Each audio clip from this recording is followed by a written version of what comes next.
Chapter 75. A signed statement. Noirtier was prepared to receive them, dressed in black and installed in his armchair. When the three persons he expected had entered, he looked at the door, which his valet immediately closed. "Listen," whispered Villefort to Valentine, who could not conceal her joy. "If M. Noirtier wishes to communicate anything which would delay your marriage, I forbid you to understand him." Valentine blushed but did not answer. Villefort approached Noirtier. "Here is M. France d'Épinay," said he, "you requested to see him. We have all wished for this interview, and I trust it will convince you how ill-formed are your objections to Valentine's marriage." Noirtier answered only by a look which made Villefort's blood run cold. He motioned to Valentine to approach. In a moment, thanks to her habit of conversing with her grandfather, she understood that he asked for a key. Then his eye was fixed on the drawer of a small chest between the windows. She opened the drawer and found a key, and, understanding that was what he wanted, again watched his eyes, which turned toward an old secretaire which had been neglected for many years and was supposed to contain nothing but useless documents. "Shall I open the secretaire?" asked Valentine. "Yes," said the old man. "And the drawers?" "Yes." "Those at the side?" "No." "The middle ones?" "Yes." Valentine opened it and drew out a bundle of papers. "Is that what you wish for?" asked she. "No." She took successively all the other papers out till the drawer was empty. "But there are no more," said she. Noirtier's eye was fixed on the dictionary. "Yes, I understand, grandfather," said the young girl. 40,036 M. She pointed to each letter of the alphabet. At the letter S, the old man stopped her. She opened and found the word secret. "Is there a secret spring?" said Valentine. "Yes," said Noirtier. "And who knows it?" Noirtier looked at the door where the servant had gone out. "Barrois," said she. "Yes." "Shall I call him?" "Yes." Valentine went to the door and called Barrois. Villefort's impatience during this scene made the perspiration roll from his forehead, and France was stupefied. The old servant came. "Barrois," said Valentine, "my grandfather has told me to open that drawer in the secretaire, but there is a secret spring in it, which you know. Will you open it?" Barrois looked at the old man. "Obey," said Noirtier's intelligent eye. Barrois touched a spring, the false bottom came out, and they saw a bundle of papers tied with a black string. "Is that what you wish for?" said Barrois.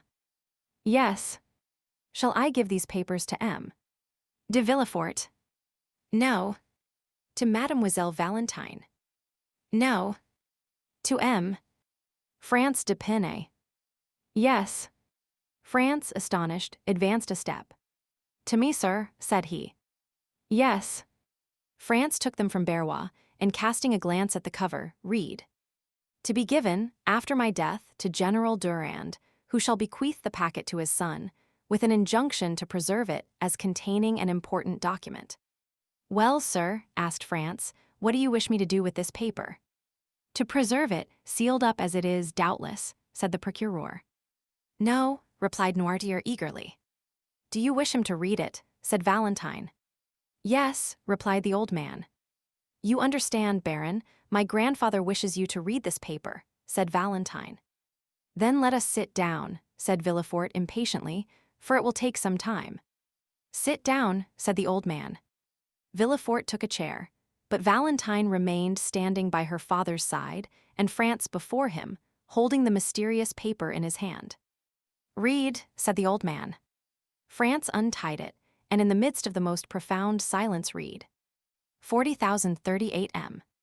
Extract of the report of a meeting of the Bonapartist Club in the Rue Saint-Jacques, held February 5, 1815. France stopped. "February 5, 1815, said he, "it is the day my father was murdered." Valentine and Villefort were dumb. The eye of the old man alone seemed to say clearly, "Go on." "But it was on leaving this club," said he, "my father disappeared." Noirtier's eye continued to say, "Read." He resumed. "The undersigned Louis-Jacques Beaurepaire, Lieutenant Colonel of Artillery, Etienne Duchampy, General of Brigade, and Claude Lecharpel, keeper of woods and forests, declare that on the 4th of February, a letter arrived from the island of Elba, recommending to the kindness and the confidence of the Bonapartist club General Flavien de Quesnel, who, having served the emperor from 1804 to 1814, was supposed to be devoted to the interests of the Napoleon dynasty. Notwithstanding the title of baron, which Louis Roman XVIII had just granted to him with his estate of Epine, 400,340 m. A note was in consequence addressed to General de Quesnel, begging him to be present at the meeting next day, the 5th. The note indicated neither the street nor the number of the house where the meeting was to be held. It bore no signature, but it announced to the general that someone would call for him if he would be ready at 9 o'clock. The meetings were always held from that time till midnight. At 9 o'clock, the president of the club presented himself. The general was ready. The president informed him that one of the conditions of his introduction was that he should be eternally ignorant of the place of meeting, and that he would allow his eyes to be bandaged, swearing that he would not endeavor to take off the bandage. General de Quesnel accepted the condition, and promised on his honor not to seek to discover the road they took. The general's carriage was ready, but the president told him it was impossible for him to use it, since it was useless to blindfold the master if the coachman knew through what streets he went. "What must be done then?" asked the general. "I have my carriage here," said the president. "Have you, then, so much confidence in your servant that you can entrust him with a secret you will not allow me to know?" "Our coachman is a member of the club," said the president. "We shall be driven by a state councillor." "Then we run another risk," said the general, laughing, "that of being upset. We insert this joke to prove that the general was not in the least compelled to attend the meeting, but that he came willingly." When they were seated in the carriage, the president reminded the general of his promise to allow his eyes to be bandaged, to which he made no opposition. On the road, the president thought he saw the general make an attempt to remove the handkerchief, and reminded him of his oath. "Sure enough," said the general. The carriage stopped at an alley leading out of the Rue Saint-Jacques. The general alighted, leaning on the arm of the president, of whose dignity he was not aware, considering him simply as a member of the club. They went through the alley, mounted a flight of stairs, and entered the assembly room. The deliberations had already begun. The members, apprised of the sort of presentation which was to be made that evening, were all in attendance. When in the middle of the room, the general was invited to remove his bandage. He did so immediately, and was surprised to see so many well-known faces in a society of whose existence he had, till then, been ignorant. They questioned him as to his sentiments, but he contented himself with answering that the letters from the island of Elba ought to have informed them. France interrupted himself by saying, "My father was a royalist. They need not have asked his sentiments, which were well known." "And hence," said Villefort, "arose my affection for your father, my dear M. France. Opinions held in common are a ready bond of union." "Read again," said the old man. France continued. The president then sought to make him speak more explicitly, but M. de Quesnel replied that he wished first to know what they wanted with him. He was then informed of the contents of the letter from the island of Elba, in which he was recommended to the club as a man who would be likely to advance the interests of their party. One paragraph spoke of the return of Bonaparte and promised another letter and further details on the arrival of the Pharaon belonging to the shipbuilder Morel of Marseilles, whose captain was entirely devoted to the emperor. During all this time, the general, on whom they thought to have relied as on a brother, manifested evidently signs of discontent and repugnance. When the reading was finished, he remained silent, with knitted brows. "Well," asked the president, "what do you say to this letter, General?" "I say that it is too soon, after declaring myself for Louis Roman XVIII, to break my vow in behalf of the ex-emperor." This answer was too clear to permit of any mistake as to his sentiments. "General," said the president, "we acknowledge no King Louis Roman XVIII, or an ex-emperor, but His Majesty the Emperor and King, driven from France, which is his kingdom, by violence and treason." "Excuse me, gentlemen," said the general. "You may not acknowledge Louis Roman XVIII, but I do, as he has made me a baron and a field marshal, and I shall never forget that for these 2 titles I am indebted to his happy return to France." "Sir," said the president, rising with gravity, "be careful what you say. Your words clearly show us that they are deceived concerning you in the island of Elba, and have deceived us. The communication has been made to you in consequence of the confidence placed in you, and which does you honor. Now we discover our error. A title and promotion attach you to the government we wish to overturn. We will not constrain you to help us. We enroll no one against his conscience, but we will compel you to act generously, even if you are not disposed to do so. You would call acting generously, knowing your conspiracy and not informing against you. That is what I should call becoming your accomplice. You see, I am more candid than you." "Ah, my father," said France, interrupting himself. "I understand now why they murdered him." Valentine could not help casting one glance towards the young man, whose filial enthusiasm it was delightful to behold. Villefort walked to and fro behind them. Noirtier watched the expression of each one, and preserved his dignified and commanding attitude. France returned to the manuscript and continued. "Sir," said the president, "you have been invited to join this assembly. You were not forced here. It was proposed to you to come blindfolded. You accepted. When you complied with this twofold request, you well knew we did not wish to secure the throne of Louis Roman XVIII, or we should not take so much care to avoid the vigilance of the police. It would be conceding too much to allow you to put on a mask to aid you in the discovery of our secret, and then to remove it that you may ruin those who have confided in you. No, no, you must first say if you declare yourself for the king of a day who now reigns, or for his majesty the emperor." "I am a royalist," replied the general. "I have taken the oath of allegiance to Louis Roman XVIII, and I will adhere to it." These words were followed by a general murmur, and it was evident that several of the members were discussing the propriety of making the general repent of his rashness. The president again arose, and having imposed silence, said, "Sir, you are too serious and too sensible a man not to understand the consequences of our present situation, and your candor has already dictated to us the conditions which remain for us to offer you." The general, putting his hand on his sword, exclaimed, "If you talk of honor, do not begin by disavowing its laws, and impose nothing by violence." "And you, sir," continued the president, with a calmness still more terrible than the general's anger, "I advise you not to touch your sword." The general looked around him with slight uneasiness. However, he did not yield, but calling up all his fortitude, said, "I will not swear." "Then you must die," replied the president calmly. M. D'Épinay became very pale. He looked round him a second time. Several members of the club were whispering, and getting their arms from under their cloaks. "General," said the president, "do not alarm yourself. You are among men of honor who will use every means to convince you before resorting to the last extremity. But as you have said, you are among conspirators, you are in possession of our secret, and you must restore it to us." A significant silence followed these words, and as the general did not reply, "Close the doors," said the president to the doorkeeper. 40,042 M. The same deadly silence succeeded these words. Then the general advanced, and making a violent effort to control his feelings, "I have a son," said he, "and I ought to think of him, finding myself among assassins." "General," said the chief of the assembly, "one man may insult 50, it is the privilege of weakness. But he does wrong to use his privilege. Follow my advice, swear, and do not insult." The general, again daunted by the superiority of the chief, hesitated a moment, then advancing to the president's desk, "What is the form?" said he. "It is this.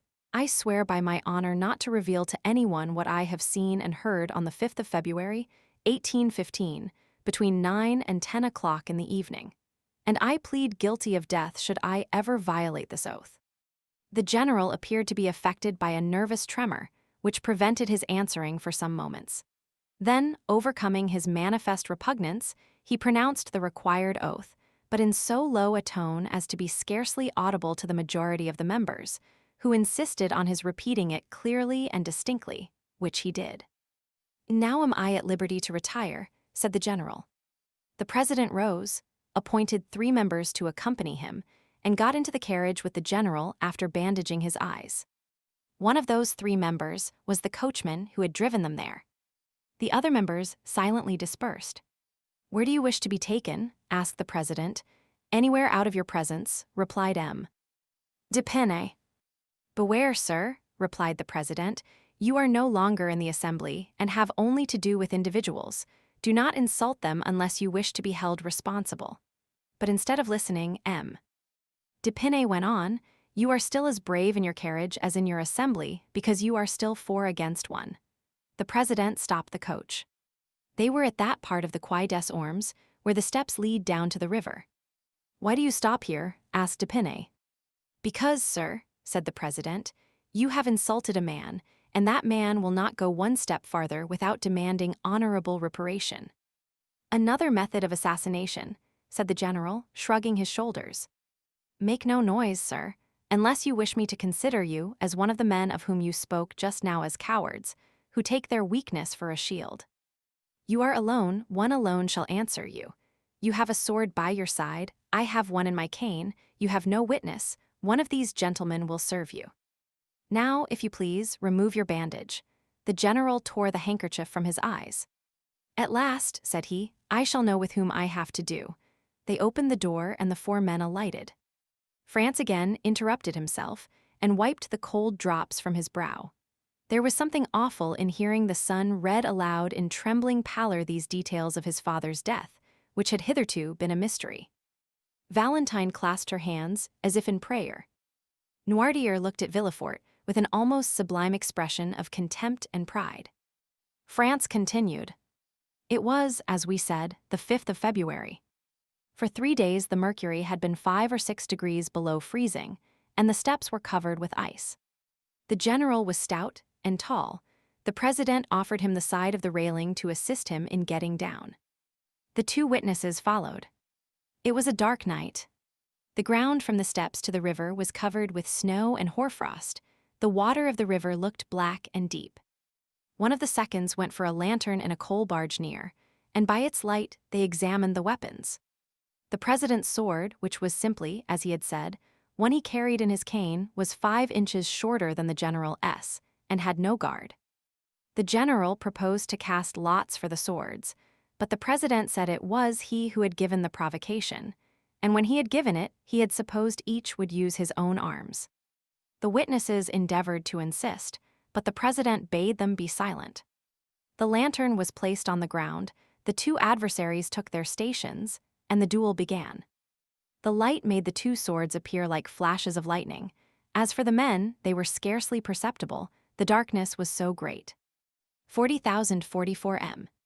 General Depene passed for one of the best swordsmen in the army, but he was pressed so closely in the onset that he missed his aim and fell. The witnesses thought he was dead, but his adversary, who knew he had not struck him, offered him the assistance of his hand to rise. The circumstance irritated instead of calming the general, and he rushed on his adversary. But his opponent did not allow his guard to be broken. He received him on his sword, and 3 times the general drew back on finding himself too closely engaged, and then returned to the charge. At the 3rd he fell again. They thought he slipped, as at first, and the witnesses, seeing he did not move, approached and endeavored to raise him, but the one who passed his arm around the body found it was moistened with blood. The general, who had almost fainted, revived. "Ah," said he, "they have sent some fencing master to fight with me." The president, without answering, approached the witness who held the lantern, and raising his sleeve, showed him 2 wounds he had received in his arm, then opening his coat and unbuttoning his waistcoat, displayed his side, pierced with a 3rd wound. Still he had not even uttered a sigh. General Depene died 5 minutes after. France read these last words in a voice so choked that they were hardly audible, and then stopped, passing his hand over his eyes as if to dispel a cloud. But after a moment's silence, he continued. The president went up the steps, after pushing his sword into his cane. A track of blood on the snow marked his course. He had scarcely arrived at the top when he heard a heavy splash in the water. It was the general's body, which the witnesses had just thrown into the river after ascertaining that he was dead. The general fell, then, in a loyal duel, and not an ambush as it might have been reported. In proof of this, we have signed this paper to establish the truth of the facts, lest the moment should arrive when either of the actors in this terrible scene should be accused of premeditated murder or of infringement of the laws of honor. Signed, Beaurepaire, Duchampy, and Lecharpel.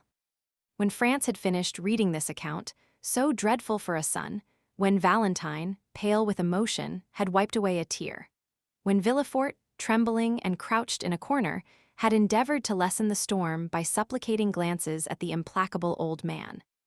"Sir," said d'Épinay to Noirtier, "since you are well acquainted with all these details, which are attested by honorable signatures, since you appear to take some interest in me, although you have only manifested it hitherto by causing me sorrow, refuse me not one final satisfaction. Tell me the name of the president of the club, that I may at least know who killed my father." Villefort mechanically felt for the handle of the door. Valentine, who understood sooner than anyone her grandfather's answer, and who had often seen 2 scars upon his right arm, drew back a few steps.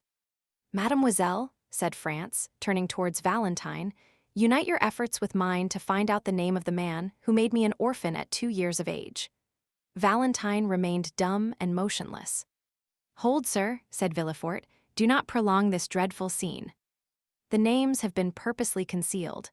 My father himself does not know who this president was, and if he knows, he cannot tell you. Proper names are not in the dictionary." "Oh, misery!" cried France. "The only hope which sustained me and enabled me to read to the end was that of knowing, at least, the name of him who killed my father." Sir," cried he, turning to Noirtier, "do what you can, make me understand in some way." "Yes," replied Noirtier. "Oh, mademoiselle, mademoiselle," cried France, "your grandfather says he can indicate the person. Help me, lend me your assistance." Noirtier looked at the dictionary. France took it with a nervous trembling and repeated the letters of the alphabet successively until he came to M. At that letter the old man signified yes.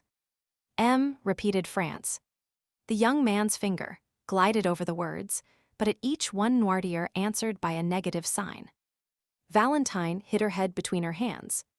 At length, France arrived at the word myself. 40,046 M. "Yes." "You," cried France, whose hair stood on end. "You, M. Noirtier, you killed my father." "Yes," replied Noirtier, fixing a majestic look on the young man. France fell powerless on a chair. Villefort opened the door and escaped, for the idea had entered his mind to stifle the little remaining life in the heart of this terrible old man. Chapter 76. Progress of Cavalcanti the Younger. Meanwhile Cavalcanti the elder had returned to his service, not in the army of His Majesty, the Emperor of Austria, but at the gaming table of the Baths of Lucca, of which he was one of the most assiduous courtiers. He had spent every farthing that had been allowed for his journey as a reward for the majestic and solemn manner in which he had maintained his assumed character of father. Andrea, at his departure, inherited all the papers which proved that he had indeed the honor of being the son of the Marquis Bartolomeo and the Marchioness Oliva Corsinari. He was now fairly launched in that Parisian society which gives such ready access to foreigners, and treats them, not as they really are, but as they wish to be considered.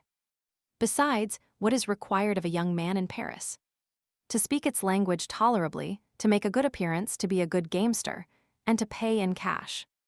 They are certainly less particular with a foreigner than with a Frenchman. Andrea had, then in a fortnight, attained a very fair position. He was called Count, he was said to possess 50,000 livres per annum, and his father's immense riches, buried in the quarries of Sarevza, were a constant theme. A learned man, before whom the last circumstance was mentioned as a fact, declared he had seen the quarries in question, which gave great weight to assertions hitherto somewhat doubtful, but which now assumed the garb of reality. Such was the state of society in Paris at the period we bring before our readers, when Monte Cristo went one evening to pay M. Danglars a visit. Danglars was out, but the Count was asked to go and see the Baroness, and he accepted the invitation.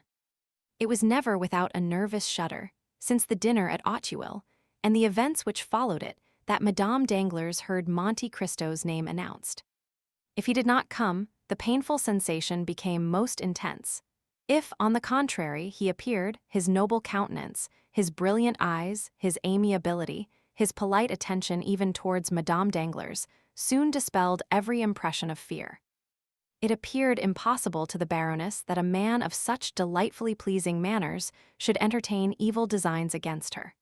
Besides, the most corrupt minds only suspect evil when it would answer some interested end. Useless injury is repugnant to every mind. 40,048 M. When Monte Cristo entered the boudoir, to which we have already once introduced our readers, and where the Baroness was examining some drawings, which her daughter passed to her after having looked at them with M. Cavalcanti, his presence soon produced its usual effect, and it was with smiles that the Baroness received the Count, although she had been a little disconcerted at the announcement of his name. The latter took in the whole scene at a glance. The Baroness was partially reclining on a sofa, Eugenie sat near her, and Cavalcanti was standing. Cavalcanti, dressed in black, like one of Goethe's heroes, with varnished shoes and white silk open-worked stockings, passed a white and tolerably nice-looking hand through his light hair, and so displayed a sparkling diamond, that in spite of Monte Cristo's advice the vain young man had been unable to resist putting on his little finger. This movement was accompanied by killing glances at Mademoiselle Danglars, and by sighs launched in the same direction. Mademoiselle Danglars was still the same, cold, beautiful, and satirical. Not one of these glances, nor one sigh, was lost on her. They might have been said to fall on the shield of Minerva, which some philosophers assert protected sometimes the breast of Sappho. Eugenie bowed coldly to the Count, and availed herself of the first moment when the conversation became earnest to escape to her study, whence very soon two cheerful and noisy voices being heard in connection with occasional notes of the piano assured Monte Cristo that Mademoiselle Danglars preferred to his society, and to that of M. Cavalcanti the company of Mademoiselle Louise d'Armilly, her singing teacher. It was then, especially while conversing with Madame Danglars, and apparently absorbed by the charm of the conversation, that the Count noticed M. Andrea Cavalcanti's solicitude, his manner of listening to the music at the door he dared not pass, and of manifesting his admiration. The banker soon returned. His first look was certainly directed towards Monte Cristo, but the second was for Andrea. As for his wife, he bowed to her, as some husbands do to their wives, but in a way that bachelors will never comprehend, until a very extensive code is published on conjugal life. "Have not the ladies invited you to join them at the piano?" said Danglars to Andrea. "Alas, no, sir," replied Andrea with a sigh, still more remarkable than the former ones. Danglars immediately advanced towards the door and opened it. 40,050 M. The two young ladies were seen seated on the same chair, at the piano, accompanying themselves, each with one hand, a fancy to which they had accustomed themselves and performed admirably. Mademoiselle d'Armilly, whom they then perceived through the open doorway, formed with Eugenie one of the tableaux vivants of which the Germans are so fond. She was somewhat beautiful and exquisitely formed, a little fairy-like figure, with large curls falling on her neck, which was rather too long, as Perugino sometimes makes his virgins, and her eyes dull from fatigue. She was said to have a weak chest, and like Antonia in the Cremona violin, she would die one day while singing. Monte Cristo cast one rapid and curious glance round this sanctum. It was the first time he had ever seen Mademoiselle d'Armilly, of whom he had heard much. "Well," said the banker to his daughter, "are we then all to be excluded?" He then led the young man into the study, and either by chance or maneuver the door was partially closed after Andrea, so that from the place where they sat neither the Count nor the Baroness could see anything. But as the banker had accompanied Andrea, Madame Danglars appeared to take no notice of it. The Count soon heard Andrea's voice, singing a Corsican song accompanied by the piano. While the Count smiled at hearing this song, which made him lose sight of Andrea in the recollection of Benedetto, Madame Danglars was boasting to Monte Cristo of her husband's strength of mind, who that very morning had lost 300,000 or 400,000 francs by a failure at Milan. The praise was well deserved, for had not the Count heard it from the Baroness, or by one of those means by which he knew everything, the Baron's countenance would not have led him to suspect it. Hem, thought Monte Cristo, he begins to conceal his losses, a month since he boasted of them. Then aloud, "Oh, Madame M. Danglars is so skillful, he will soon regain at the Bourse what he loses elsewhere." "I see that you participate in a prevalent error," said Madame Danglars. "What is it?" said Monte Cristo. "That M. Danglars speculates, whereas he never does." "Truly, Madame, I recollect M. Debray told me, apropos, what has become of him. I have seen nothing of him the last 3 or 4 days." "Nor I," said Madame Danglars, "but you began a sentence, sir, and did not finish." "Which?" "M. Debray had told you." "Ah, yes, he told me it was you who sacrificed to the demon of speculation." "I was once very fond of it, but I do not indulge now." "Then you are wrong, Madame. Fortune is precarious, and if I were a woman and fate had made me a banker's wife, whatever might be my confidence in my husband's good fortune, still in speculation, you know there is great risk. Well, I would secure for myself a fortune independent of him, even if I acquired it by placing my interests in hands unknown to him." Madame Danglars blushed, in spite of all her efforts. "Stay," said Monte Cristo, as though he had not observed her confusion. "I have heard of a lucky hit that was made yesterday on the Neapolitan bonds." "I have none, nor have I ever possessed any. But really we have talked long enough of money, Count, we are like 2 stockbrokers. Have you heard how fate is persecuting the poor Villeforts?" "What has happened?" said the Count, simulating total ignorance. "You know the Marquis of Saint-Méran died a few days after he had set out on his journey to Paris, and the Marchioness a few days after her arrival." "Yes," said Monte Cristo, "I have heard that, but as Claudius said to Hamlet, it is a law of nature. Their fathers died before them, and they mourned their loss. They will die before their children, who will, in their turn, grieve for them." "But that is not all." "Not all?" "No, they were going to marry their daughter." "To M. France d'Épinay." "Is it broken off?" "Yesterday morning, it appears, France declined the honor." "Indeed? And is the reason known?" "No." "How extraordinary! And how does M. de Villefort bear it?" "As usual. Like a philosopher." Danglars returned at this moment alone. "Well," said the Baroness, "do you leave M. Cavalcanti with your daughter?" "And Mademoiselle d'Armilly," said the banker, "do you consider her no one?" Then, turning to Monte Cristo, he said, "Prince Cavalcanti is a charming young man, is he not? But is he really a prince?" "I will not answer for it," said Monte Cristo. "His father was introduced to me as a marquis, so he ought to be a count, but I do not think he has much claim to that title." "Why?" said the banker. "If he is a prince, he is wrong not to maintain his rank. I do not like anyone to deny his origin." "Oh, you are a thorough democrat," said Monte Cristo, smiling.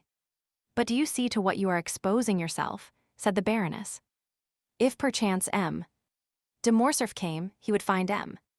Cavalcanti in that room, where he, the betrothed of Eugenie, has never been admitted." "You may well say perchance," replied the banker, "for he comes so seldom, it would seem only chance that brings him. But should he come and find that young man with your daughter, he might be displeased." "You are mistaken. M. Albert would not do us the honor to be jealous. He does not like Eugenie sufficiently. Besides, I care not for his displeasure. Still, situated as we are." "Yes, do you know how we are situated?" "At his mother's ball he danced once with Eugenie, and M. Cavalcanti 3 times, and he took no notice of it." The valet announced the Vicomte Albert de Morcerf. The Baroness rose hastily and was going into the study when Danglars stopped her. "Let her alone," said he. She looked at him in amazement. Monte Cristo appeared to be unconscious of what passed. Albert entered, looking very handsome and in high spirits. He bowed politely to the Baroness, familiarly to Danglars, and affectionately to Monte Cristo. Then turning to the Baroness, "May I ask how Mademoiselle Danglars is?" said he. "She is quite well," replied Danglars quickly. "She is at the piano with M. Cavalcanti." Albert retained his calm and indifferent manner. He might feel perhaps annoyed, but he knew Monte Cristo's eye was on him.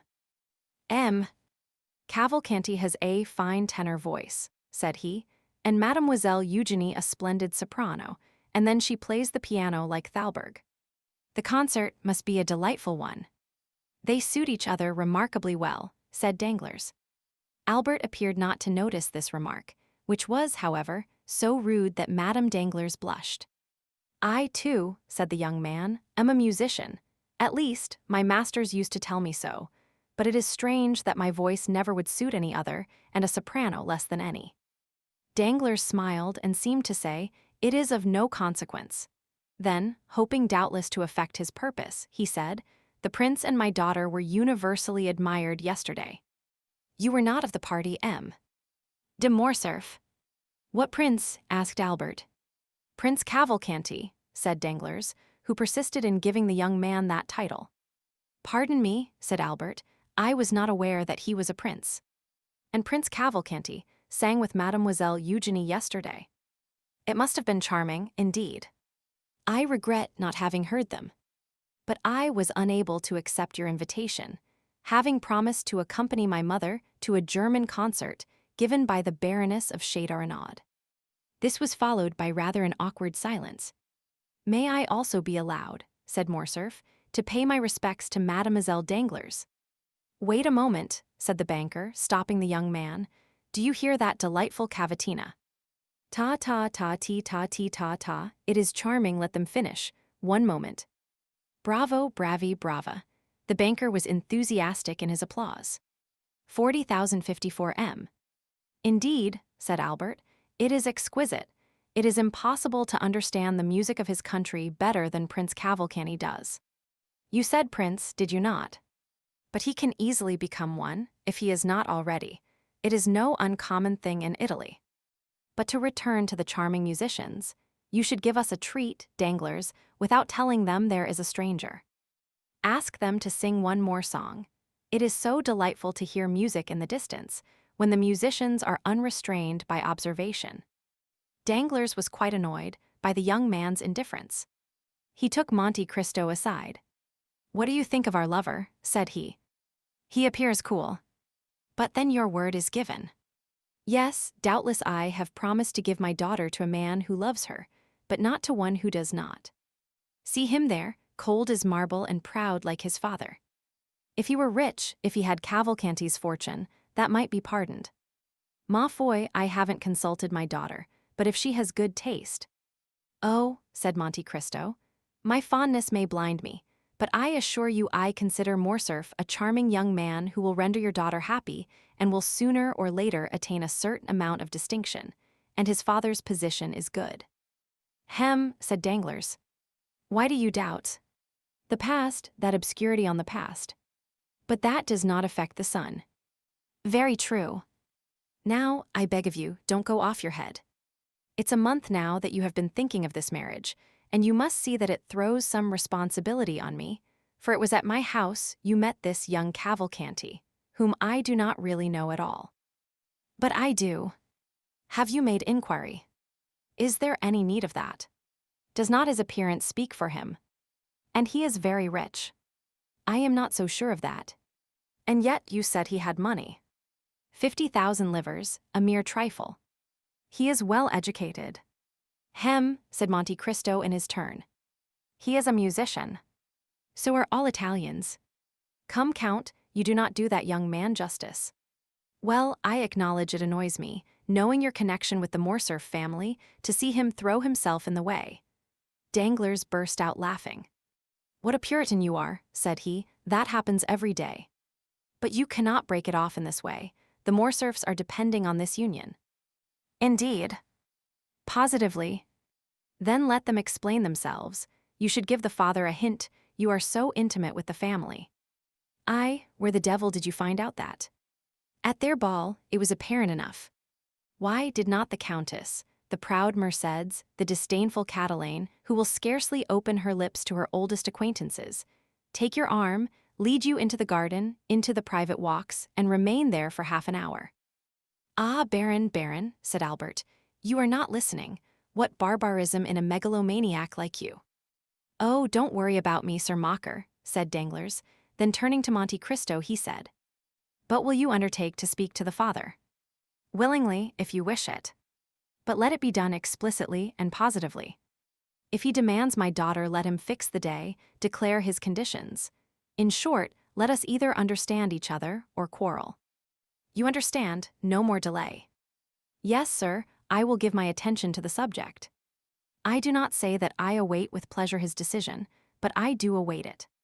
A banker must, be a slave to his promise," and Danglars sighed as M. Cavalcanti had done half an hour before. "Bravi! Bravo! Brava!" cried Morcerf, parodying the banker, as the selection came to an end. Danglars began to look suspiciously at Morcerf, when someone came and whispered a few words to him. "I shall soon return," said the banker to Monte Cristo. "Wait for me. I shall, perhaps, have something to say to you," and he went out. The Baroness took advantage of her husband's absence to push open the door of her daughter's study, and Andrea, who was sitting before the piano with Mademoiselle Eugénie, started up like a jack-in-the-box. Albert bowed with a smile to Mademoiselle Danglars, who did not appear in the least disturbed, and returned his bow with her usual coolness. Cavalcanti was evidently embarrassed. He bowed to Morcerf, who replied with the most impertinent look possible. Then Albert launched out in praise of Mademoiselle Danglars' voice, and on his regret, after what he had just heard, that he had been unable to be present the previous evening. Cavalcanti, being left alone, turned to Monte Cristo. "Come," said Madame Danglars, "leave music and compliments, and let us go and take tea." "Come, Louise," said Mademoiselle Danglars to her friend. They passed into the next drawing-room, where tea was prepared. Just as they were beginning, in the English fashion, to leave the spoons in their cups, the door again opened and Danglars entered, visibly agitated. Monte Cristo observed it particularly, and by a look asked the banker for an explanation. "I have just received my courier from Greece," said Danglars. "Ah, yes," said the count. "That was the reason of your running away from us." "Yes." "How is King Otho getting on?" asked Albert in the most sprightly tone. Danglars cast another suspicious look towards him without answering, and Monte Cristo turned away to conceal the expression of pity which passed over his features, but which was gone in a moment. "We shall go together, shall we not?" said Albert to the count. "If you like," replied the latter. Albert could not understand the banker's look, and turning to Monte Cristo, who understood it perfectly, "Did you see," said he, "how he looked at me?" "Yes," said the count, "but did you think there was anything particular in his look?" "Indeed, I did. And what does he mean by his news from Greece?" "How can I tell you?" "Because I imagine you have correspondents in that country." Monte Cristo smiled significantly. "Stop," said Albert, "here he comes. I shall compliment Mademoiselle Danglars on her cameo, while the father talks to you." "If you compliment her at all, let it be on her voice, at least," said Monte Cristo. "No, everyone would do that." "My dear Viscount, you are dreadfully impertinent." Albert advanced towards Eugénie, smiling. Meanwhile, Danglars, stooping to Monte Cristo's ear, "Your advice was excellent," said he. "There is a whole history connected with the names Fernand and Yanina." "Indeed," said Monte Cristo.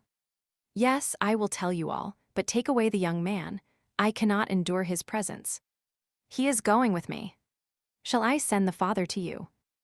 "Immediately." "Very well."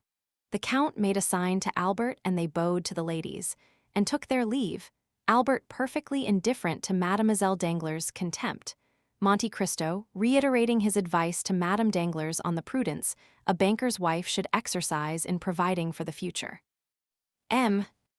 Cavalcanti remained master of the field.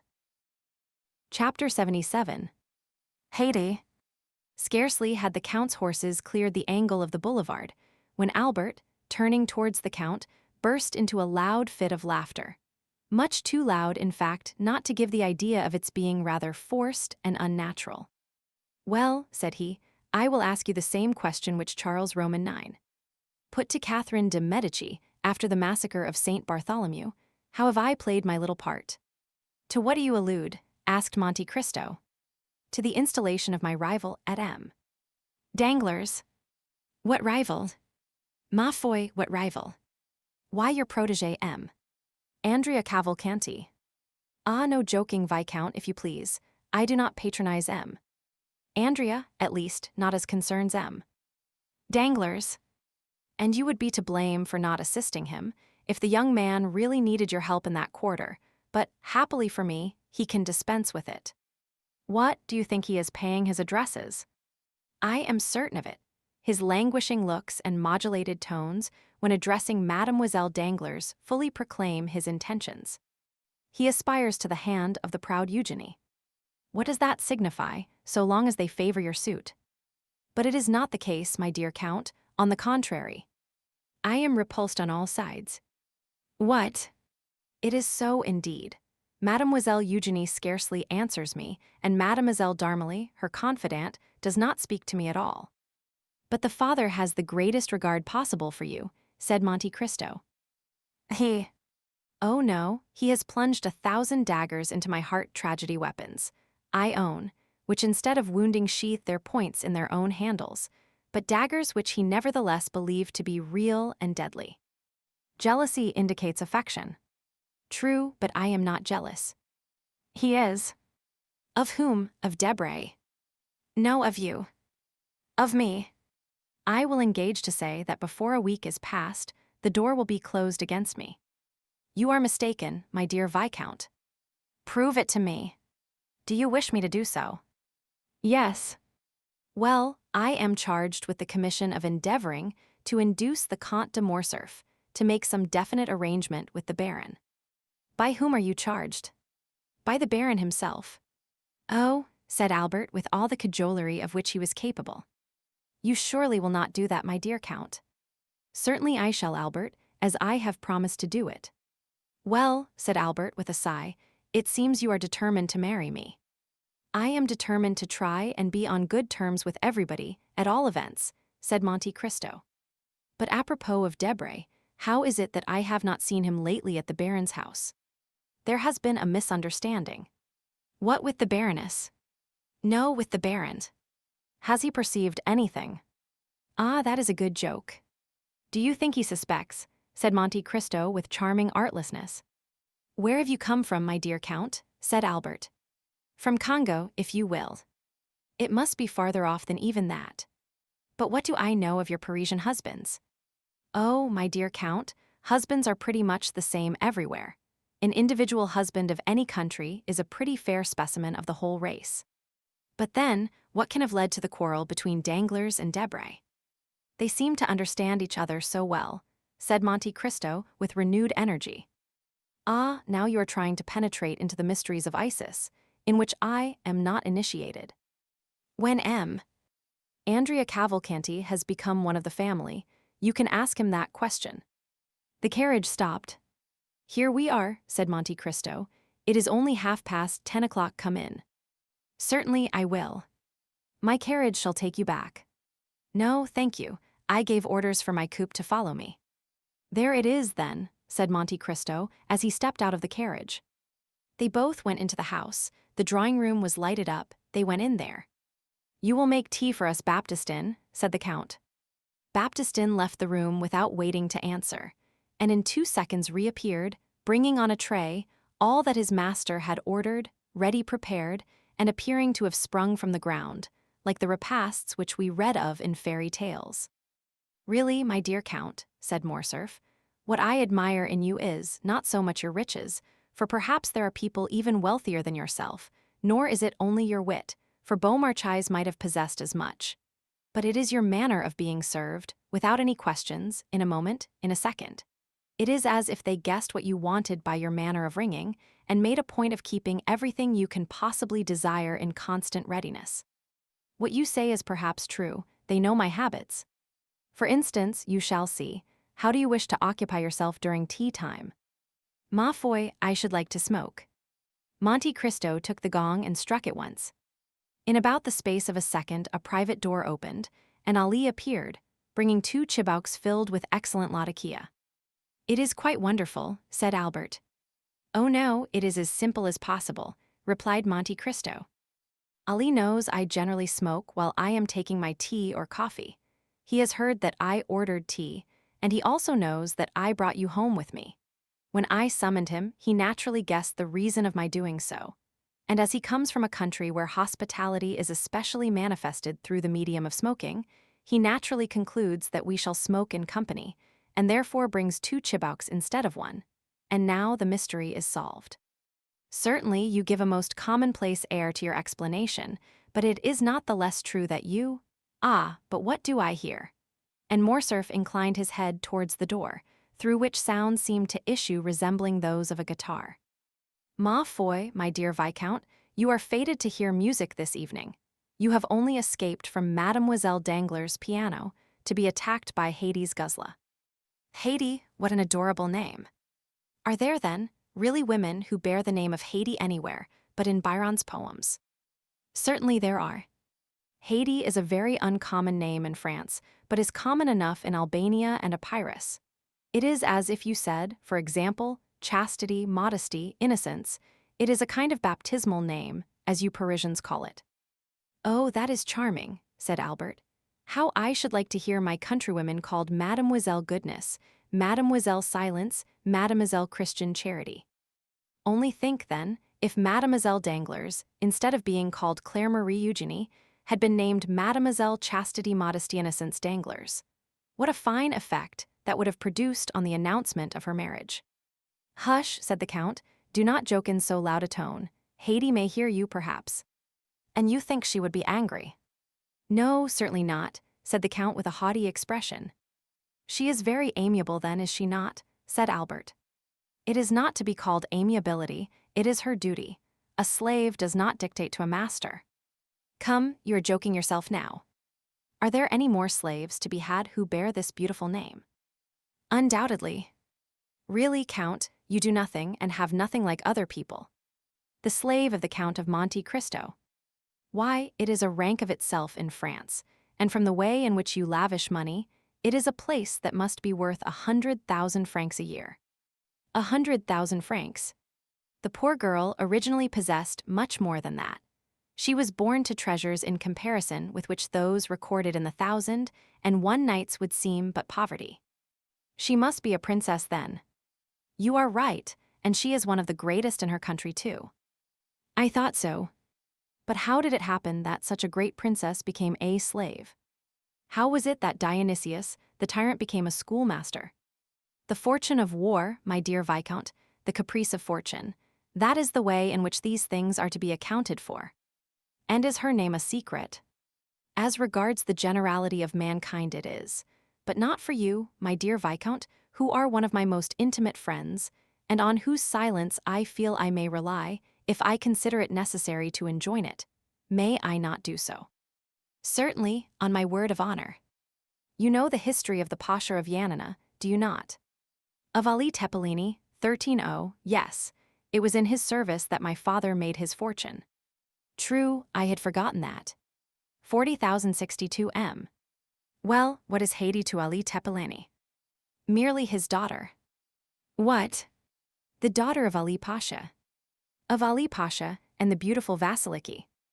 And your slave. Ma foi, yes. But how did she become so? Why, simply from the circumstance of my having bought her one day, as I was passing through the market at Constantinople. Wonderful. Really, my dear Count, you seem to throw a sort of magic influence over all in which you are concerned. When I listen to you, existence no longer seems reality, but a waking dream.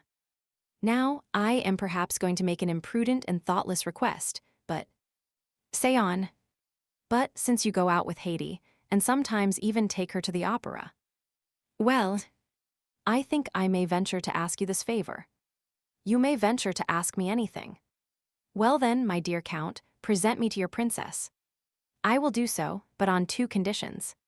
I accept them at once. The first is that you will never tell anyone that I have granted the interview. Very well, said Albert, extending his hand. I swear I will not. The second is that you will not tell her that your father ever served hers. I give you my oath that I will not. Enough, Viscount, you will remember those 2 vows, will you not? But I know you to be a man of honor. The Count again struck the gong. Ali reappeared. Tell Haidee, said he, "that I will take coffee with her, and give her to understand that I desire permission to present one of my friends to her." Ali bowed and left the room. "Now understand me," said the Count. "No direct questions, my dear Morcerf. If you wish to know anything, tell me, and I will ask her." "Agreed."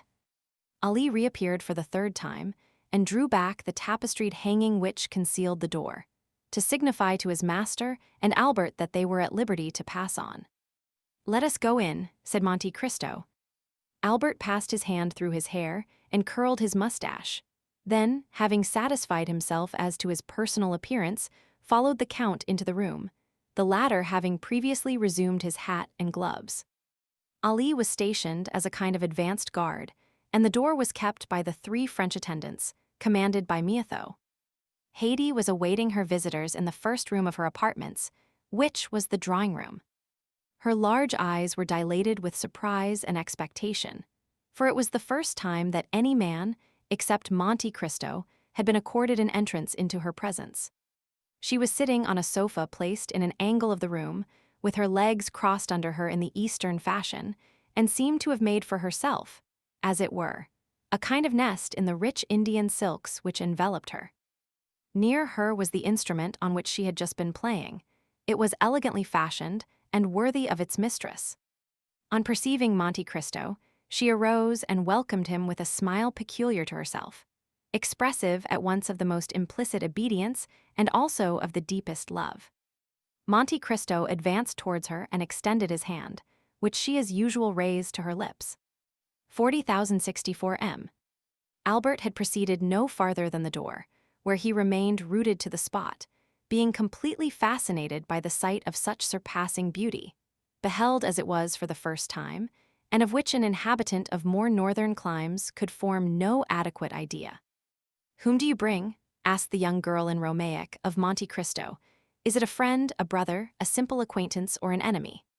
"A friend," said Monte Cristo in the same language. "What is his name?" "Count Albert. It is the same man whom I rescued from the hands of the banditti at Rome." "In what language would you like me to converse with him?" Monte Cristo turned to Albert. "Do you know modern Greek?" asked he. "Alas!"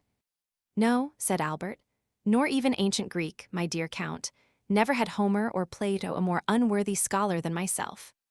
"Then," said Haydée, proving by her remark that she had quite understood Monte Cristo's question and Albert's answer, "then I will speak either in French or Italian, if my lord so wills it." Monte Cristo reflected one instant. "You will speak in Italian," said he. Then, turning towards Albert, "It is a pity you do not understand either ancient or modern Greek, both of which Haydée speaks so fluently. The poor child will be obliged to talk to you in Italian, which will give you but a very false idea of her powers of conversation." The Count made a sign to Haydée to address his visitor. "Sir," she said to Morcerf, "you are most welcome as the friend of my lord and master." This was said in excellent Tuscan, and with that soft Roman accent which makes the language of Dante as sonorous as that of Homer. Then turning to Ali, she directed him to bring coffee and pipes, and when he had left the room to execute the orders of his young mistress, she beckoned Albert to approach nearer to her. Monte Cristo and Morcerf drew their seats towards a small table, on which were arranged music, drawings, and vases of flowers. Ali then entered bringing coffee and chibouques, as to M. Baptistin, this portion of the building was interdicted to him. Albert refused the pipe which the Nubian offered him. "Oh, take it," said the Count. "Haydée is almost as civilized as a Parisian. The smell of a Havana is disagreeable to her, but the tobacco of the East is a most delicious perfume, you know." Ali left the room. The cups of coffee were all prepared, with the addition of sugar, which had been brought for Albert. Monte Cristo and Haydée took the beverage in the original Arabian manner, that is to say, without sugar. Haydée took the porcelain cup in her little slender fingers and conveyed it to her mouth with all the innocent artlessness of a child when eating or drinking something which it likes. At this moment 2 women entered, bringing salvers filled with ices and sherbet, which they placed on 2 small tables appropriated to that purpose. "My dear host, and you, signora," said Albert in Italian, "excuse my apparent stupidity." I am quite bewildered, and it is natural that it should be so. Here I am in the heart of Paris. But a moment ago I heard the rumbling of the omnibuses and the tinkling of the bells of the lemonade sellers, and now I feel as if I were suddenly transported to the East. Not such as I have seen it, but such as my dreams have painted it. Oh, Signora, if I could but speak Greek, your conversation added to the fairy scene which surrounds me, would furnish an evening of such delight as it would be impossible for me ever to forget. I speak sufficient Italian to enable me to converse with you, sir, said Haydée quietly. And if you like what is Eastern, I will do my best to secure the gratification of your tastes while you are here. On what subject shall I converse with her? Said Albert, in a low tone to Monte Cristo. Just what you please. You may speak of her country and of her youthful reminiscences, or if you like it better you can talk of Rome, Naples, or Florence. Oh, said Albert, it is of no use to be in the company of a Greek if one converses just in the same style as with a Parisian. Let me speak to her of the East. Do so then, for of all themes which you could choose, that will be the most agreeable to her taste. Albert turned towards Haydée. At what age did you leave Greece, Signora? Asked he. I left it when I was but 5 years old, replied Haydée. And have you any recollection of your country? When I shut my eyes and think, I seem to see it all again. The mind can see as well as the body. The body forgets sometimes, but the mind always remembers. And how far back into the past do your recollections extend? I could scarcely walk when my mother, who is called Vasiliki, which means royal, said the young girl, tossing her head proudly, took me by the hand, and after putting in our purse all the money we possessed, we went out, both covered with veils, to solicit alms for the prisoners, saying, He who giveth to the poor lendeth to the Lord. Then, when our purse was full, we returned to the palace, and without saying a word to my father, we sent it to the convent, where it was divided amongst the prisoners. And how old were you at that time? I was 3 years old, said Haydée. Then you remember everything that went on about you from the time when you were 3 years old, said Albert. Everything. Count, said Albert, in a low tone to Monte Cristo, do allow the Signora to tell me something of her history. You prohibited my mentioning my father's name to her, but perhaps she will allude to him of her own accord in the course of the recital, and you have no idea how delighted I should be to hear our name pronounced by such beautiful lips. Monte Cristo turned to Haydée, and with an expression of countenance which commanded her to pay the most implicit attention to his words, he said in Greek, Pi alpha tau rho letter 1 f78, sigma mu letter 1 f72, nu letter 1 f04 tau eta nu, mu to z epsilon tau letter 1 f78, letter 1 f44 nu omicron mu alpha, pi rho omicron delta omicron tau omicron upsilon, kappa alpha letter 1 f76, pi rho omicron delta omicron sigma iod alpha nu, epsilon letter 1 f30, pi letter 1 f72, letter 1 f21 mu letter 1 fd6 nu. That is, tell us the fate of your father. But neither the name of the traitor nor the treason. Haydée sighed deeply, and a shade of sadness clouded her beautiful brow. What are you saying to her? Said Morcerf in an undertone. I again reminded her that you were a friend, and that she need not conceal anything from you. Then, said Albert, this pious pilgrimage in behalf of the prisoners was your first remembrance. What is the next? Oh, then I remember as if it were but yesterday sitting under the shade of some sycamore trees, on the borders of a lake, in the waters of which the trembling foliage was reflected as in a mirror. Under the oldest and thickest of these trees, reclining on cushions, sat my father. My mother was at his feet, and I, childlike, amused myself by playing with his long white beard which descended to his girdle, or with the diamond hilt of the scimitar attached to his girdle. Then from time to time, there came to him an Albanian who said something to which I paid no attention, but which he always answered in the same tone of voice, either kill or pardon. It is very strange, said Albert, to hear such words proceed from the mouth of anyone but an actress on the stage, and one needs constantly to be saying to oneself, this is no fiction, it is all reality, in order to believe it. And how does France appear in your eyes, accustomed as they have been to gaze on such enchanted scenes? I think it is a fine country, said Haydée, but I see France as it really is because I look on it with the eyes of a woman. Whereas my own country, which I can only judge of from the impression produced on my childish mind, always seems enveloped in a vague atmosphere, which is luminous or otherwise, according as my remembrances of it are sad or joyous. So young, said Albert, forgetting at the moment the Count's command that he should ask no questions of the slave herself. Is it possible that you can have known what suffering is except by name? Haydée turned her eyes towards Monte Cristo, who, making at the same time some imperceptible sign, murmured, Epsilon letter 1F30, pi epsilon speak. Nothing is ever so firmly impressed on the mind as the memory of our early childhood, and with the exception of the two scenes I have just described to you, all my earliest reminiscences are fraught with deepest sadness. 40,068 M. Speak, speak, signora, said Albert. I am listening with the most intense delight and interest to all you say. Haydée answered his remark with a melancholy smile. You wish me, then, to relate the history of my past sorrows, said she. I beg you to do so, replied Albert. Well, I was but 4 years old when one night I was suddenly awakened by my mother. We were in the palace of Yanina. She snatched me from the cushions on which I was sleeping, and on opening my eyes I saw hers filled with tears. She took me away without speaking. When I saw her weeping I began to cry too. Hush, child, said she. At other times, in spite of maternal endearments or threats, I had with a child's caprice been accustomed to indulge my feelings of sorrow or anger by crying as much as I felt inclined. But on this occasion, there was an intonation of such extreme terror in my mother's voice, when she enjoined me to silence, that I ceased crying as soon as her command was given. She bore me rapidly away. I saw then that we were descending a large staircase. Around us were all my mother's servants carrying trunks, bags, ornaments, jewels, purses of gold, with which they were hurrying away in the greatest distraction.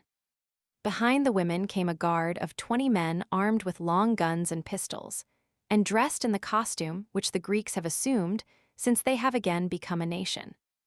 You may imagine there was something startling and ominous, said Haydée, shaking her head and turning pale at the mere remembrance of the scene, in this long file of slaves and women only half aroused from sleep, or at least so they appeared to me, who was myself scarcely awake. Here and there on the walls of the staircase were reflected gigantic shadows, which trembled in the flickering light of the pine torches till they seemed to reach to the vaulted roof above.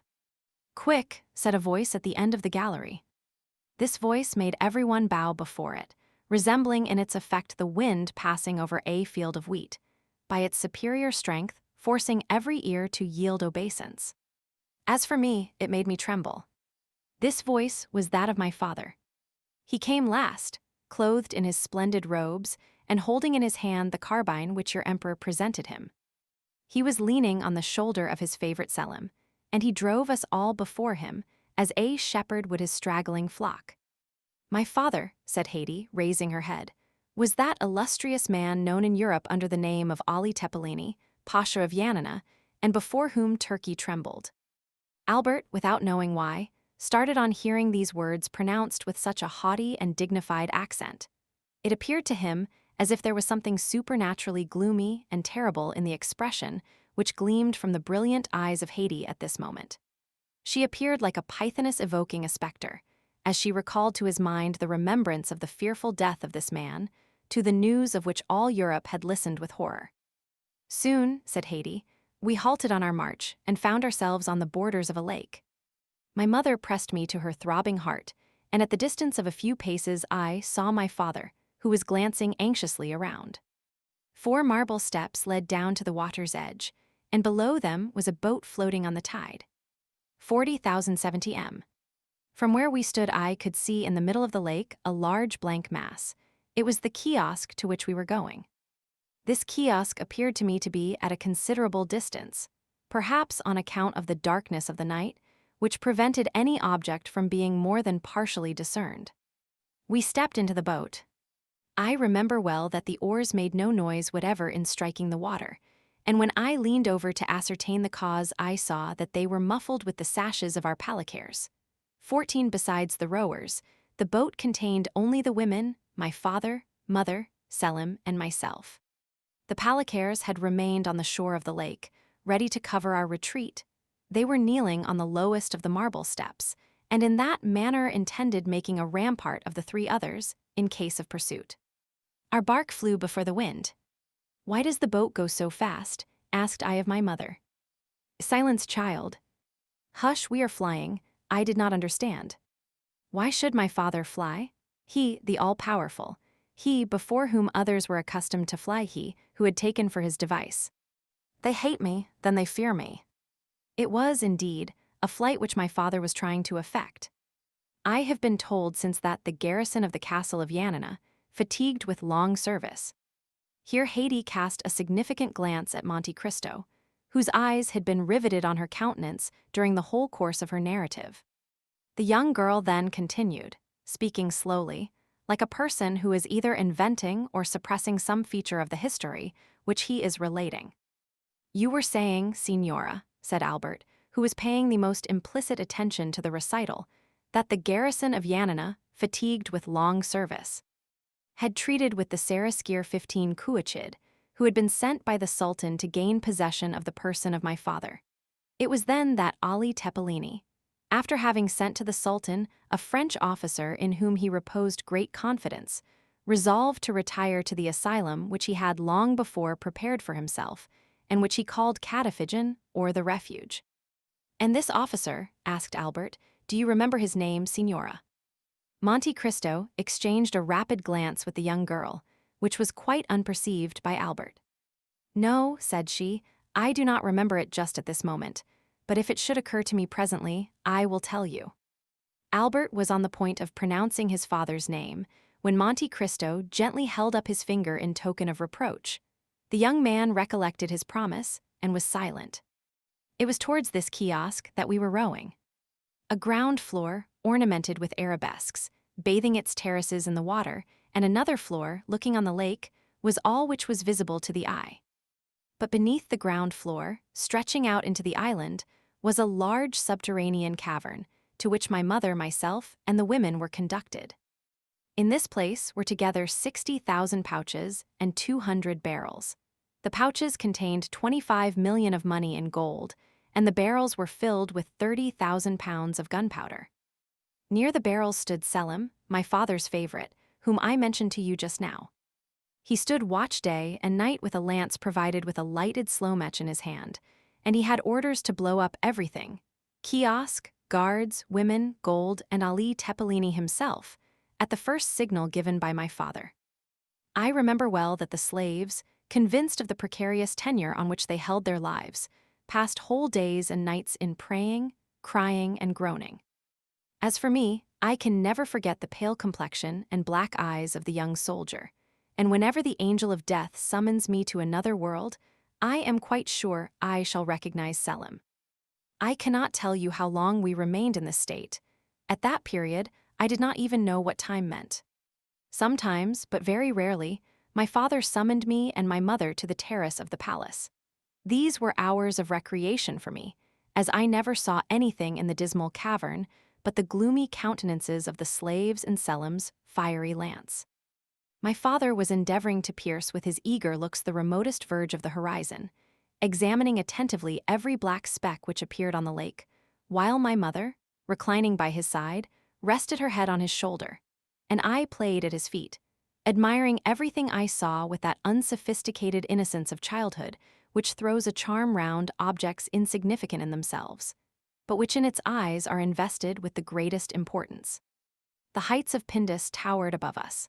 The castle of Yanina rose white and angular from the blue waters of the lake, and the immense masses of black vegetation which, viewed in the distance, gave the idea of lichens clinging to the rocks, were in reality gigantic fir trees and myrtles. One morning my father sent for us. My mother had been crying all the night and was very wretched. We found the Pasha calm, but paler than usual. "Take courage, Vasiliki," said he. "Today arrives the firman of the master, and my fate will be decided. If my pardon be complete, we shall return triumphant to Yanina. If the news be inauspicious, we must fly this night. But supposing our enemy should not allow us to do so," said my mother. "Oh, make yourself easy on that head," said Ali, smiling. "Selim and his flaming lance will settle that matter. They would be glad to see me dead, but they would not like themselves to die with me." My mother only answered by sighs to consolations, which she knew did not come from my father's heart. She prepared the iced water which he was in the habit of constantly drinking, for since his sojourn at the kiosk, he had been parched by the most violent fever. After which she anointed his white beard with perfumed oil and lighted his chibok, which he sometimes smoked for hours together, quietly watching the wreaths of vapor that ascended in spiral clouds and gradually melted away in the surrounding atmosphere. Presently he made such a sudden movement that I was paralyzed with fear. Then, without taking his eyes from the object which had first attracted his attention, he asked for his telescope. My mother gave it him, and as she did so, looked whiter than the marble against which she leaned. I saw my father's hand tremble. "A boat, 2, 3, murmured my father, 4. He then arose, seizing his arms and priming his pistols. "Vasiliki," said he to my mother, trembling perceptibly, "the instant approaches which will decide everything. In the space of half an hour, we shall know the emperor's answer. Go into the cavern with Haydée. I will not quit you," said Vasiliki. "If you die, my lord, I will die with you." "Go to Selim?" cried my father. "Adieu, my lord," murmured my mother, determining quietly to await the approach of death. "Take away Vasiliki," said my father to his palicares. As for me, I had been forgotten in the general confusion. I ran toward Ali Tepelini. He saw me hold out my arms to him, and he stooped down and pressed my forehead with his lips. Oh, how distinctly I remember that kiss. It was the last he ever gave me, and I feel as if it were still warm on my forehead. On descending, we saw through the latticework several boats, which were gradually becoming more distinct to our view. At first they appeared like black specks, and now they looked like birds skimming the surface of the waves. During this time, in the kiosk at my father's feet, were seated 20 palicares, concealed from view by an angle of the wall and watching with eager eyes the arrival of the boats. They were armed with their long guns, inlaid with mother-of-pearl and silver, and cartridges in great numbers were lying scattered on the floor. My father looked at his watch, and paced up and down with a countenance expressive of the greatest anguish. This was the scene which presented itself to my view as I quitted my father after that last kiss. My mother and I traversed the gloomy passage leading to the cavern. Selim was still at his post, and smiled sadly on us as we entered. We fetched our cushions from the other end of the cavern, and sat down by Selim.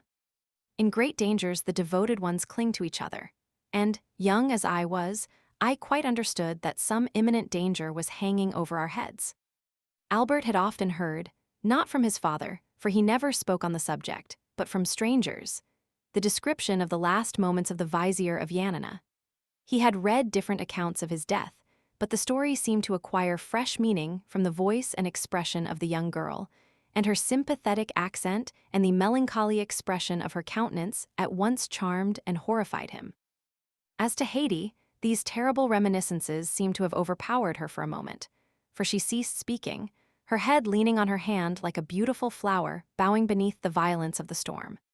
And her eyes, gazing on vacancy, indicated that she was mentally contemplating the green summit of the Pindus and the blue waters of the lake of Yanina, which, like a magic mirror, seemed to reflect the somber picture which she sketched. Monte Cristo looked at her with an indescribable expression of interest and pity. "Go on, my child," said the Count in the Romaic language. 40,074 m. Haydée looked up abruptly, as if the sonorous tones of Monte Cristo's voice had awakened her from a dream, and she resumed her narrative. It was about 4 o'clock in the afternoon, and although the day was brilliant out of doors, we were enveloped in the gloomy darkness of the cavern. One single, solitary light was burning there, and it appeared like a star set in a heaven of blackness. It was Selim's flaming lance. My mother was a Christian, and she prayed. Selim repeated from time to time the sacred words, "God is great." However, my mother had still some hope. As she was coming down, she thought she recognized the French officer who had been sent to Constantinople, and in whom my father placed so much confidence, for he knew that all the soldiers of the French emperor were naturally noble and generous. She advanced some steps towards the staircase and listened. "They are approaching," said she. "Perhaps they bring us peace and liberty." "What do you fear, Vasiliki?" said Selim, in a voice at once so gentle and yet so proud. If they do not bring us peace, we will give them war. If they do not bring life, we will give them death." And he renewed the flame of his lance with a gesture which made one think of Dionysus of old Crete 16. But I, being only a little child, was terrified by this undaunted courage, which appeared to me both ferocious and senseless, and I recoiled with horror from the idea of the frightful death amidst fire and flames which probably awaited us. My mother experienced the same sensations, for I felt her tremble. "Mamma, mamma," said I, "are we really to be killed?" And at the sound of my voice, the slaves redoubled their cries and prayers and lamentations. "My child," said Vasiliki, "may God preserve you from ever wishing for that death which today you so much dread." Then, whispering to Selim, she asked what were her master's orders. "If he send me his poniard, it will signify that the emperor's intentions are not favorable, and I am to set fire to the powder. If, on the contrary, he send me his ring, it will be a sign that the emperor pardons him, and I am to extinguish the match and leave the magazine untouched." "My friend," said my mother, "when your master's orders arrive, if it is the poniard which he sends, instead of dispatching us by that horrible death which we both so much dread, you will mercifully kill us with this same poniard, will you not?" "Yes, Vasiliki," replied Selim tranquilly. Suddenly we heard loud cries, and, listening, discerned that they were cries of joy. The name of the French officer who had been sent to Constantinople resounded on all sides amongst our palicares. It was evident that he brought the answer of the emperor, and that it was favorable. "And do you not remember the Frenchman's name?" said Morcerf, quite ready to aid the memory of the narrator. Monte Cristo made a sign to him to be silent. "I do not recollect it," said Haydée. The noise increased. Steps were heard approaching nearer and nearer. They were descending the steps leading to the cavern. Selim made ready his lance. Soon a figure appeared in the gray twilight at the entrance of the cave, formed by the reflection of the few rays of daylight which had found their way into this gloomy retreat. "Who are you?" cried Selim. "But whoever you may be, I charge you not to advance another step. Long live the emperor," said the figure. "He grants a full pardon to the Vizier Ali, and not only gives him his life, but restores to him his fortune and his possessions." My mother uttered a cry of joy and clasped me to her bosom. "Stop," said Selim, seeing that she was about to go out. "You see I have not yet received the ring." "True," said my mother. And she fell on her knees, at the same time holding me up towards heaven, as if she desired, while praying to God in my behalf, to raise me actually to his presence. And for the second time Haydée stopped, overcome by such violent emotion that the perspiration stood upon her pale brow, and her stifled voice seemed hardly able to find utterance, so parched and dry were her throat and lips. 40,076 m. Monte Cristo poured a little iced water into a glass and presented it to her, saying with a mildness in which was also a shade of command, "Courage." Haydée dried her eyes and continued. By this time our eyes, habituated to the darkness, had recognized the messenger of the Pasha. It was a friend. Selim had also recognized him, but the brave young man only acknowledged one duty, which was to obey. "In whose name do you come?" said he to him. "I come in the name of our master, Ali Tepelini." "If you come from Ali himself," said Selim, "you know what you were charged to remit to me?" "Yes," said the messenger, "and I bring you his ring." At these words he raised his hand above his head to show the token, but it was too far off, and there was not light enough to enable Selim, where he was standing, to distinguish and recognize the object presented to his view. "I do not see what you have in your hand," said Selim. "Approach then," said the messenger, "or I will come nearer to you if you prefer it." "I will agree to neither one nor the other," replied the young soldier. "Place the object which I desire to see in the ray of light which shines there, and retire while I examine it." "Be it so," said the envoy, and he retired after having first deposited the token agreed on in the place pointed out to him by Selim. Oh, how our hearts palpitated, for it did indeed seem to be a ring which was placed there. But was it my father's ring? That was the question. Selim, still holding in his hand the lighted match, walked towards the opening in the cavern, and, aided by the faint light which streamed in through the mouth of the cave, picked up the token. "It is well," said he, kissing it. "It is my master's ring," and throwing the match on the ground, he trampled on it and extinguished it. The messenger uttered a cry of joy and clapped his hands. At this signal, 4 soldiers of the Saraskir Kuachids suddenly appeared, and Selim fell, pierced by 5 blows. Each man had stabbed him separately, and, intoxicated by their crime, though still pale with fear, they sought all over the cavern to discover if there was any fear of fire, after which they amused themselves by rolling on the bags of gold. At this moment, my mother seized me in her arms, and hurrying noiselessly along numerous turnings and windings known only to ourselves, she arrived at a private staircase of the kiosk, where was a scene of frightful tumult and confusion. The lower rooms were entirely filled with Kuachid's troops, that is to say, with our enemies. Just as my mother was on the point of pushing open a small door, we heard the voice of the Pasha sounding in a loud and threatening tone. My mother applied her eye to the crack between the boards. I luckily found a small opening which afforded me a view of the apartment and what was passing within. "What do you want?" said my father to some people who were holding a paper inscribed with characters of gold. "What we want," replied one, "is to communicate to you the will of His Highness." "Do you see this firman?" "I do," said my father. "Well, read it. He demands your head." 40,078 M. My father answered with a loud laugh, which was more frightful than even threats would have been, and he had not ceased when 2 reports of a pistol were heard. He had fired them himself and had killed 2 men. The Palicaires, who were prostrated at my father's feet, now sprang up and fired, and the room was filled with fire and smoke. At the same instant, the firing began on the other side, and the balls penetrated the boards all round us. Oh, how noble did the Grand Vizier my father look at that moment, in the midst of the flying bullets, his scimitar in his hand, and his face blackened with the powder of his enemies. And how he terrified them even then, and made them fly before him. "Selim, Selim," cried he, "guardian of the fire, do your duty." "Selim is dead," replied a voice which seemed to come from the depths of the earth, "and you are lost, Ali." At the same moment an explosion was heard, and the flooring of the room in which my father was sitting was suddenly torn up and shivered to atoms. The troops were firing from underneath. 3 or 4 Palicaires fell with their bodies literally plowed with wounds. My father howled aloud, plunged his fingers into the holes which the balls had made, and tore up one of the planks entire. But immediately through this opening 20 more shots were fired, and the flame, rushing up like fire from the crater of a volcano, soon reached the tapestry, which it quickly devoured.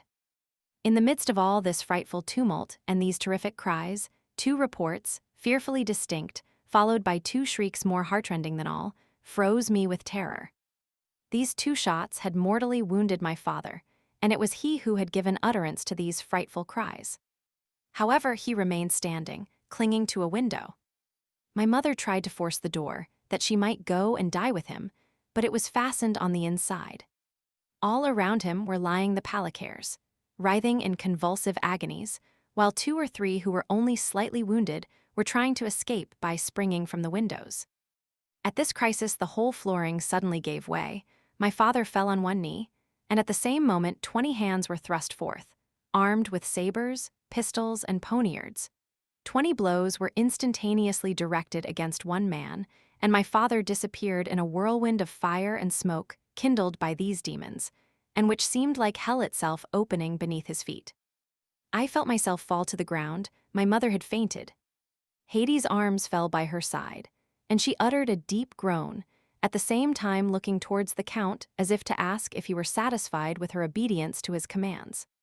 Monte Cristo arose and approached her, took her hand, and said to her in Romaic, "Calm yourself, my dear child, and take courage in remembering that there is a God who will punish traitors." "It is a frightful story, Count," said Albert, terrified at the paleness of Hades' countenance, "and I reproach myself now for having been so cruel and thoughtless in my request." "Oh, it is nothing," said Monte Cristo. Then, patting the young girl on the head, he continued, "Haydée is very courageous, and she sometimes even finds consolation in the recital of her misfortunes." "Because, my lord," said Haydée eagerly, "my miseries recall to me the remembrance of your goodness." Albert looked at her with curiosity, for she had not yet related what he most desired to know, how she had become the slave of the Count. Haydée saw at a glance the same expression pervading the countenances of her 2 auditors. she continued. When my mother recovered her senses, we were before the Seraskier.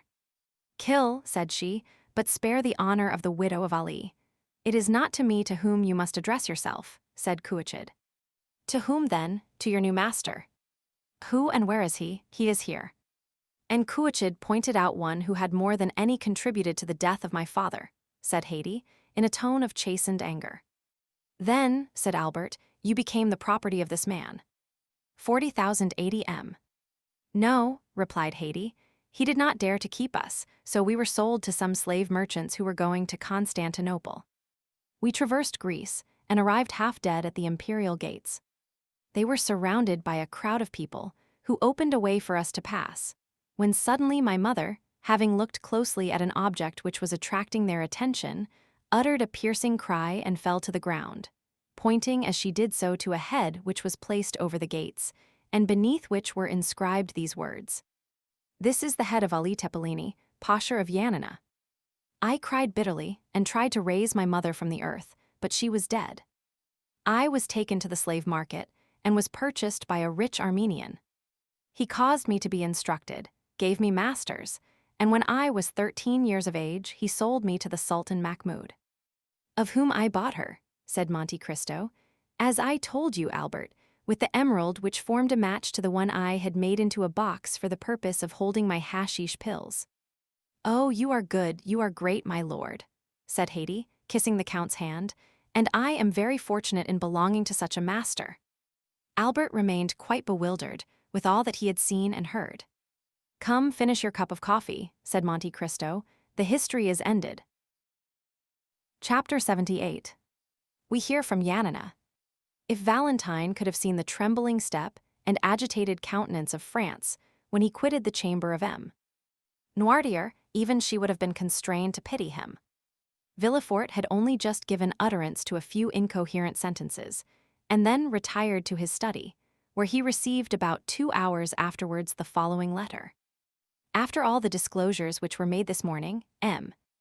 Noirtier de Villefort must see the utter impossibility of any alliance being formed between his family and that of M. France d'Épinay. M. d'Épinay must say that he is shocked and astonished that M.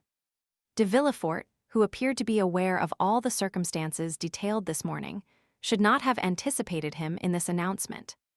No one who had seen the magistrate at this moment, so thoroughly unnerved by the recent inauspicious combination of circumstances, would have supposed for an instant that he had anticipated the annoyance, although it certainly never had occurred to him that his father would carry candor, or rather rudeness, so far as to relate such a history.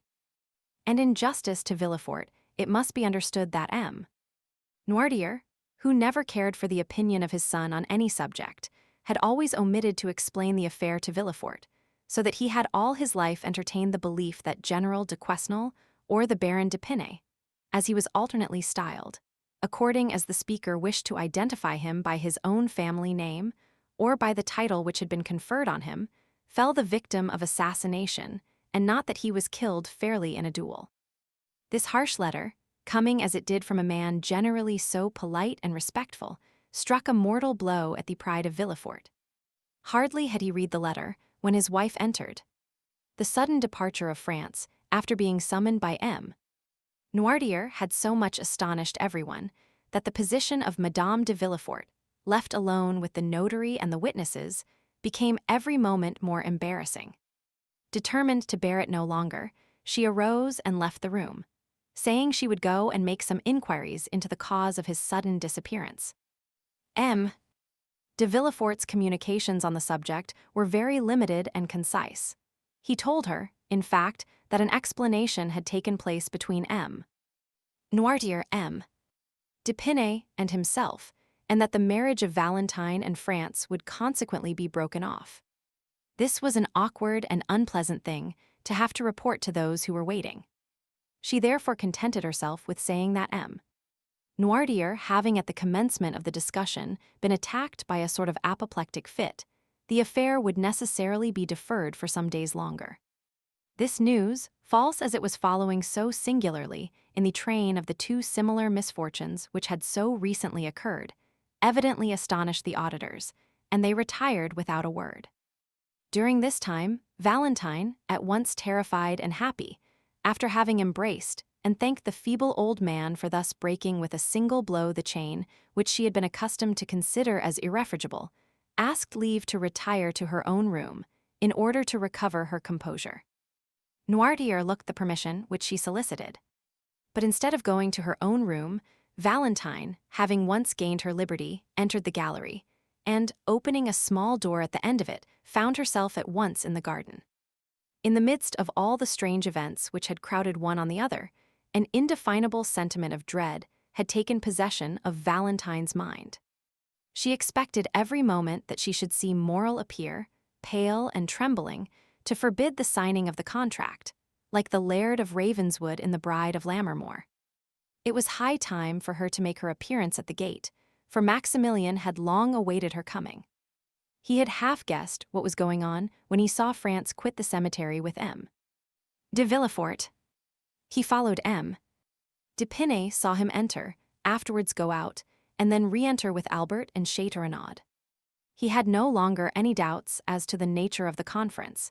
He therefore quickly went to the gate in the clover patch, prepared to hear the result of the proceedings, and very certain that Valentine would hasten to him the first moment she should be set at liberty.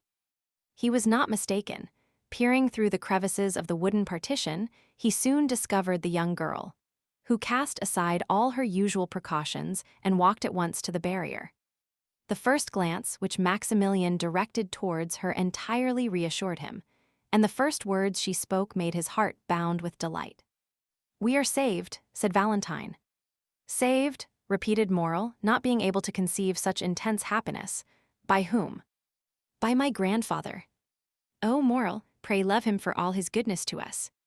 Morrel swore to love him with all his soul, and at that moment he could safely promise to do so, for he felt as though it were not enough to love him merely as a friend or even as a father. He worshipped him as a god. "But tell me, Valentine, how has it all been effected? What strange means has he used to compass this blessed end?" Valentine was on the point of relating all that had passed, but she suddenly remembered that in doing so, she must reveal a terrible secret which concerned others as well as her grandfather, and she said, "At some future time, I will tell you all about it." "But when will that be?" "When I am your wife." The conversation had now turned upon a topic so pleasing to Morrel, that he was ready to accede to anything that Valentine thought fit to propose, and he likewise felt that a piece of intelligence, such as he just heard, ought to be more than sufficient to content him for one day. However, he would not leave without the promise of seeing Valentine again the next night. Valentine promised all that Morrel required of her, and certainly it was less difficult now for her to believe that she should marry Maximilian than it was an hour ago to assure herself that she should not marry France. During the time occupied by the interview we have just detailed, Madame de Villefort had gone to visit M. Noirtier. The old man looked at her with that stern and forbidding expression with which he was accustomed to receive her. "Sir," said she, "it is superfluous for me to tell you that Valentine's marriage is broken off, since it was here that the affair was concluded." Noirtier's countenance remained immovable. "But one thing I can tell you, of which I do not think you are aware, that is, that I have always been opposed to this marriage, and that the contract was entered into entirely without my consent or approbation." Noirtier regarded his daughter-in-law with the look of a man desiring an explanation. "Now that this marriage, which I know you so much disliked, is done away with, I come to you on an errand which neither M. de Villefort nor Valentine could consistently undertake." Noirtier's eyes demanded the nature of her mission. "I come to entreat you, sir," continued Madame de Villefort, "as the only one who has the right of doing so, inasmuch as I am the only one who will receive no personal benefit from the transaction. I come to entreat you to restore, not your love, for that she has always possessed, but to restore your fortune to your granddaughter." There was a doubtful expression in Noirtier's eyes. He was evidently trying to discover the motive of this proceeding, and he could not succeed in doing so. "May I hope, sir," said Madame de Villefort, "that your intentions accord with my request?" Noirtier made a sign that they did. "In that case, sir," rejoined Madame de Villefort, I will leave you overwhelmed with gratitude and happiness at your prompt acquiescence to my wishes."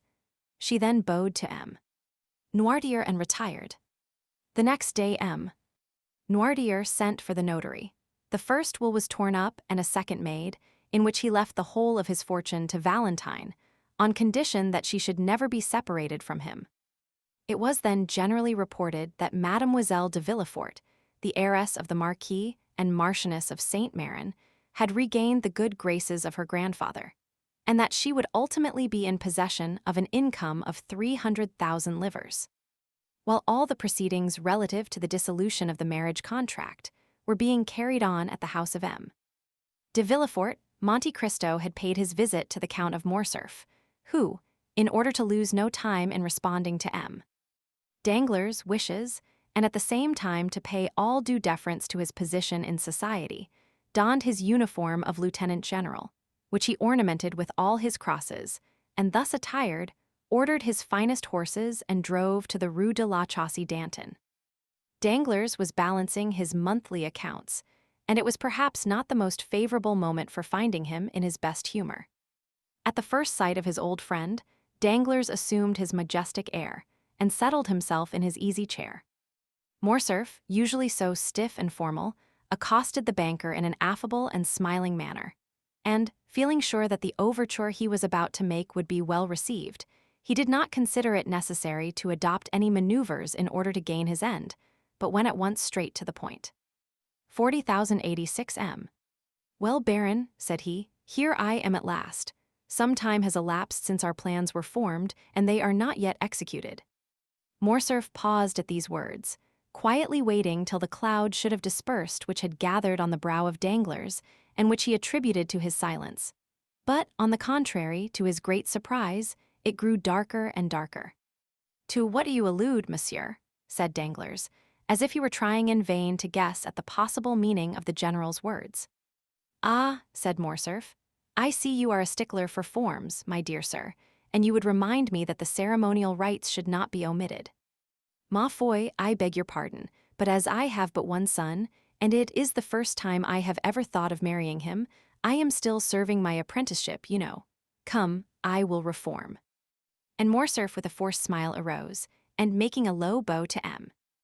Danglars said, "Baron, I have the honor of asking of you the hand of Mademoiselle Eugénie Danglars for my son, the Vicomte Albert de Morcerf."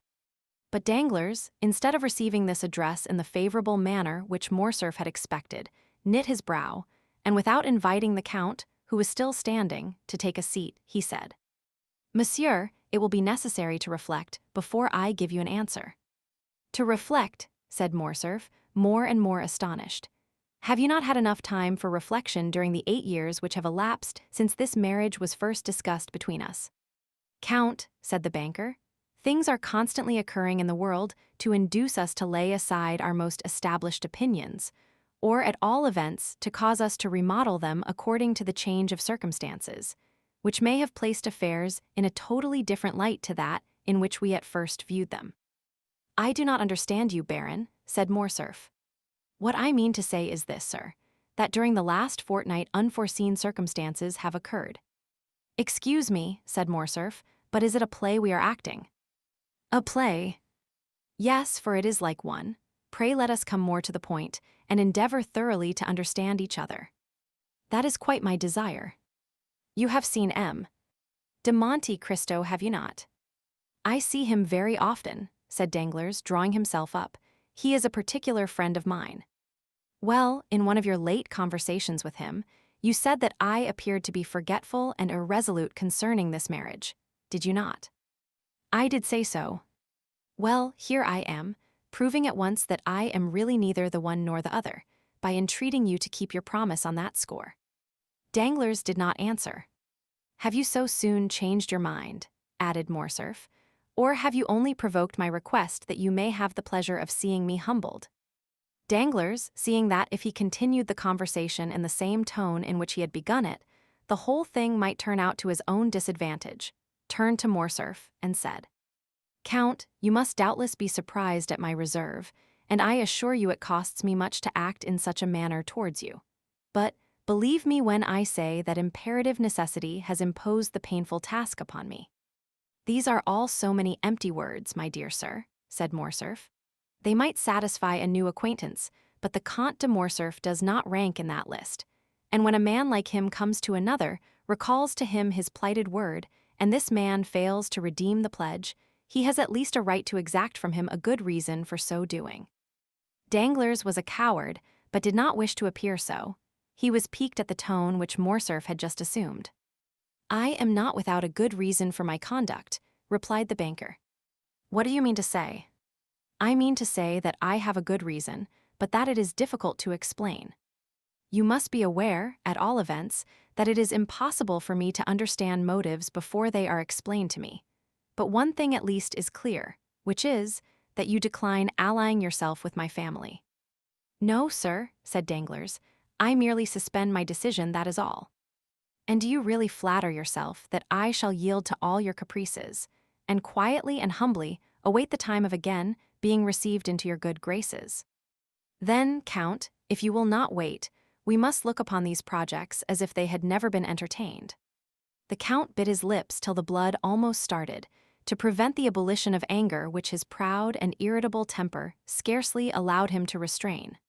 Understanding, however, that in the present state of things the laugh would decidedly be against him, he turned from the door, towards which he had been directing his steps, and again confronted the banker. A cloud settled on his brow, evincing decided anxiety and uneasiness, instead of the expression of offended pride which had lately reigned there. "My dear Danglars," said Morcerf, "we have been acquainted for many years, and consequently we ought to make some allowance for each other's failings. You owe me an explanation, and really it is but fair that I should know what circumstance has occurred to deprive my son of your favor." "It is from no personal ill-feeling towards the Viscount, that is all I can say, sir," replied Danglars, who resumed his insolent manner as soon as he perceived that Morcerf was a little softened and calmed down. "And towards whom do you bear this personal ill-feeling, then?" said Morcerf, turning pale with anger. The expression of the Count's face had not remained unperceived by the banker. He fixed on him a look of greater assurance than before, and said, "You may, perhaps, be better satisfied that I should not go farther into particulars." A tremor of suppressed rage shook the whole frame of the Count, and making a violent effort over himself, he said, "I have a right to insist on your giving me an explanation. Is it Madame de Morcerf who has displeased you? Is it my fortune which you find insufficient? Is it because my opinions differ from yours?" "Nothing of the kind, sir," replied Danglars. "If such had been the case, I only should have been to blame, inasmuch as I was aware of all these things when I made the engagement. No, do not seek any longer to discover the reason. I really am quite ashamed to have been the cause of your undergoing such severe self-examination. Let us drop the subject, and adopt the middle course of delay, which implies neither a rupture nor an engagement. Ma foi, there is no hurry. My daughter is only 17 years old, and your son 21.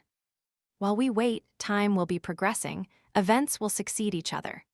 Things which in the evening look dark and obscure appear but too clearly in the light of morning, and sometimes the utterance of one word or the lapse of a single day will reveal the most cruel calumnies." "Calumnies, did you say, sir?" cried Morcerf, turning livid with rage. "Does anyone dare to slander me?" "Monsieur, I told you that I considered it best to avoid all explanation." "Then, sir, I am patiently to submit to your refusal." "Yes, sir, although I assure you the refusal is as painful for me to give as it is for you to receive, for I had reckoned on the honor of your alliance, and the breaking off of a marriage contract always injures the lady more than the gentleman." "Enough, sir," said Morcerf, "we will speak no more on the subject." And clutching his gloves in anger, he left the apartment. Danglars observed that during the whole conversation, Morcerf had never once dared to ask if it was on his own account that Danglars recalled his word. That evening he had a long conference with several friends, and M. Cavalcanti, who had remained in the drawing-room with the ladies, was the last to leave the banker's house. The next morning, as soon as he awoke, Danglars asked for the newspapers. They were brought to him. He laid aside 3 or 4, and at last fixed on L'Impartial, the paper of which Beauchamp was the chief editor. He hastily tore off the cover, opened the journal with nervous precipitation, passed contemptuously over the Paris jottings, and arriving at the miscellaneous intelligence, stopped with a malicious smile at a paragraph headed, "We hear from Yanina." "Very good," observed Danglars, after having read the paragraph. "Here is a little article on Colonel Fernand, which, if I am not mistaken, would render the explanation which the Count de Morcerf required of me perfectly unnecessary." At the same moment, that is, at 9 o'clock in the morning, Albert de Morcerf, dressed in a black coat buttoned up to his chin, might have been seen walking with a quick and agitated step in the direction of Monte Cristo's house in the Champs-Élysées. When he presented himself at the gate, the porter informed him that the Count had gone out about half an hour previously. "Did he take Baptistin with him?" "No, my lord." "Call him then, I wish to speak to him." The concierge went to seek the valet de chambre, and returned with him in an instant. "My good friend," said Albert, "I beg pardon for my intrusion, but I was anxious to know from your own mouth if your master was really out or not." "He is really out, sir," replied Baptistin. "Out even to me." "I know how happy my master always is to receive the Vicomte," said Baptistin, "and I should therefore never think of including him in any general order." "You are right, and now I wish to see him on an affair of great importance." "Do you think it will be long before he comes in?" "No, I think not, for he ordered his breakfast at 10 o'clock. "Well, I will go and take a turn in the Champs-Élysées, and at 10 o'clock I will return here. Meanwhile, if the Count should come in, will you beg him not to go out again without seeing me?" "You may depend on my doing so, sir," said Baptistin. Albert left the cab in which he had come at the Count's door, intending to take a turn on foot. As he was passing the Allée des Veuves, he thought he saw the Count's horses standing at Gosset's shooting gallery. He approached, and soon recognized the coachman. "Is the Count shooting in the gallery?" said Morcerf. "Yes, sir," replied the coachman. While he was speaking, Albert had heard the report of 2 or 3 pistol shots. He entered, and on his way met the waiter. "Excuse me, my lord," said the lad, "but will you have the kindness to wait a moment?" "What for, Philip?" asked Albert, who, being a constant visitor there, did not understand this opposition to his entrance. "Because the person who is now in the gallery prefers being alone, and never practices in the presence of anyone." "Not even before you, Philip." "Then who loads his pistol?" "His servant." "A Nubian." "A Negro." "It is he, then." "Do you know this gentleman?" "Yes, and I am come to look for him. He is a friend of mine." "Oh, that is quite another thing, then." "I will go immediately, and inform him of your arrival." And Philip, urged by his own curiosity, entered the gallery. A second afterwards, Monte Cristo appeared on the threshold. "I ask your pardon, my dear Count," said Albert, "for following you here, and I must first tell you that it was not the fault of your servants that I did so. I alone am to blame for the indiscretion. I went to your house, and they told me you were out, but that they expected you home at 10 o'clock to breakfast. I was walking about in order to pass away the time till 10 o'clock, when I caught sight of your carriage and horses. What you have just said induces me to hope that you intend breakfasting with me." 40,092 M. "No, thank you. I am thinking of other things besides breakfast just now. Perhaps we may take that meal at a later hour and in worse company." "What on earth are you talking of?" "I am to fight today." "For what?" "For the sake of fighting." "Yes, I understand that, but what is the quarrel?" "People fight for all sorts of reasons, you know." "I fight in the cause of honor." "Ah, that is something serious." "So serious that I come to beg you to render me a service." "What is it?" "To be my second." "That is a serious matter, and we will not discuss it here. Let us speak of nothing till we get home. Ali, bring me some water." The Count turned up his sleeves, and passed into the little vestibule where the gentlemen were accustomed to wash their hands after shooting. "Come in, my lord," said Philip in a low tone, "and I will show you something droll." Morcerf entered, and in place of the usual target, he saw some playing cards fixed against the wall. At a distance, Albert thought it was a complete suit, for he counted from the ace to the 10. "Aha," said Albert, "I see you were preparing for a game of cards." "No," said the Count, I was making a suit. How? Said Albert. Those are really aces and twos which you see, but my shots have turned them into threes, fives, sevens, eights, nines, and tens. Albert approached. In fact, the bullets had actually pierced the cards in the exact places which the painted signs would otherwise have occupied, the lines and distances being as regularly kept as if they had been ruled with pencil. In going up to the target, Morcerf picked up 2 or 3 swallows that had been rash enough to come within the range of the Count's pistol. Diable, said Morcerf. What would you have, my dear Viscount? Said Monte Cristo, wiping his hands on the towel which Ali had brought him. I must occupy my leisure moments in some way or other. But come, I am waiting for you. Both men entered Monte Cristo's carriage, which in the course of a few minutes deposited them safely at No. 30. Monte Cristo took Albert into his study, and pointing to a seat, placed another for himself. Now let us talk the matter over quietly, said the Count. You see I am perfectly composed, said Albert. With whom are you going to fight? With Beauchamp. One of your friends. Of course, it is always with friends that one fights. I suppose you have some cause of quarrel. I have. 40,094 M. What has he done to you? There appeared in his journal last night, but wait and read for yourself. And Albert handed over the paper to the Count, who read as follows. A correspondent at Yanina informs us of a fact of which, until now, we had remained in ignorance. The castle which formed the protection of the town was given up to the Turks by a French officer named Fernand, in whom the Grand Vizier, Ali Tepelini, had reposed the greatest confidence. Well, said Monte Cristo, what do you see in that to annoy you? What do I see in it? Yes, what does it signify to you if the castle of Yanina was given up by a French officer? It signifies to my father, the Count of Morcerf, whose Christian name is Fernand. Did your father serve under Ali Pasha? Yes, that is to say, he fought for the independence of the Greeks, and hence arises the calumny. Oh, my dear Viscount, do talk reason. I do not desire to do otherwise.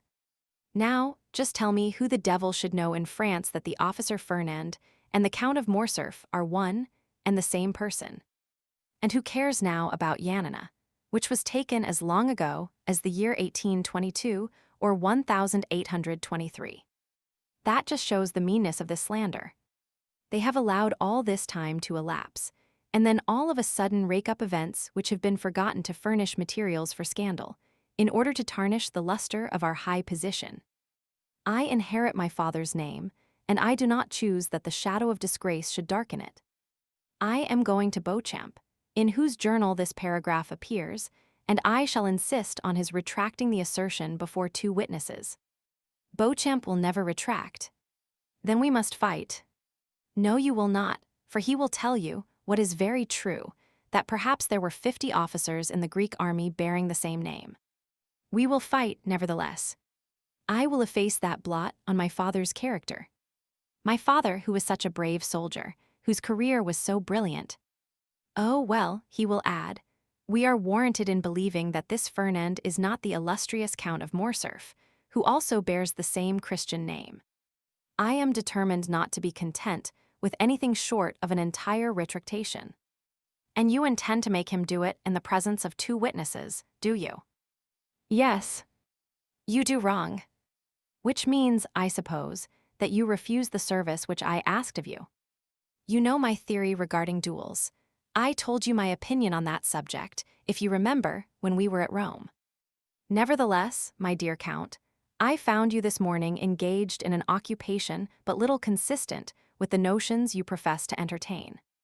Because, my dear fellow, you understand one must never be eccentric. If one's lot is cast among fools, it is necessary to study folly.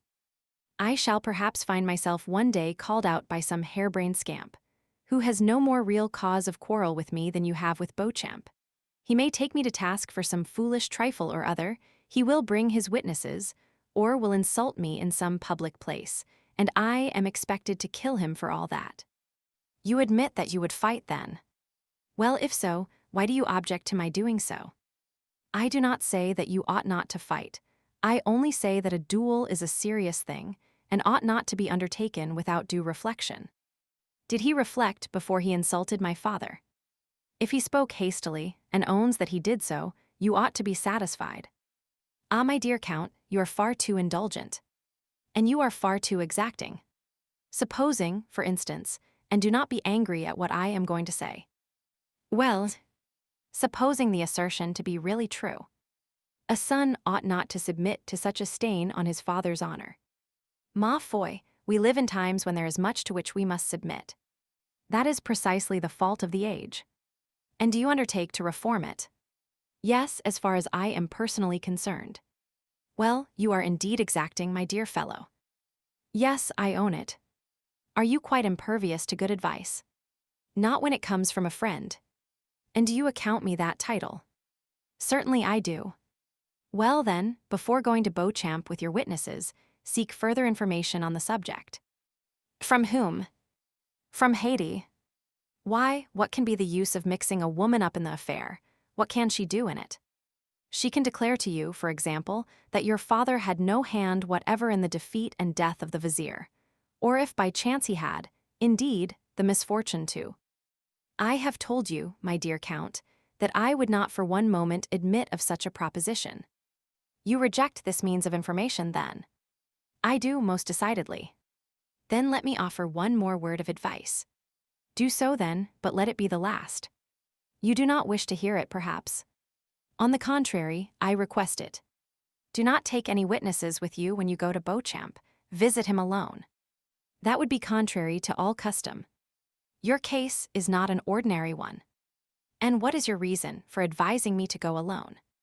Because then the affair will rest between you and Beauchamp. Explain yourself. I will do so. If Beauchamp be disposed to retract, you ought at least to give him the opportunity of doing it of his own free will. The satisfaction to you will be the same. If, on the contrary, he refuses to do so, it will then be quite time enough to admit two strangers into your secret. They will not be strangers, they will be friends. Ah, but the friends of today are the enemies of tomorrow. Beauchamp, for instance. So you recommend. I recommend you to be prudent. Then you advise me to go alone to Beauchamp. I do, and I will tell you why. When you wish to obtain some concession from a man's self-love, you must avoid even the appearance of wishing to wound it. I believe you are right. I am glad of it. Then I will go alone. Go, but you would do better still by not going at all. That is impossible. Do so, then, it will be a wiser plan than the first which you proposed. But if, in spite of all my precautions, I am at last obliged to fight, will you not be my second? My dear Viscount, said Monte Cristo gravely, you must have seen before today that at all times, and in all places, I have been at your disposal, but the service which you have just demanded of me is one which it is out of my power to render you. Why? Perhaps you may know at some future period, and in the meantime, I request you to excuse my declining to put you in possession of my reasons. Well, I will have France and Châteaurenaud. They will be the very men for it. Do so, then. But if I do fight, you will surely not object to giving me a lesson or two in shooting and fencing. That, too, is impossible. What a singular being you are. You will not interfere in anything. You are right. That is the principle on which I wish to act. We will say no more about it, then. Goodbye, Count. Morcerf took his hat and left the room. He found his carriage at the door, and doing his utmost to restrain his anger, he went at once to find Beauchamp, who was in his office.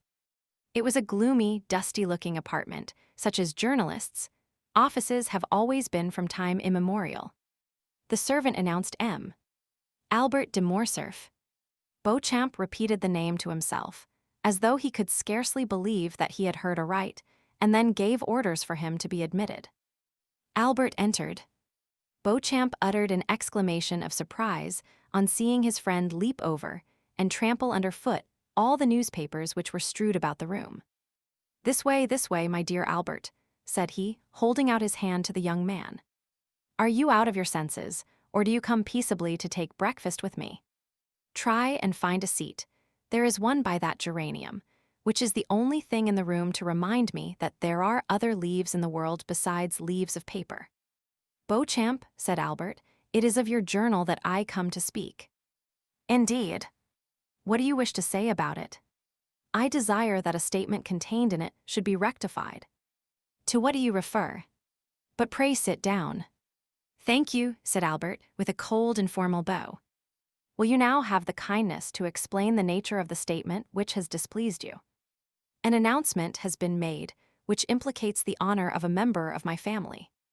What is it? Said Beauchamp, much surprised. Surely you must be mistaken. The story sent you from Yanina. Yanina?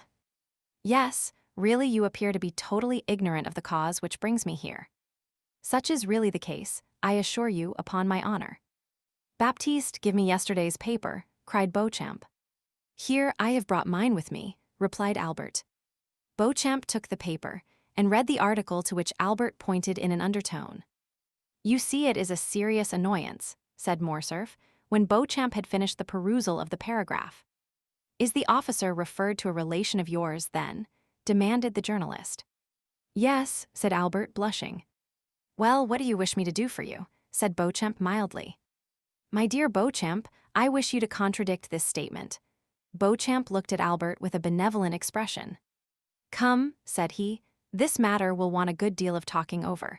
A retractation is always a serious thing, you know. Sit down, and I will read it again. Albert resumed his seat, and Beauchamp read, with more attention than at first, the lines denounced by his friend. Well, said Albert in a determined tone, you see that your paper has insulted a member of my family, and I insist on a retractation being made. You insist? Yes, I insist. Permit me to remind you that you are not in the chamber, my dear Viscount. Nor do I wish to be there, replied the young man, rising. I repeat that I am determined to have the announcement of yesterday contradicted. You have known me long enough, continued Albert, biting his lips convulsively, for he saw that Beauchamp's anger was beginning to rise. You have been my friend, and therefore sufficiently intimate with me to be aware that I am likely to maintain my resolution on this point. If I have been your friend, Morcerf, your present manner of speaking would almost lead me to forget that I ever bore that title. But wait a moment, do not let us get angry, or at least not yet. You are irritated and vexed. Tell me how this Fernand is related to you. He is merely my father, said Albert, M. Fernand Mondego, Count of Morcerf, an old soldier who has fought in 20 battles and whose honorable scars they would denounce as badges of disgrace. Is it your father? Said Beauchamp. That is quite another thing. Then I can well understand your indignation, my dear Albert. I will look at it again. And he read the paragraph for the third time, laying a stress on each word as he proceeded. But the paper nowhere identifies this Fernand with your father. 40,100 M. No, but the connection will be seen by others, and therefore I will have the article contradicted. At the words I will, Beauchamp steadily raised his eyes to Albert's countenance, and then as gradually lowering them, he remained thoughtful for a few moments. You will retract this assertion, will you not, Beauchamp? Said Albert with increased though stifled anger. Yes, replied Beauchamp. Immediately, said Albert. When I am convinced that the statement is false. What? The thing is worth looking into, and I will take pains to investigate the matter thoroughly. But what is there to investigate, sir? Said Albert, enraged beyond measure at Beauchamp's last remark. If you do not believe that it is my father, say so immediately. And if, on the contrary, you believe it to be him, state your reasons for doing so. Beauchamp looked at Albert with the smile which was so peculiar to him, and which in its numerous modifications served to express every varied emotion of his mind. Sir, replied he, if you came to me with the idea of demanding satisfaction, you should have gone at once to the point, and not have entertained me with the idle conversation to which I have been patiently listening for the last half-hour. Am I to put this construction on your visit? Yes, if you will not consent to retract that infamous calumny. Wait a moment, no threats, if you please, M. Fernand Mondego, Vicomte de Morcerf. I never allow them from my enemies, and therefore shall not put up with them from my friends. You insist on my contradicting the article relating to General Fernand, an article with which, I assure you on my word of honor, I had nothing whatever to do.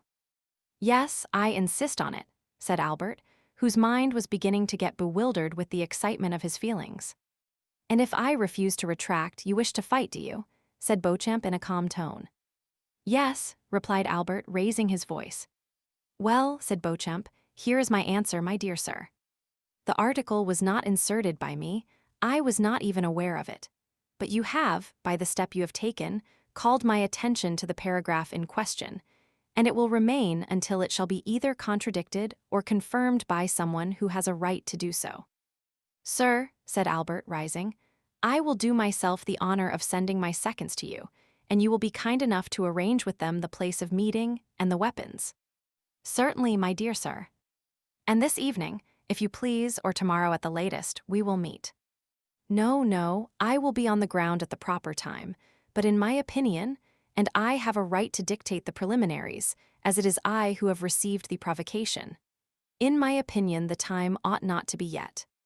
I know you to be well skilled in the management of the sword, while I am only moderately so. I know, too, that you are a good marksman. There we are about equal. I know that a duel between us two would be a serious affair, because you are brave, and I am brave also. I do not therefore wish either to kill you, or to be killed myself without a cause. Now, I am going to put a question to you, and one very much to the purpose too.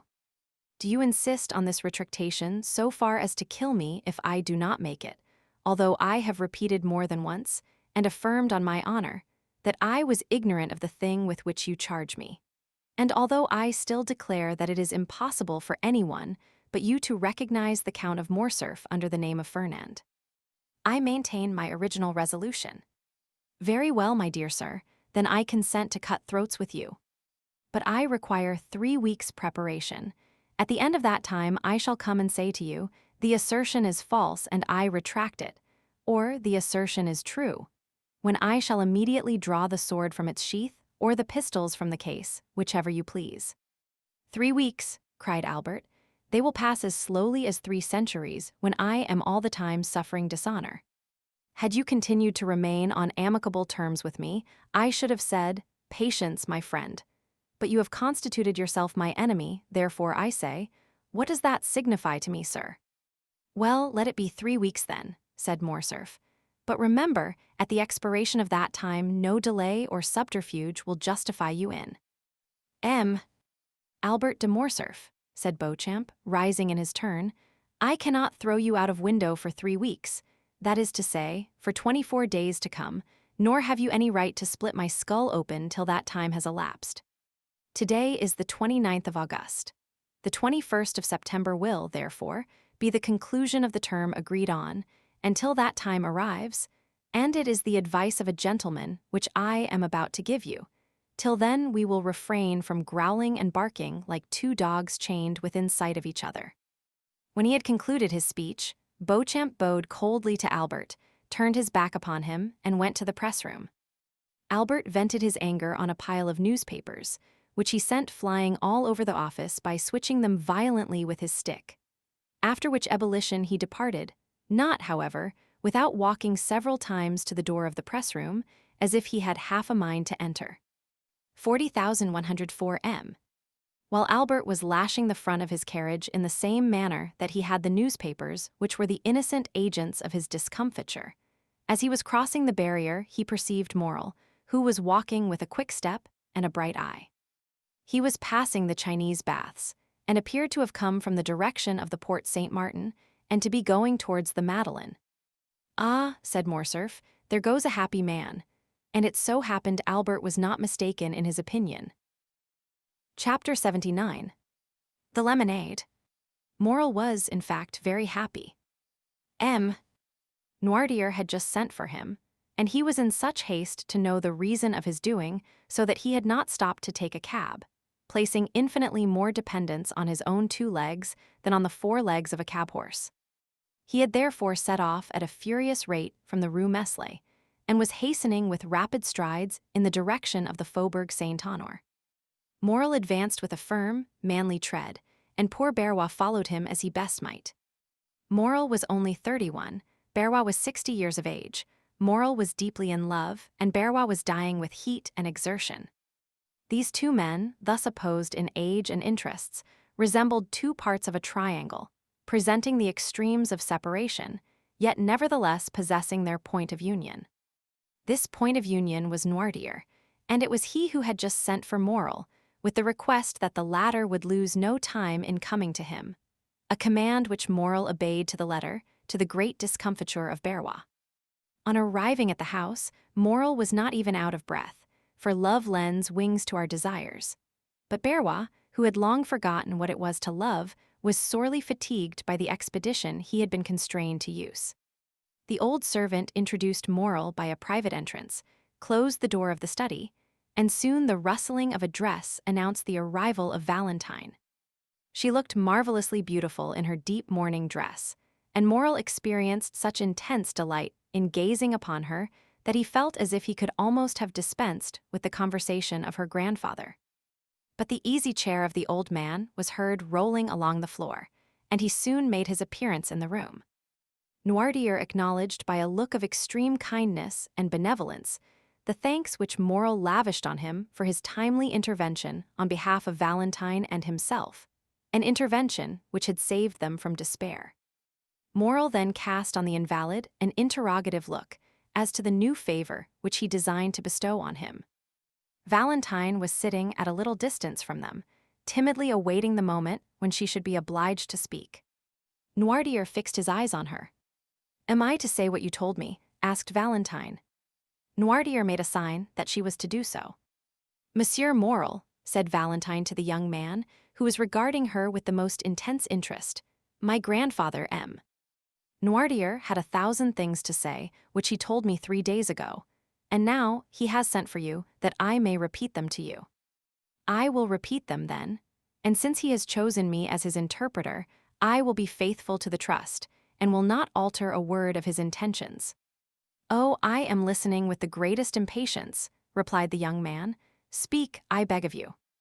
Valentine cast down her eyes. This was a good omen for Morel, for he knew that nothing but happiness could have the power of thus overcoming Valentine. "My grandfather intends leaving this house," said she, "and Berrois is looking out for suitable apartments for him in another. But you, Mademoiselle de Villefort, you, who are necessary to M. Noirtier's happiness—" "I," interrupted Valentine, "I shall not leave my grandfather, that is an understood thing between us. My apartment will be close to his. Now M. de Villefort must either give his consent to this plan or his refusal. In the first case, I shall leave directly, and in the second I shall wait till I am of age, which will be in about 10 months. Then I shall be free, I shall have an independent fortune and—" "And what?" demanded Morel. "And with my grandfather's consent, I shall fulfill the promise which I have made you." Valentine pronounced these last few words in such a low tone that nothing but Morel's intense interest in what she was saying could have enabled him to hear them. "Have I not explained your wishes, grandpapa?" said Valentine, addressing Noirtier. "Yes," looked the old man. "Once under my grandfather's roof, M. Morel can visit me in the presence of my good and worthy protector, if we still feel that the union we contemplated will be likely to ensure our future comfort and happiness. In that case, I shall expect M. Morel to come and claim me at my own hands. But alas, I have heard it said that hearts inflamed by obstacles to their desire grew cold in time of security. I trust we shall never find it so in our experience." "Oh," cried Morel, almost tempted to throw himself on his knees before Noirtier and Valentine, and to adore them as two superior beings, "what have I ever done in my life to merit such unbounded happiness?" "Until that time," continued the young girl in a calm and self-possessed tone of voice, "we will conform to circumstances and be guided by the wishes of our friends, so long as those wishes do not tend finally to separate us. In a word, and I repeat it because it expresses all I wish to convey, we will wait." "And I swear to make all the sacrifices which this word imposes, sir," said Morel, "not only with resignation, but with cheerfulness. Therefore," continued Valentine, looking playfully at Maximilian, "no more inconsiderate actions, no more rash projects. for you surely would not wish to compromise one who from this day regards herself as destined, honorably and happily, to bear your name." Morel looked obedience to her commands. Noirtier regarded the lovers with a look of ineffable tenderness, while Berrois, who had remained in the room in the character of a man privileged to know everything that passed, smiled on the youthful couple as he wiped the perspiration from his bald forehead. "How hot you look, my good Berrois," said Valentine. "Ah, I have been running very fast, mademoiselle, but I must do Morel the justice to say that he ran still faster." Noirtier directed their attention to a waiter, on which was placed a decanter containing lemonade and a glass. The decanter was nearly full, with the exception of a little, which had been already drunk by Noirtier. "Come, Berrois," said the young girl, "take some of this lemonade. I see you are coveting a good draught of it." "The fact is, mademoiselle," said Berrois, "I am dying with thirst, and since you are so kind as to offer it me, I cannot say I should at all object to drinking your health in a glass of it." "Take some then, and come back immediately." Berrois took away the waiter, and hardly was he outside the door, which in his haste he forgot to shut, than they saw him throw back his head and empty to the very dregs the glass which Valentine had filled. Valentine and Morel were exchanging their adieus in the presence of Noirtier when a ring was heard at the doorbell. It was the signal of a visit. Valentine looked at her watch. "It is past noon," said she, "and today is Saturday. I dare say it is the doctor, grandpapa." Noirtier looked his conviction that she was right in her supposition. "He will come in here, and Morel had better go. Do you not think so, grandpapa?" "Yes," signed the old man. "Berrois," cried Valentine, "Berrois." "I am coming, mademoiselle," replied he. "Berrois will open the door for you," said Valentine, addressing Morel. "And now remember one thing, monsieur officer, that my grandfather commands you not to take any rash or ill-advised step, which would be likely to compromise our happiness. 40,108 "I promised him to wait," replied Morel, "and I will wait." At this moment Berrois entered. "Who rang?" asked Valentine. "Dr. d'Avrigny," said Berrois, staggering as if he would fall. "What is the matter, Berrois?" said Valentine. The old man did not answer, but looked at his master with wild, staring eyes, while with his cramped hand he grasped a piece of furniture to enable him to stand upright. "He is going to fall," cried Morel. The rigors which had attacked Berrois gradually increased, the features of the face became quite altered, and the convulsive movement of the muscles appeared to indicate the approach of a most serious nervous disorder.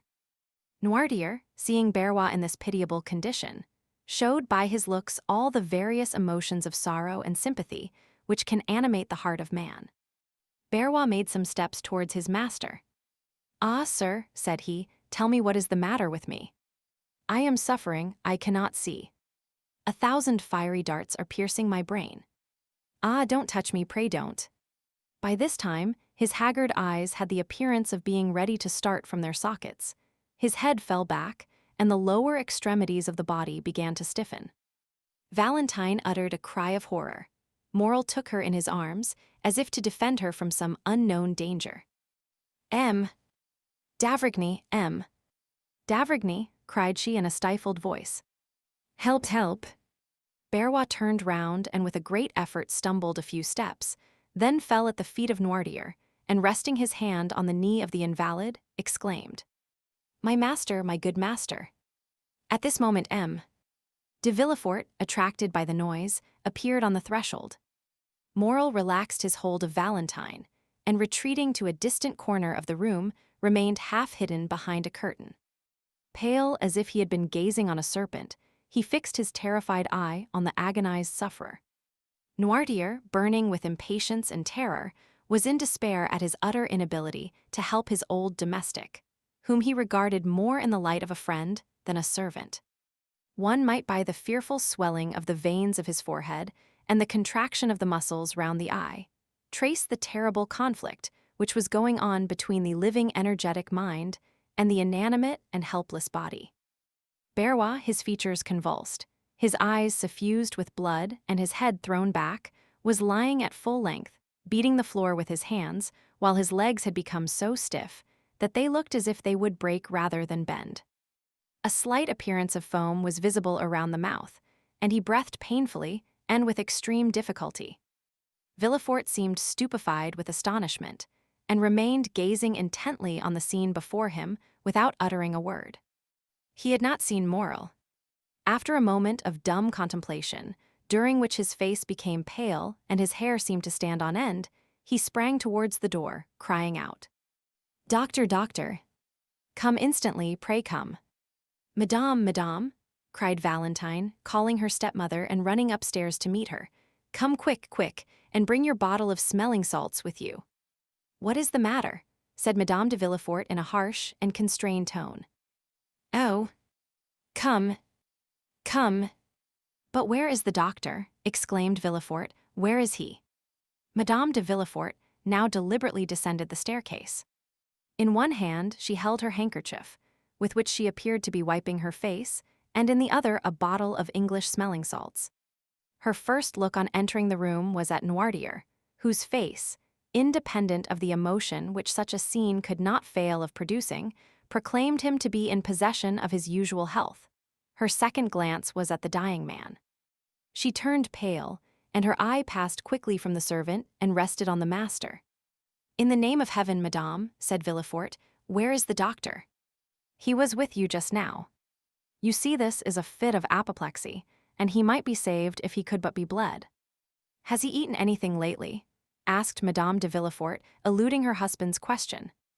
"Madame," replied Valentine, "he has not even breakfasted. He has been running very fast on an errand with which my grandfather charged him, and when he returned, took nothing but a glass of lemonade." "Ah," said Madame de Villefort, "why did he not take wine?" Lemonade was a very bad thing for him. Grandpapa's bottle of lemonade was standing just by his side. Poor Barrois was very thirsty, and was thankful to drink anything he could find. Madame de Villefort started. Noirtier looked at her, with a glance of the most profound scrutiny. "He has such a short neck," said she. "Madame," said Villefort, "I ask where is M. d'Avrigny? In God's name answer me." "He is with Edward, who is not quite well," replied Madame de Villefort, no longer being able to avoid answering. Villefort rushed upstairs to fetch him. "Take this," said Madame de Villefort, giving her smelling bottle to Valentine. "They will, no doubt, bleed him, therefore I will retire, for I cannot endure the sight of blood." And she followed her husband upstairs. Morel now emerged from his hiding-place, where he had remained quite unperceived, so great had been the general confusion. "Go away as quick as you can, Maximilian," said Valentine, "and stay till I send for you." "Go." Morel looked towards Noirtier for permission to retire. The old man, who had preserved all his usual coolness, made a sign to him to do so. The young man pressed Valentine's hand to his lips, and then left the house by a back staircase. At the same moment that he quitted the room, Villefort and the doctor entered by an opposite door. Barrois was now showing signs of returning consciousness. The crisis seemed past, a low moaning was heard, and he raised himself on one knee. D'Avrigny and Villefort laid him on a couch. "What do you prescribe, doctor?" demanded Villefort. "Give me some water and ether." "You have some in the house, have you not?" "Yes." "Send for some oil of turpentine and tartar emetic." Villefort immediately dispatched a messenger. "And now let everyone retire." "Must I go too?" asked Valentine timidly. "Yes, mademoiselle, you especially," replied the doctor abruptly. Valentine looked at M. D'Avrigny, with astonishment, kissed her grandfather on the forehead and left the room. The doctor closed the door after her with a gloomy air. "Look, look, doctor," said Villefort. "He is quite coming round again. I really do not think, after all, it is anything of consequence." "M." D'Avrigny answered by a melancholy smile. "How do you feel, Barrois?" asked he. "A little better, sir." "Will you drink some of this ether and water?" "I will try, but don't touch me." "Why not?" "Because I feel that, if you were only to touch me with the tip of your finger, the fit would return." "Drink." Barrois took the glass, and, raising it to his purple lips, took about half of the liquid offered him. "Where do you suffer?" asked the doctor. "Everywhere." I feel cramps over my whole body. Do you find any dazzling sensation before the eyes? Yes. Any noise in the ears? Frightful. 40,112 m. When did you first feel that? Just now. Suddenly. Yes, like a clap of thunder. Did you feel nothing of it yesterday or the day before? Nothing. No drowsiness? None. What have you eaten today? I have eaten nothing. I only drank a glass of my master's lemonade, that's all. And Berrois turned towards Noirtier, who, immovably fixed in his armchair, was contemplating this terrible scene without allowing a word or a movement to escape him. Where is this lemonade? Asked the doctor eagerly. Downstairs in the decanter. Whereabouts downstairs? In the kitchen. Shall I go and fetch it, doctor? Inquired Villefort. No, stay here and try to make Berrois drink the rest of this glass of ether and water. I will go myself and fetch the lemonade. D'avrigny bounded towards the door, flew down the back staircase, and almost knocked down Madame de Villefort in his haste, who was herself going down to the kitchen. She cried out, but D'avrigny paid no attention to her. Possessed with but one idea, he cleared the last 4 steps with a bound and rushed into the kitchen, where he saw the decanter about 3 parts empty still standing on the waiter, where it had been left. He darted upon it, as an eagle would seize upon its prey. Panting with loss of breath, he returned to the room he had just left. Madame de Villefort was slowly ascending the steps, which led to her room. Is this the decanter you spoke of? Asked D'avrigny. Yes, doctor. Is this the same lemonade of which you partook? I believe so. What did it taste like?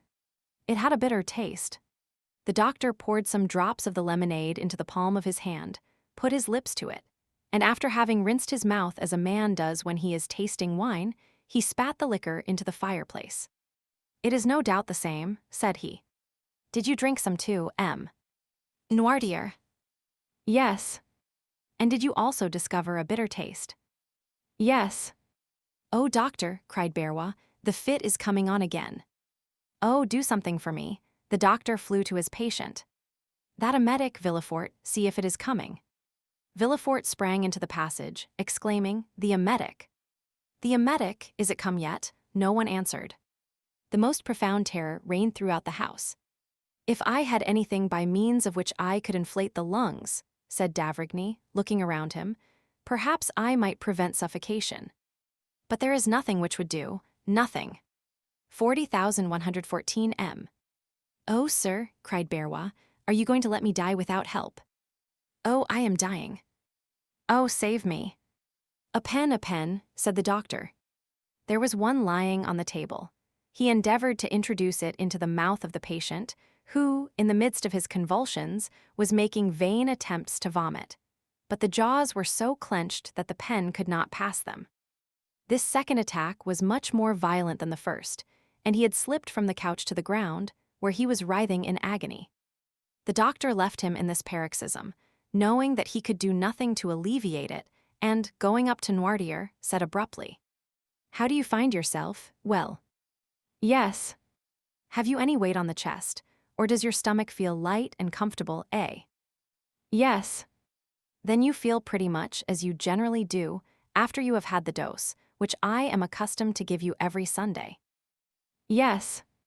Did Berrois make your lemonade? Yes. Was it you who asked him to drink some of it? No. Was it M. de Villefort? No. Madame? No. It was your granddaughter then, was it not? Yes. A groan from Berrois, accompanied by a yawn which seemed to crack the very jawbones, attracted the attention of M. D'avrigny, he left M.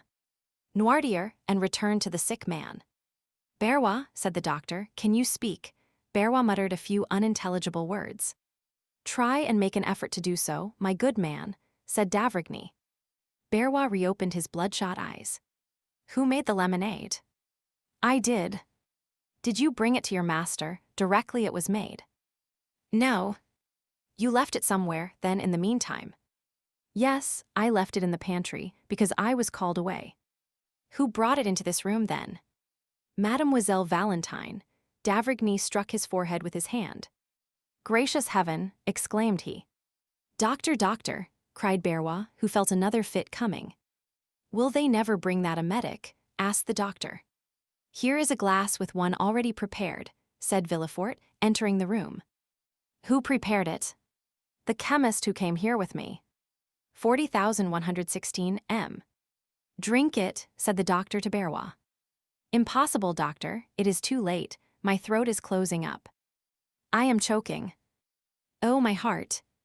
Ah, my head, oh, what agony, shall I suffer like this long?" "No, no, friend," replied the doctor, "you will soon cease to suffer." "Ah, I understand you," said the unhappy man. "My God, have mercy upon me." And, uttering a fearful cry, Barrois fell back as if he had been struck by lightning. D'avrigny put his hand to his heart and placed a glass before his lips. "Well," said Villefort, "go to the kitchen and get me some syrup of violets." Villefort went immediately. "Do not be alarmed, M.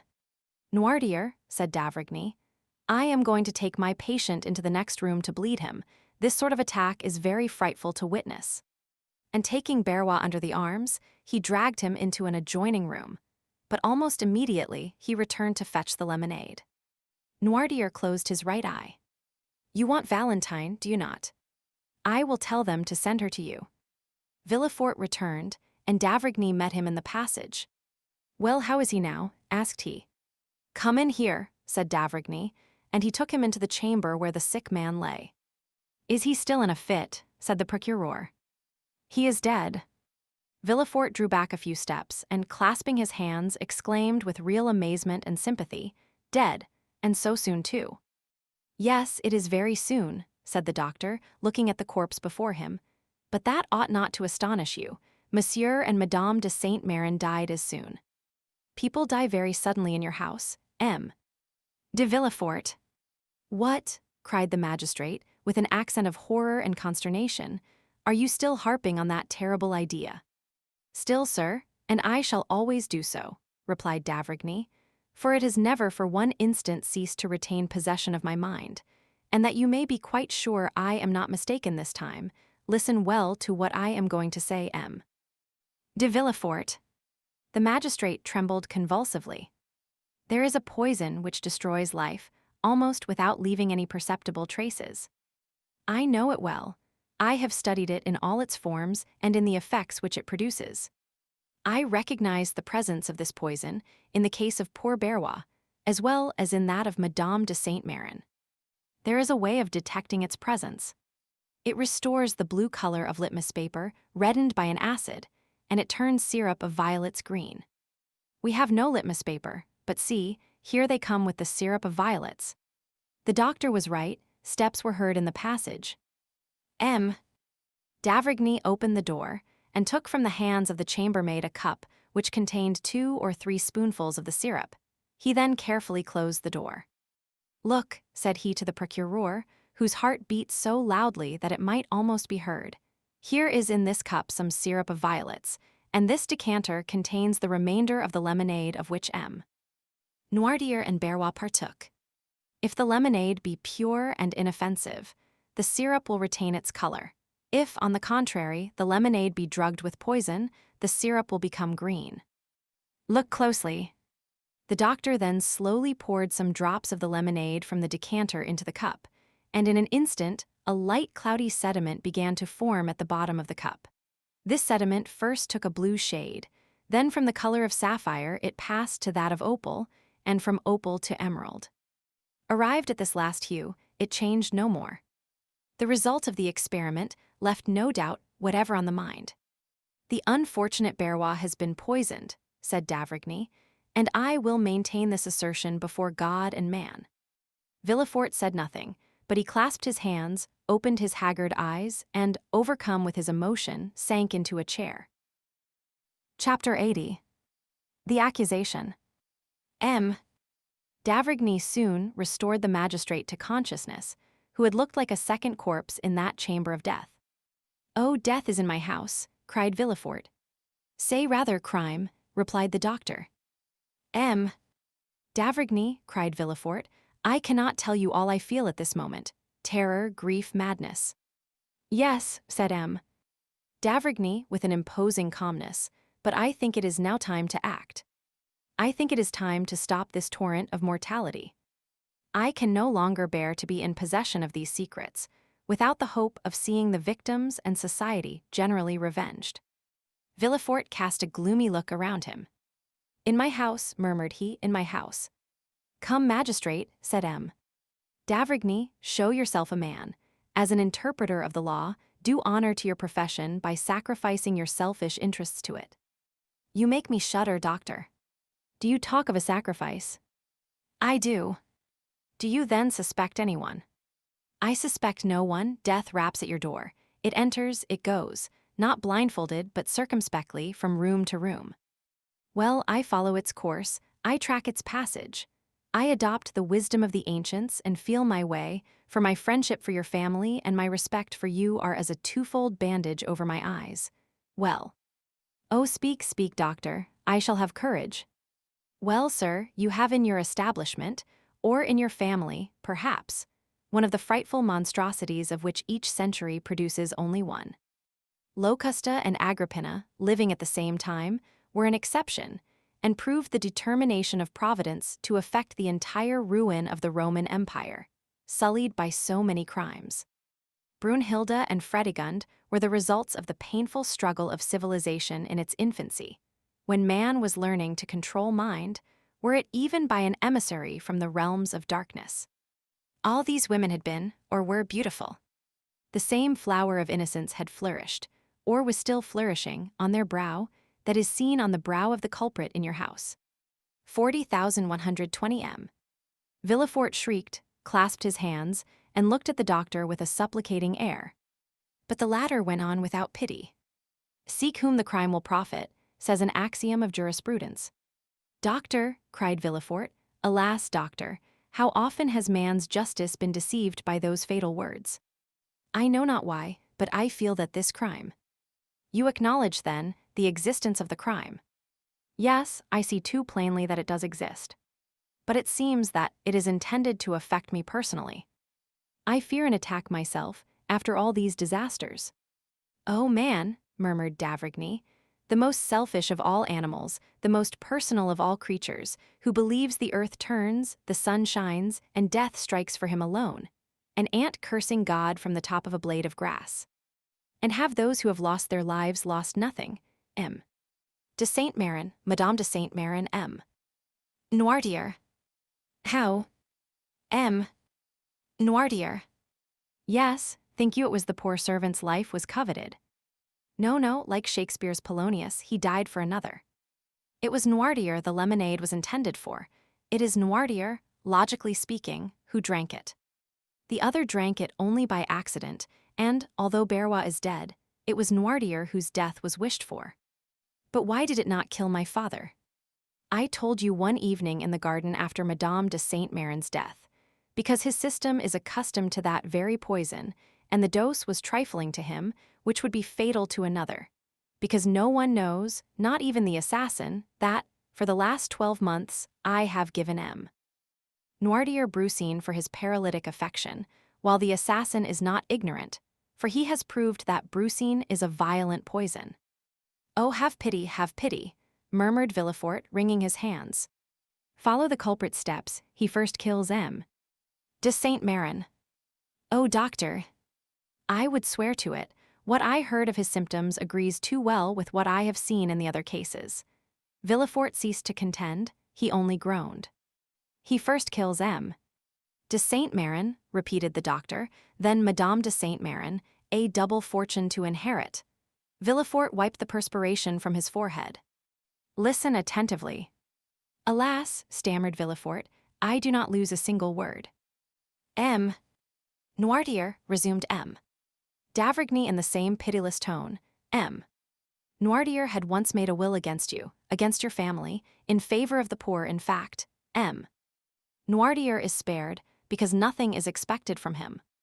But he has no sooner destroyed his first will and made a second, then, for fear he should make a third, he is struck down. The will was made the day before yesterday, I believe. You see there has been no time lost. Oh mercy, M. D'Avrigny.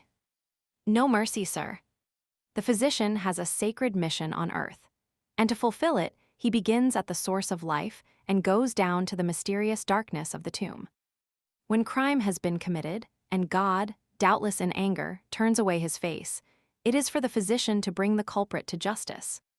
40,122 M. Have mercy on my child, sir, murmured Villefort. You see it is yourself who have first named her, you her father. Have pity on Valentine. Listen, it is impossible. I would as willingly accuse myself. Valentine, whose heart is pure as a diamond or a lily. No pity, procureur, the crime is fragrant. Mademoiselle herself packed all the medicines which were sent to M. de Saint-Méran and M. de Saint-Méran is dead. Mademoiselle de Villefort prepared all the cooling draughts which Madame de Saint-Méran took, and Madame de Saint-Méran is dead. Mademoiselle de Villefort took from the hands of Barrois, who was sent out, the lemonade which M. Noirtier had every morning, and he has escaped by a miracle. Mademoiselle de Villefort is the culprit, she is the poisoner. To you, as the king's attorney, I denounce Mademoiselle de Villefort, do your duty. Doctor, I resist no longer, I can no longer defend myself, I believe you, but, for pity's sake, spare my life, my honor. M. de Villefort, replied the doctor, with increased vehemence, there are occasions when I dispense with all foolish human circumspection. If your daughter had committed only one crime, and I saw her meditating another, I would say, warn her, punish her, let her pass the remainder of her life in a convent, weeping and praying. If she had committed 2 crimes, I would say, here M. de Villefort is a poison that the prisoner is not acquainted with, one that has no known antidote, quick as thought, rapid as lightning, mortal as the thunderbolt.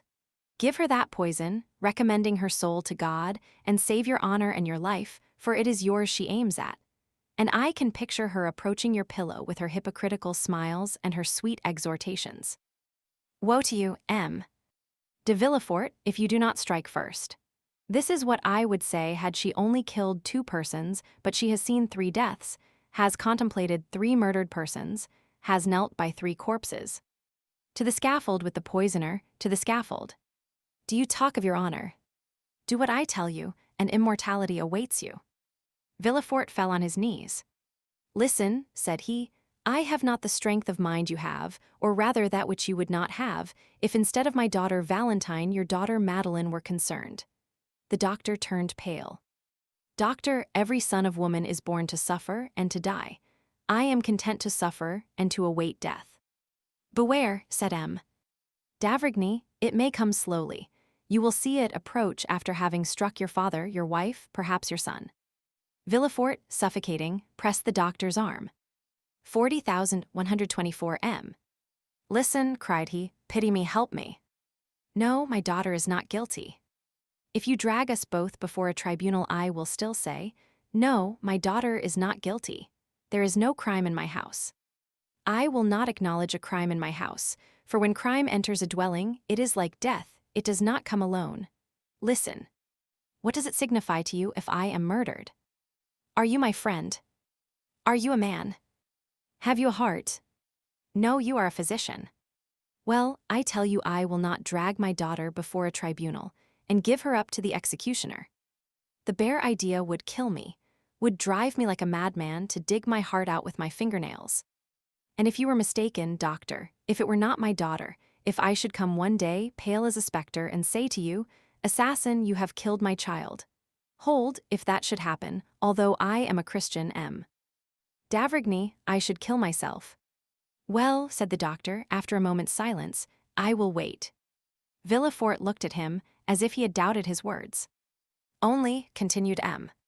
d'Avrigny, with a slow and solemn tone, if anyone falls ill in your house, if you feel yourself attacked, do not send for me, for I will come no more. I will consent to share this dreadful secret with you, but I will not allow shame and remorse to grow and increase in my conscience, as crime and misery will in your house. Then you abandon me, doctor. Yes, for I can follow you no farther, and I only stop at the foot of the scaffold. Some further discovery will be made, which will bring this dreadful tragedy to a close. Adieu. I entreat you, doctor. All the horrors that disturb my thoughts make your house odious and fatal. Adieu, sir. One single word more, doctor. You go, leaving me in all the horror of my situation, after increasing it by what you have revealed to me. But what will be reported of the sudden death of the poor old servant? True, said M. D'Avrigny, we will return. The doctor went out first, followed by M. de Villefort. The terrified servants were on the stairs, and in the passage where the doctor would pass. Sir, said d'Avrigny to Villefort, so loud that all might hear, poor Barrois has led too sedentary a life of late. Accustomed formerly to ride on horseback, or in the carriage, to the four corners of Europe, the monotonous walk around that armchair has killed him, his blood has thickened. He was stout, had a short, thick neck. He was attacked with apoplexy, and I was called in too late. By the way, added he in a low tone, take care to throw away that cup of syrup of violets in the ashes. The doctor, without shaking hands with Villefort, without adding a word to what he had said, went out, amid the tears and lamentations of the whole household. The same evening all Villefort's servants, who had assembled in the kitchen and had a long consultation, came to tell Madame de Villefort that they wished to leave. No entreaty, no proposition of increased wages could induce them to remain. To every argument they replied, "We must go, for death is in this house."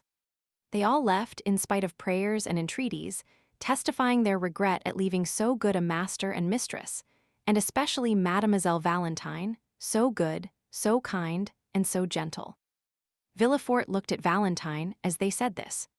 She was in tears, and, strange as it was, in spite of the emotions he felt at the sight of these tears, he looked also at Madame de Villefort, and it appeared to him as if a slight gloomy smile had passed over her thin lips, like a meteor scene passing inauspiciously between two clouds in a stormy sky. Chapter 81. The room of the retired baker. The evening of the day on which the Count of Morcerf had left Danglars' house with feelings of shame and anger at the rejection of the projected alliance, M.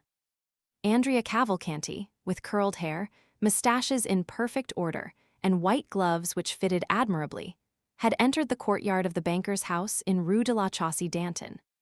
He had not been more than 10 minutes in the drawing-room before he drew Danglars aside into the recess of a bow window, and, after an ingenious preamble, related to him all his anxieties and cares since his noble father's departure. He acknowledged the extreme kindness which had been shown him by the banker's family, in which he had been received as a son, and where, besides, his warmest affections had found an object on which to center in Mademoiselle Danglars. Danglars listened with the most profound attention. He had expected this declaration for the last 2 or 3 days, and when at last it came his eyes glistened as much as they had lowered on listening to Morcerf. He would not, however, yield immediately to the young man's request, but made a few conscientious objections. "Are you not rather young, M. Andrea, to think of marrying?" "I think not, sir," replied M. Cavalcanti. "In Italy the nobility generally marry young. Life is so uncertain that we ought to secure happiness while it is within our reach." "Well, sir," said Danglars, "in case your proposals, which do me honor, are accepted by my wife and daughter, by whom shall the preliminary arrangements be settled? So important a negotiation should, I think, be conducted by the respective fathers of the young people. Sir, my father is a man of great foresight and prudence. Thinking that I might wish to settle in France, he left me at his departure, together with the papers establishing my identity, a letter promising, if he approved of my choice, 150,000 livres per annum from the day I was married. So far as I can judge, I suppose this to be a quarter of my father's revenue. I, said Danglars, have always intended giving my daughter 500,000 francs as her dowry. She is, besides, my sole heiress. All would then be easily arranged if the Baroness and her daughter are willing. We should command an annuity of 175,000 livres. Supposing, also, I should persuade the Marquis to give me my capital, which is not likely, but still is possible, we would place these 2 or 3 millions in your hands, whose talent might make it realize 10%. I never give more than 4%, and generally only 3.5%, but to my son-in-law I would give 5%, and we would share the profits. Very good, father-in-law, said Cavalcanti, yielding to his low-born nature, which would escape sometimes through the aristocratic gloss with which he sought to conceal it. Correcting himself immediately, he said, "Excuse me, sir, hope alone makes me almost mad. What will not reality do?"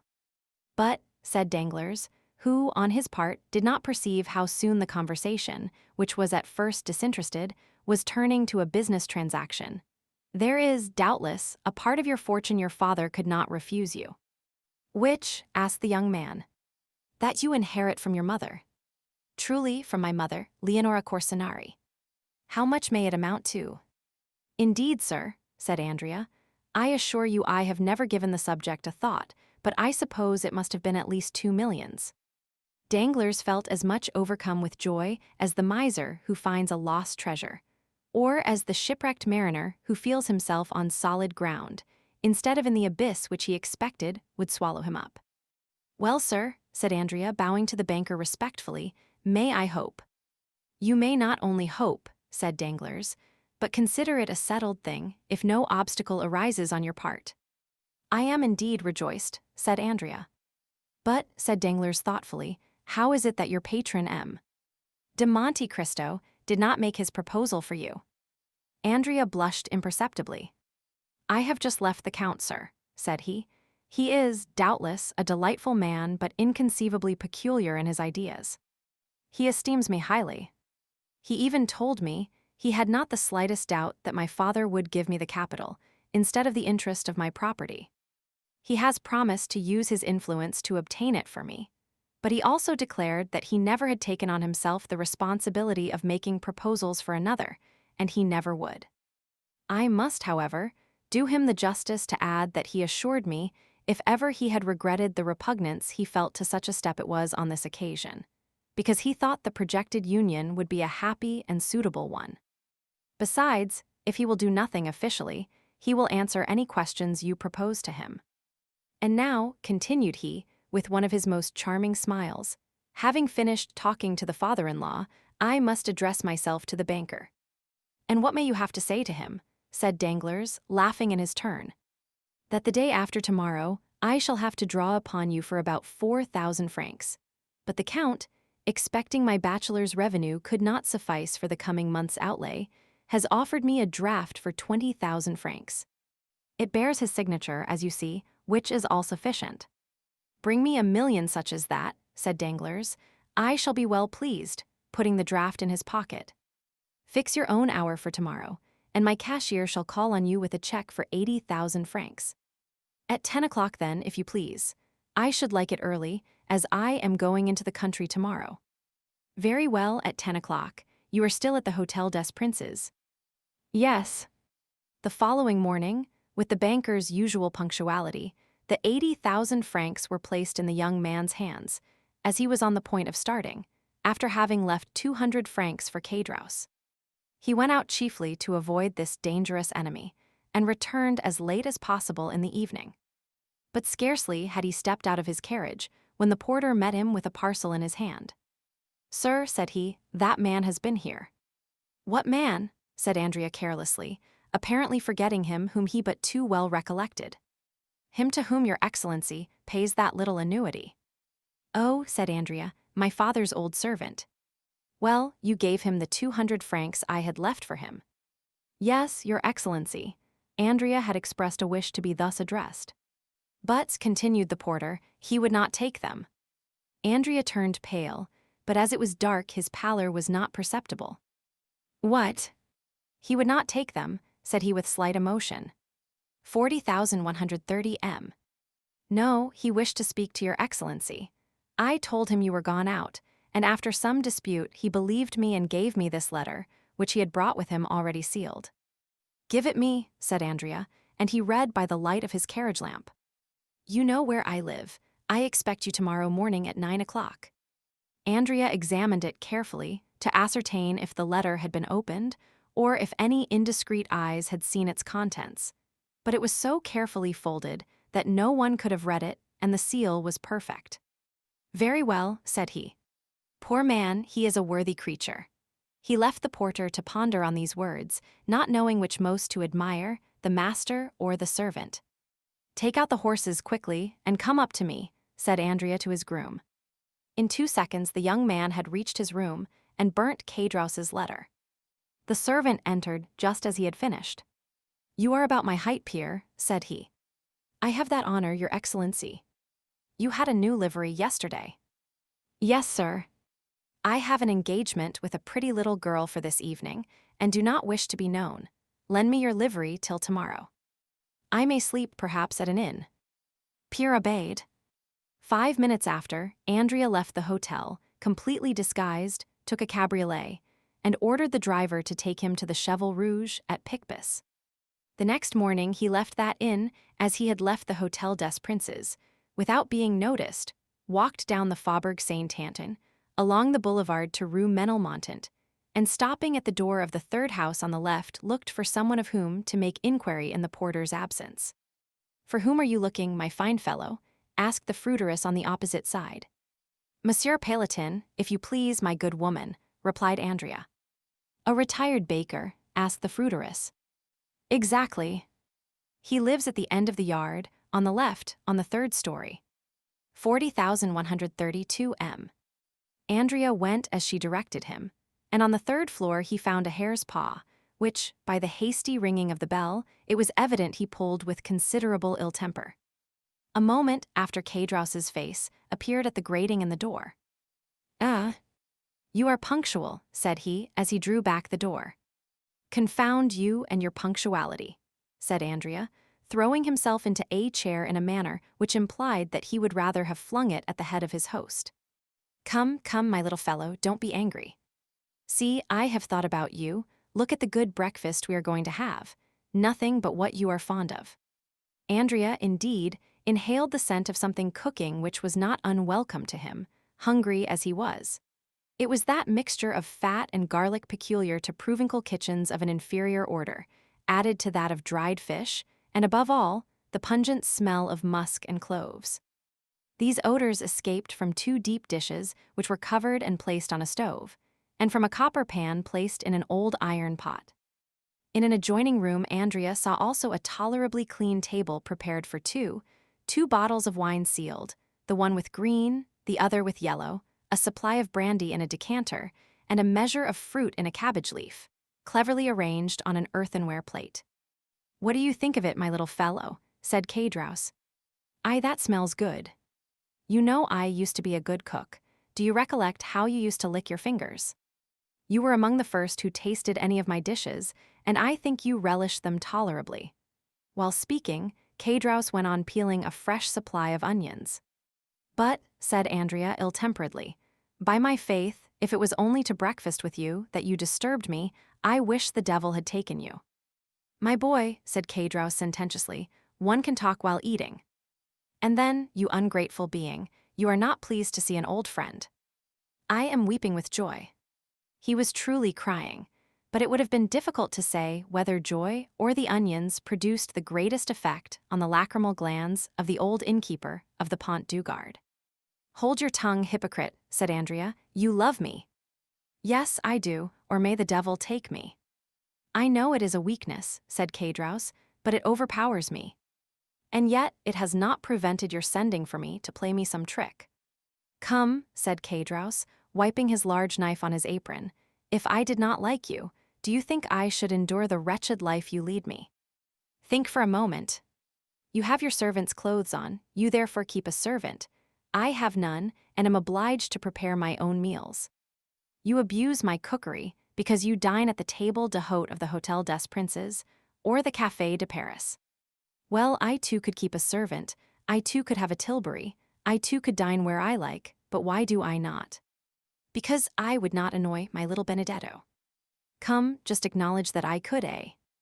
This address was accompanied by a look which was by no means difficult to understand. "Well," said Andrea, "admitting your love, why do you want me to breakfast with you?" "That I may have the pleasure of seeing you, my little fellow."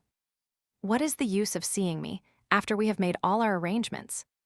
Dear friend," said Caedros, "are wills ever made without codicils? But you first came to breakfast, did you not?" Well, sit down, and let us begin with these pilchards and this fresh butter, which I have put on some vine leaves to please you, wicked one. Ah, yes, you look at my room, my 4 straw chairs, my images, 3 francs each. But what do you expect? This is not the Hotel des Princes. Come, you are growing discontented, you are no longer happy. You, who only wish to live like a retired baker. Cadraus sighed. Well, what have you to say? You have seen your dream realized. I can still say it is a dream. A retired baker, my poor Benedetto, is rich. He has an annuity. Wells, you have an annuity. I have 40,134 M. Yes, since I bring you your 200 francs. Cadraus shrugged his shoulders. It is humiliating, said he, thus to receive money given grudgingly, an uncertain supply which may soon fail. You see, I am obliged to economize, in case your prosperity should cease. Well, my friend, fortune is inconstant, as the chaplain of the regiment said. I know your prosperity is great, you rascal. You are to marry the daughter of Danglars. What? Of Danglars? Yes, to be sure, must I say Baron Danglars? I might as well say Count Benedetto. He was an old friend of mine, and if he had not so bad a memory, he ought to invite me to your wedding, seeing he came to mine. Yes, yes, to mine. Gad, he was not so proud then. He was an underclerk to the good M. Moral. I have dined many times with him and the Count of Morcerf, so you see I have some high connections, and were I to cultivate them a little, we might meet in the same drawing rooms. Come, your jealousy represents everything to you in the wrong light. That is all very fine, Benedetto mio, but I know what I am saying. Perhaps I may one day put on my best coat, and presenting myself at the great gate, introduce myself. Meanwhile, let us sit down and eat. Cadraus set the example and attacked the breakfast with good appetite, praising each dish he set before his visitor.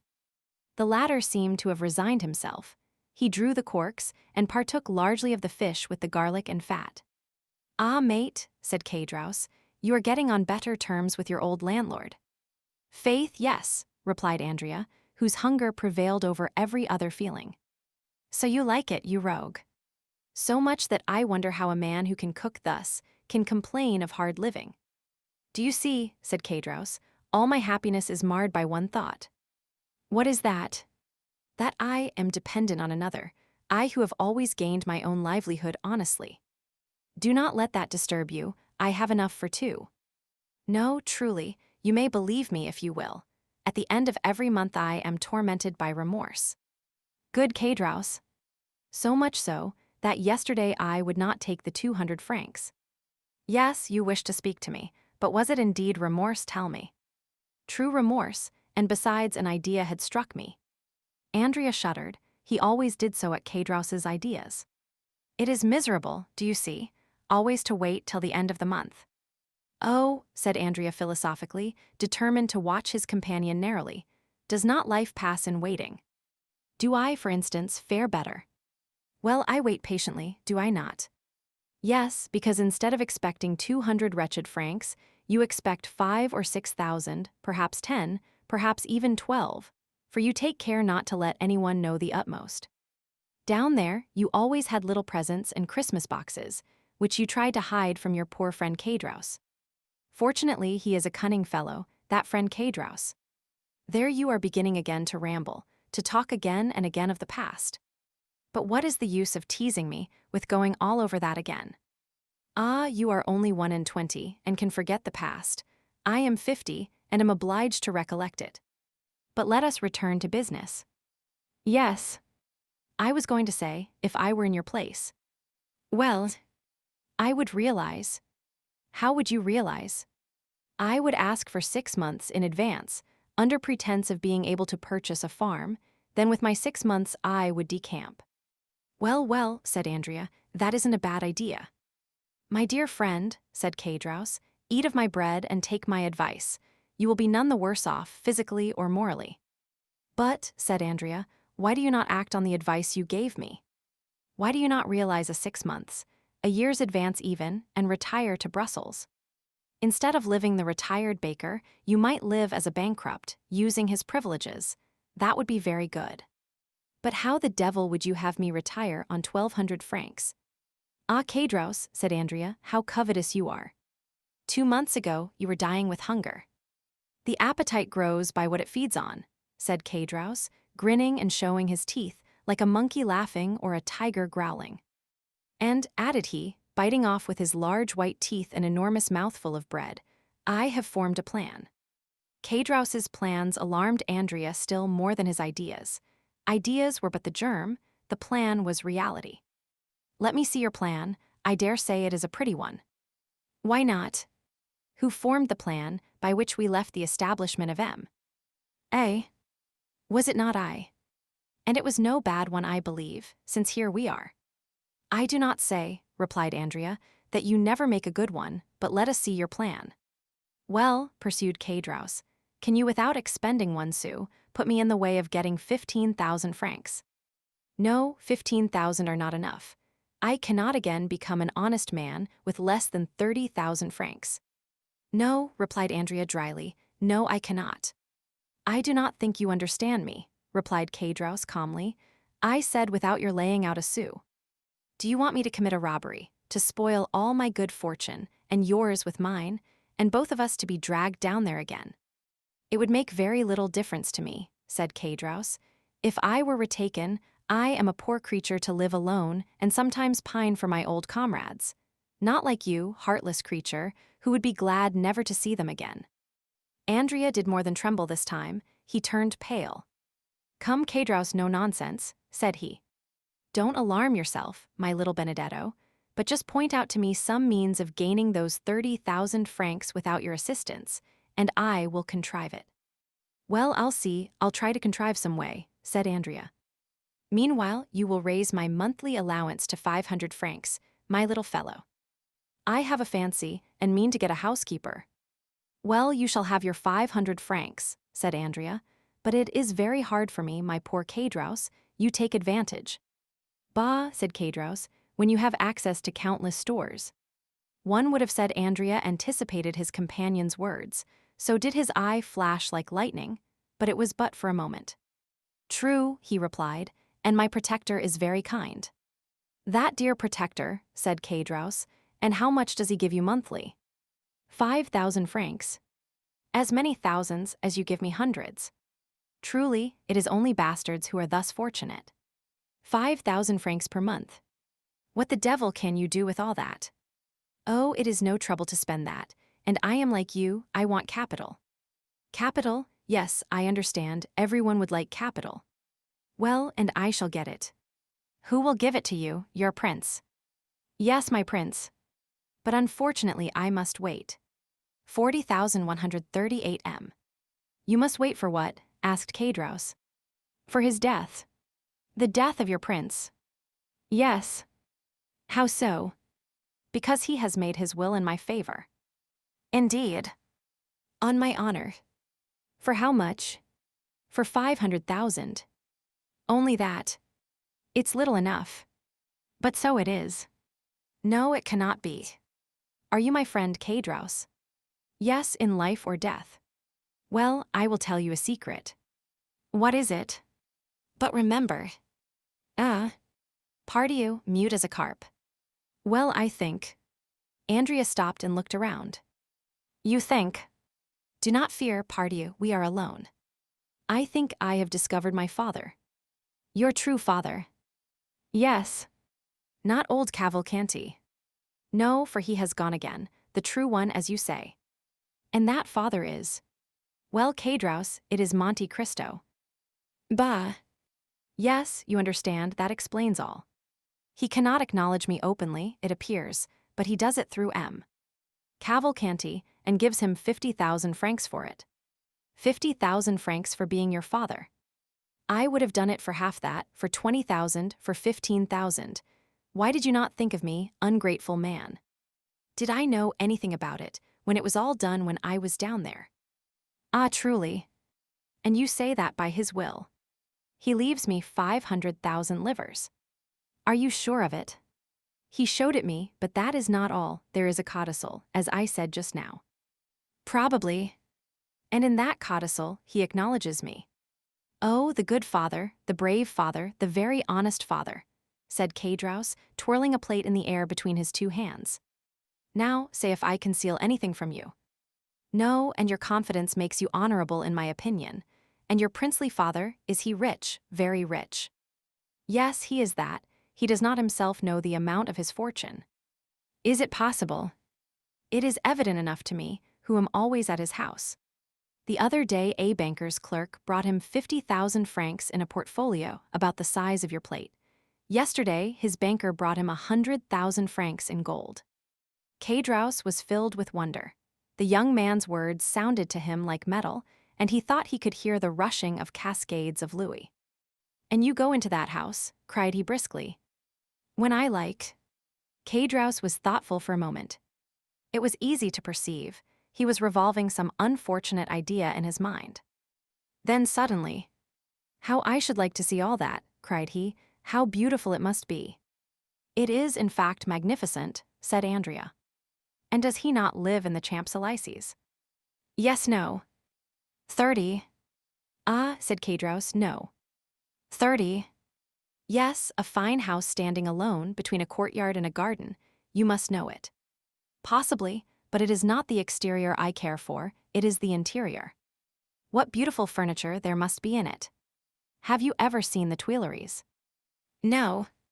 Well, it surpasses that.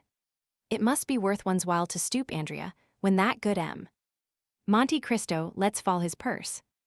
It is not worth while to wait for that, said Andrea. Money is as plentiful in that house as fruit in an orchard. But you should take me there one day with you. How can I? On what plea? You are right, but you have made my mouth water. I must absolutely see it. I shall find a way. No nonsense, Kadrouse. I will offer myself as floor polisher. The rooms are all carpeted. Well then, I must be contented to imagine it. That is the best plan, believe me. Try, at least, to give me an idea of what it is. How can I? Nothing is easier. Is it large? Middling. How is it arranged?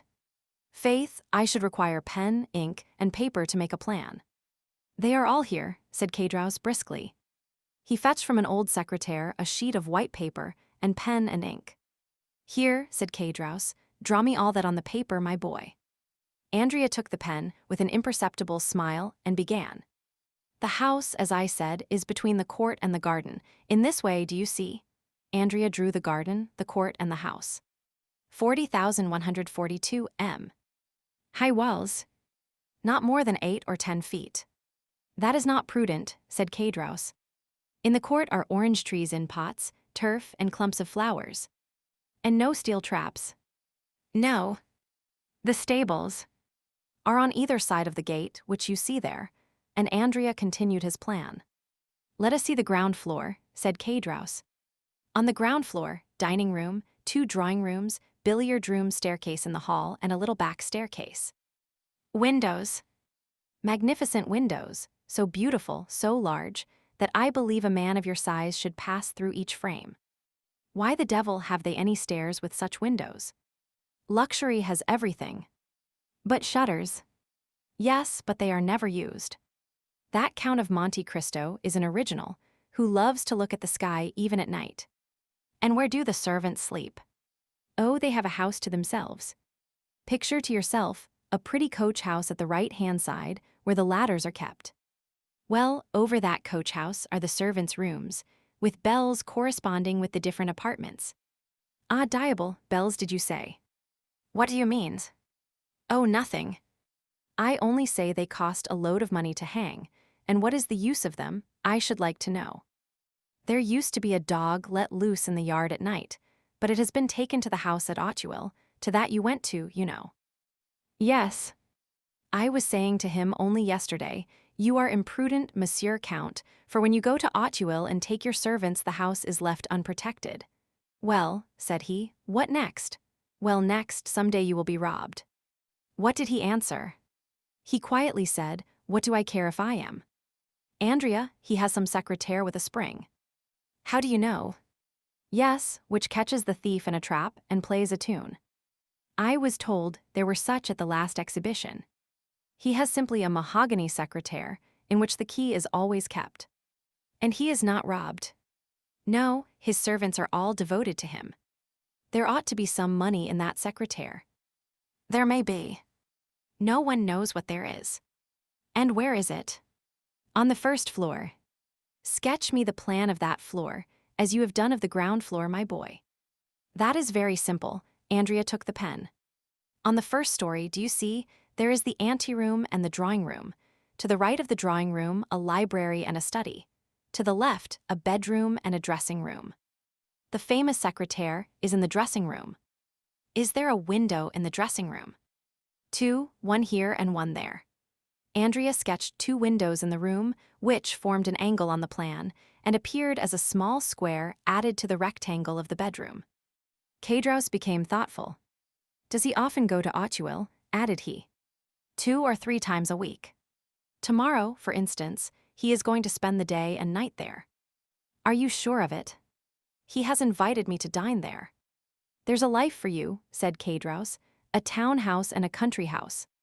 That is what it is to be rich. And shall you dine there? Probably. When you dine there, do you sleep there? If I like, I am at home there. Caedros looked at the young man, as if to get at the truth from the bottom of his heart. But Andrea drew a cigar case from his pocket, took a Havana, quietly lit it, and began smoking. When do you want your 1,200 francs? Said he to Caedros. Now, if you have them. Andrea took 25 louis from his pocket. Yellow boys, said Caedros. No, I thank you. Oh, you despise them. On the contrary, I esteem them but will not have them. You can change them, idiot. Gold is worth 5 sous. Exactly, and he who changes them will follow friend Caedros, lay hands on him, and demand what farmers pay him their rent in gold. No nonsense, my good fellow. Silver simply, round coins with the head of some monarch or other on them. Anybody may possess a 5-franc piece. But do you suppose I carry 500 francs about with me? I should want a porter. Well, leave them with your porter, he is to be trusted. I will call for them. Today. No, tomorrow, I shall not have time today. Well, tomorrow I will leave them when I go to Auteuil. May I depend on it? Certainly. Because I shall secure my housekeeper on the strength of it. Now see here, will that be all? Eh? And will you not torment me any more? Never. Caedros had become so gloomy that Andrea feared he should be obliged to notice the change. He redoubled his gaiety and carelessness. How sprightly you are, said Caedros. One would say you were already in possession of your property. No, unfortunately, but when I do obtain it. Well, I shall remember old friends, I can tell you that. Yes, since you have such a good memory. What do you want? It looks as if you were trying to fleece me. I? What an idea. I, who am going to give you another piece of good advice. What is it? To leave behind you the diamond you have on your finger. We shall both get into trouble. You will ruin both yourself and me by your folly. How so? Said Andrea. How?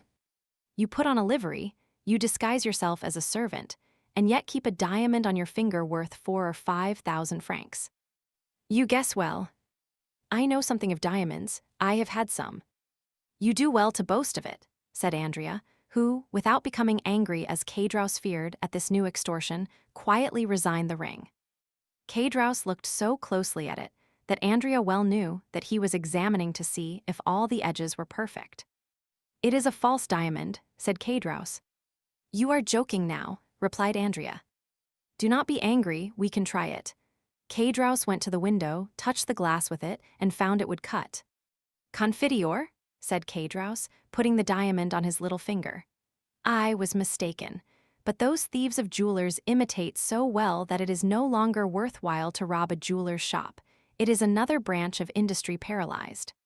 Have you finished? Said Andrea. Do you want anything more? Will you have my waistcoat or my hat?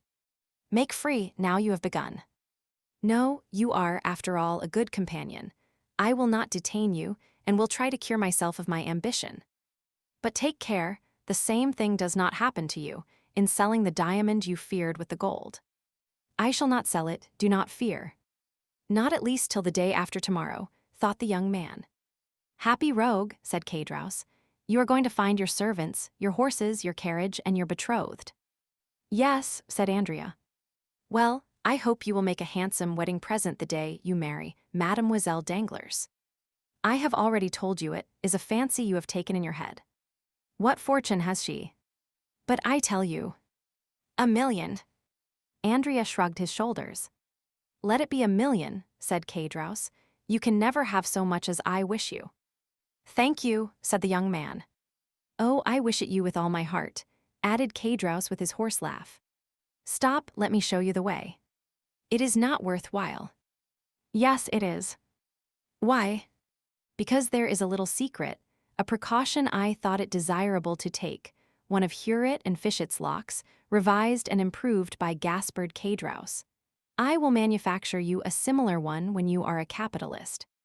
Thank you, said Andrea. I will let you know a week beforehand. They parted. Caedros remained on the landing until he had not only seen Andrea go down the 3 stories, but also cross the court. Then he returned hastily, shut his door carefully, and began to study, like a clever architect, the plan Andrea had left him. Dear Benedetto, said he, I think he will not be sorry to inherit his fortune, and he who hastens the day when he can touch his 500,000 will not be his worst friend. Chapter 82. The burglary. The day following that on which the conversation we have related took place, the Count of Monte Cristo set out for Auteuil, accompanied by Ali and several attendants, and also taking with him some horses whose qualities he was desirous of ascertaining. He was induced to undertake this journey, of which the day before he had not even thought, and which had not occurred to Andrea either, by the arrival of Bertuccio from Normandy, with intelligence respecting the house and sloop. The house was ready, and the sloop which had arrived a week before lay at anchor in a small creek with her crew of 6 men, who had observed all the requisite formalities and were ready again to put to sea. The Count praised Bertuccio's zeal and ordered him to prepare for a speedy departure, as his stay in France would not be prolonged more than a month. Now, said he, I may require to go in one night from Paris to Treport. Let 8 fresh horses be in readiness on the road, which will enable me to go 50 leagues in 10 hours. Your Highness had already expressed that wish, said Bertuccio, and the horses are ready. I have bought them and stationed them myself at the most desirable posts, that is, in villages where no one generally stops. That's well, said Monte Cristo. I remain here a day or 2, arrange accordingly. As Bertuccio was leaving the room to give the requisite orders, Baptistin opened the door. He held a letter on a silver waiter. What are you doing here? Asked the Count, seeing him covered with dust. I did not send for you, I think. Baptistin, without answering, approached the Count and presented the letter. Important and urgent, said he. The Count opened the letter and read. M. de Monte Cristo is apprised that this night a man will enter his house in the Champs-Élysées, with the intention of carrying off some papers supposed to be in the secrétaire in the dressing-room. The Count's well-known courage will render unnecessary the aid of the police, whose interference might seriously affect him who sends this advice. The Count, by any opening from the bedroom, or by concealing himself in the dressing-room, would be able to defend his property himself. Many attendants or apparent precautions would prevent the villain from the attempt, and M. de Monte Cristo would lose the opportunity of discovering an enemy whom chance has revealed to him, who now sends this warning to the Count. A warning he might not be able to send another time, if this first attempt should fail and another be made. The Count's first idea was that this was an artifice, a gross deception to draw his attention from a minor danger in order to expose him to a greater. He was on the point of sending the letter to the commissary of police, notwithstanding the advice of his anonymous friend, or perhaps because of that advice, when suddenly the idea occurred to him that it might be some personal enemy, whom he alone should recognize and over whom, if such were the case, he alone would gain any advantage, as Fieso 17 had done over the Moor who would have killed him. We know the Count's vigorous and daring mind, denying anything to be impossible, with that energy which marks the great man. From his past life, from his resolution to shrink from nothing, The Count had acquired an inconceivable relish for the contests in which he had engaged, sometimes against nature, that is to say, against God, and sometimes against the world, that is, against the devil. "They do not want my papers," said Monte Cristo. "They want to kill me. They are no robbers but assassins. I will not allow the prefect of police to interfere with my private affairs. I am rich enough, forsooth, to distribute his authority on this occasion." The Count recalled Baptistin, who had left the room after delivering the letter. "Return to Paris," said he. "Assemble the servants who remain there. I want all my household at Auteuil." "But will no one remain in the house, my lord?" asked Baptistin. "Yes, the porter. My lord will remember that the lodge is at a distance from the house." "Well, the house might be stripped without his hearing the least noise." "By whom?" "By thieves." "You are a fool, M. Baptistin." "Thieves might strip the house. It would annoy me less than to be disobeyed." Baptistin bowed. 40,150 M. "You understand me," said the Count. "Bring your comrades here, one and all. But let everything remain as usual, only close the shutters of the ground floor." "And those of the first floor?" "You know they are never closed." "Go." The Count signified his intention of dining alone, and that no one but Ali should attend him. Having dined with his usual tranquility and moderation, the Count, making a signal to Ali to follow him, went out by the side gate, and on reaching the Bois de Boulogne turned, apparently without design towards Paris, and at twilight, found himself opposite his house in the Champs-Élysées. All was dark. One solitary feeble light was burning in the porter's lodge, about 40 paces distant from the house, as Baptistin had said. Monte Cristo leaned against a tree, and with that scrutinizing glance which was so rarely deceived, looked up and down the avenue, examined the passers-by, and carefully looked down the neighboring streets, to see that no one was concealed. 10 minutes passed thus, and he was convinced that no one was watching him. He hastened to the side door with Ali, entered hurriedly, and by the servants' staircase, of which he had the key, gained his bedroom without opening or disarranging a single curtain, without even the porter having the slightest suspicion that the house, which he supposed empty, contained its chief occupant. Arrived in his bedroom, the Count motioned to Ali to stop. Then he passed into the dressing-room, which he examined.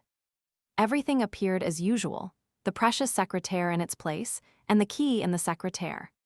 He double-locked it, took the key, returned to the bedroom door, removed the double staple of the bolt, and went in. Meanwhile Ali had procured the arms the Count required, namely, a short carbine and a pair of double-barreled pistols, with which as sure an aim might be taken as with a single-barreled one. Thus armed, the Count held the lives of 5 men in his hands. It was about 9:30. The Count and Ali ate in haste a crust of bread and drank a glass of Spanish wine. Then Monte Cristo slipped aside one of the movable panels, which enabled him to see into the adjoining room. He had within his reach his pistols and carbine, and Ali, standing near him, held one of the small Arabian hatchets, whose form has not varied since the Crusades. Through one of the windows of the bedroom, on a line with that in the dressing-room, the Count could see into the street. 2 hours passed thus. It was intensely dark. Still Ali, thanks to his wild nature, and the Count, thanks doubtless to his long confinement, could distinguish in the darkness the slightest movement of the trees.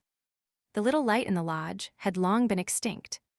It might be expected that the attack, if indeed an attack was projected, would be made from the staircase of the ground floor, and not from a window. In Monte Cristo's opinion, the villains sought his life, not his money. It would be his bedroom they would attack, and they must reach it by the back staircase or by the window in the dressing-room. The clock of the Invalides struck 11:45. The west wind bore on its moistened gusts the doleful vibration of the 3 strokes. 40,152 M. As the last stroke died away, the Count thought he heard a slight noise in the dressing-room. This first sound, or rather this first grinding, was followed by a second, then a third. At the fourth, the Count knew what to expect. A firm and well-practiced hand was engaged in cutting the 4 sides of a pane of glass with a diamond. The Count felt his heart beat more rapidly. Inured as men may be to danger, forewarned as they may be of peril, they understand, by the fluttering of the heart and the shuddering of the frame, the enormous difference between a dream and a reality, between the project and the execution.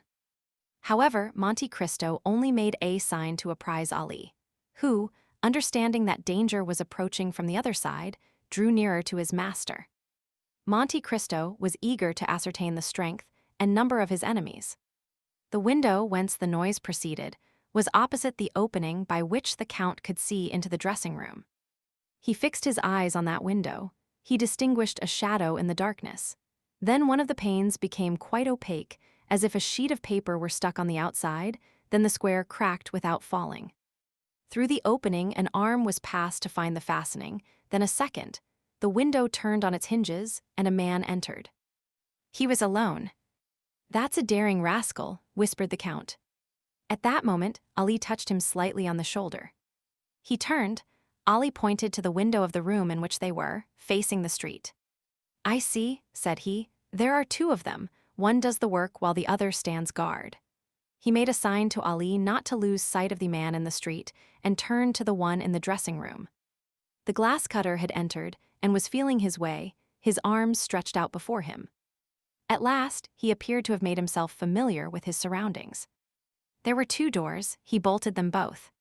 When he drew near to the bedroom door, Monte Cristo expected that he was coming in and raised one of his pistols, but he simply heard the sound of the bolts sliding in their copper rings.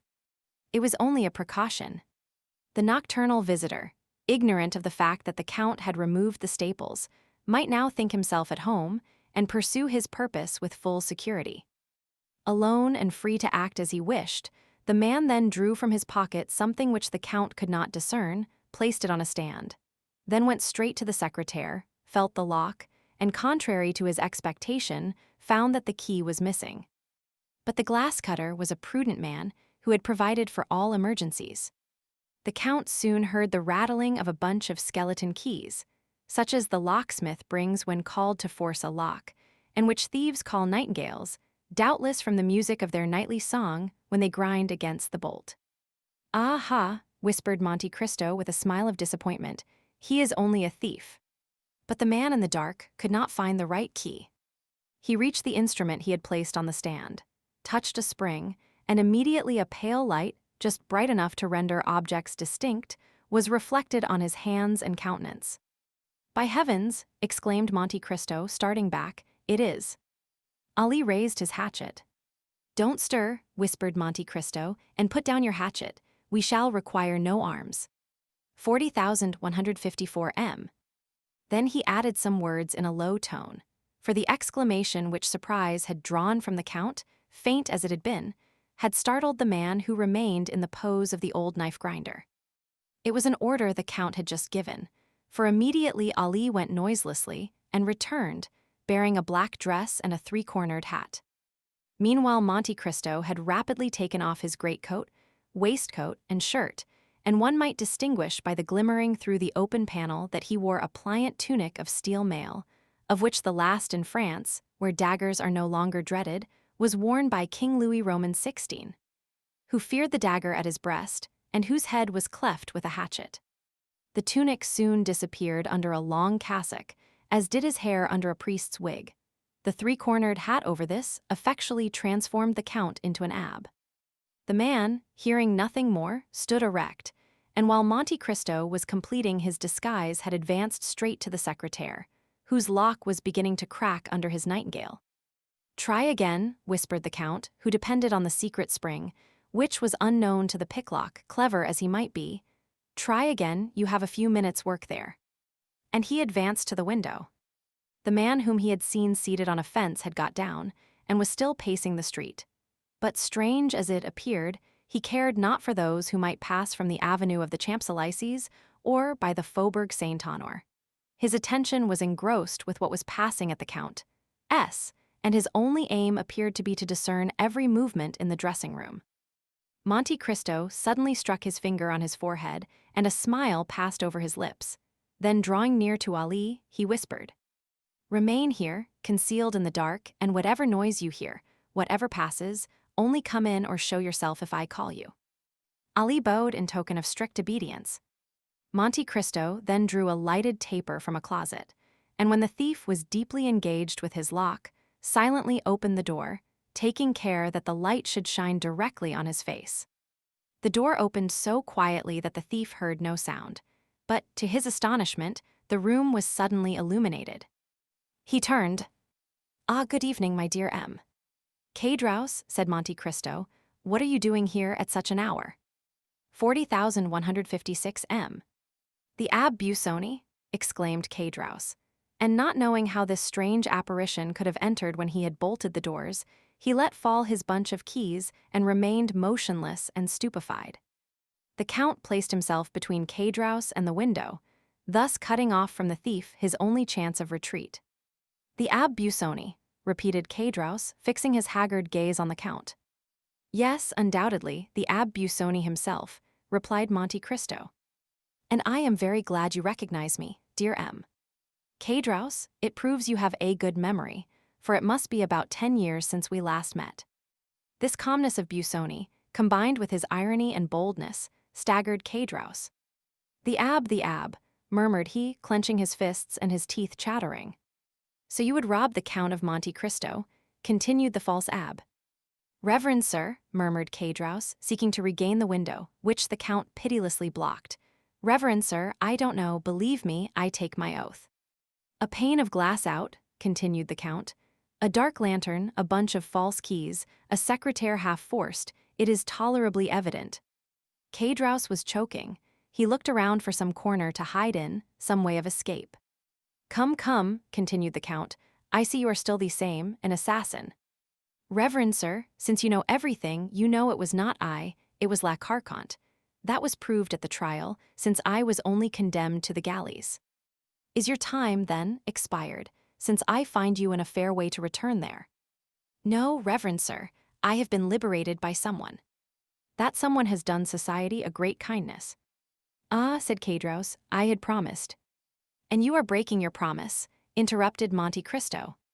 "Alas, yes," said Cadraus very uneasily. "A bad relapse, that will lead you, if I mistake not, to the place to grieve." So much the worse, diavolo, as they say in my country." "Reverend sir, I am impelled." "Every criminal says the same thing." "Poverty—" "Pshaw," said Busoni disdainfully. "Poverty may make a man beg, steal a loaf of bread at a baker's door, but not cause him to open a secretaire in a house supposed to be inhabited." "And when the jeweler Johans had just paid you 45,000 francs for the diamond I had given you, and you killed him to get the diamond and the money both, was that also poverty?" "Pardon, reverend sir," said Cadraus. "You have saved my life once, save me again." "That is but poor encouragement." "Are you alone, reverend sir, or have you their soldiers ready to seize me?" "I am alone," said the Abbé, "and I will again have pity on you and will let you escape, at the risk of the fresh miseries my weakness may lead to, if you tell me the truth." "Ah, reverend sir," cried Cadraus, clasping his hands and drawing nearer to Monte Cristo, "I may indeed say you are my deliverer." "You mean to say you have been freed from confinement?" "Yes, that is true, reverend sir." "Who was your liberator?" "An Englishman." "What was his name?" "Lord Wilmore." "I know him, I shall know if you lie." "Ah, reverend sir, I tell you the simple truth." "Was this Englishman protecting you?" "No, not me, but a young Corsican, my companion." "What was this young Corsican's name?" "Benedetto." "Is that his Christian name?" "He had no other, he was a foundling." "Then this young man escaped with you?" "He did." "In what way?" "We were working at Saint Mandrier, near Toulon." "Do you know Saint Mandrier?" "I do."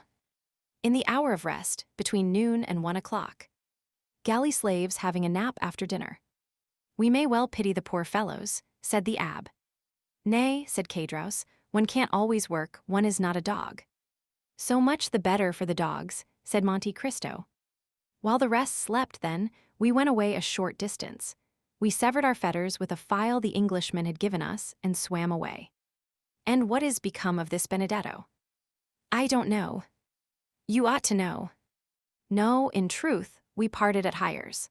And, to give more weight to his protestation, Cadros advanced another step towards the abbé, who remained motionless in his place, as calm as ever and pursuing his interrogation. "You lie," said the abbé Busoni, with a tone of irresistible authority. "Reverend sir." "You lie. This man is still your friend, and you, perhaps, make use of him as your accomplice. 40,160 M. "Oh, reverend sir. Since you left Toulon, what have you lived on? Answer me." "On what I could get." "You lie," repeated the abbé a third time, with a still more imperative tone. Cadros, terrified, looked at the count. "You have lived on the money he has given you." "True," said Cadros. "Benedetto has become the son of a great lord." "How can he be the son of a great lord?" "A natural son." "And what is that great lord's name?" "The Count of Monte Cristo, the very same in whose house we are." "Benedetto the count's son?" replied Monte Cristo, astonished in his turn. "Well, I should think so, since the count has found him a false father, since the count gives him 4,000 francs a month and leaves him 500,000 francs in his will." "Ah, yes," said the factitious abbé, who began to understand. "And what name does the young man bear meanwhile?" "Andrea Cavalcanti." "Is it, then, that young man whom my friend, the Count of Monte Cristo, has received into his house, and who is going to marry Mademoiselle Danglars?" "Exactly." "And you suffer that, you wretch, you who know his life and his crime." "Why should I stand in a comrade's way?" said Cadros. "You are right, it is not you who should apprise M. Danglars, it is I." "Do not do so, reverend sir." "Why not?" "Because you would bring us to ruin. And you think that to save such villains as you I will become an abettor of their plot, an accomplice in their crimes." "Reverend sir," said Cadros, drawing still nearer, "I will expose all." "To whom?" "To M. Danglars." "By heaven," cried Cadros, drawing from his waistcoat an open knife, and striking the count in the breast, "you shall disclose nothing, reverend sir." To Cadros's great astonishment, the knife, instead of piercing the count's breast, flew back blunted. At the same moment, the count seized with his left hand the assassin's wrist, and wrung it with such strength that the knife fell from his stiffened fingers, and Cadros uttered a cry of pain. But the count, disregarding his cry, continued to wring the bandit's wrist, until, his arm being dislocated, he fell first on his knees, then flat on the floor. The count then placed his foot on his head, saying, "I know not what restrains me from crushing thy skull, rascal." "Ah, mercy, mercy," cried Cadros. The count withdrew his foot. 40,162 M. "Rise," said he. Cadros rose. "What a wrist you have, reverend sir," said Cadros, stroking his arm, all bruised by the fleshy pincers which had held it. "What a wrist." "Silence. God gives me strength to overcome a wild beast like you. In the name of that God I act, remember that, wretch, and to spare thee at this moment is still serving him." "Oh," said Cadros, groaning with pain. "Take this pen and paper, and write what I dictate." "I don't know how to write, reverend sir." "You lie. Take this pen and write."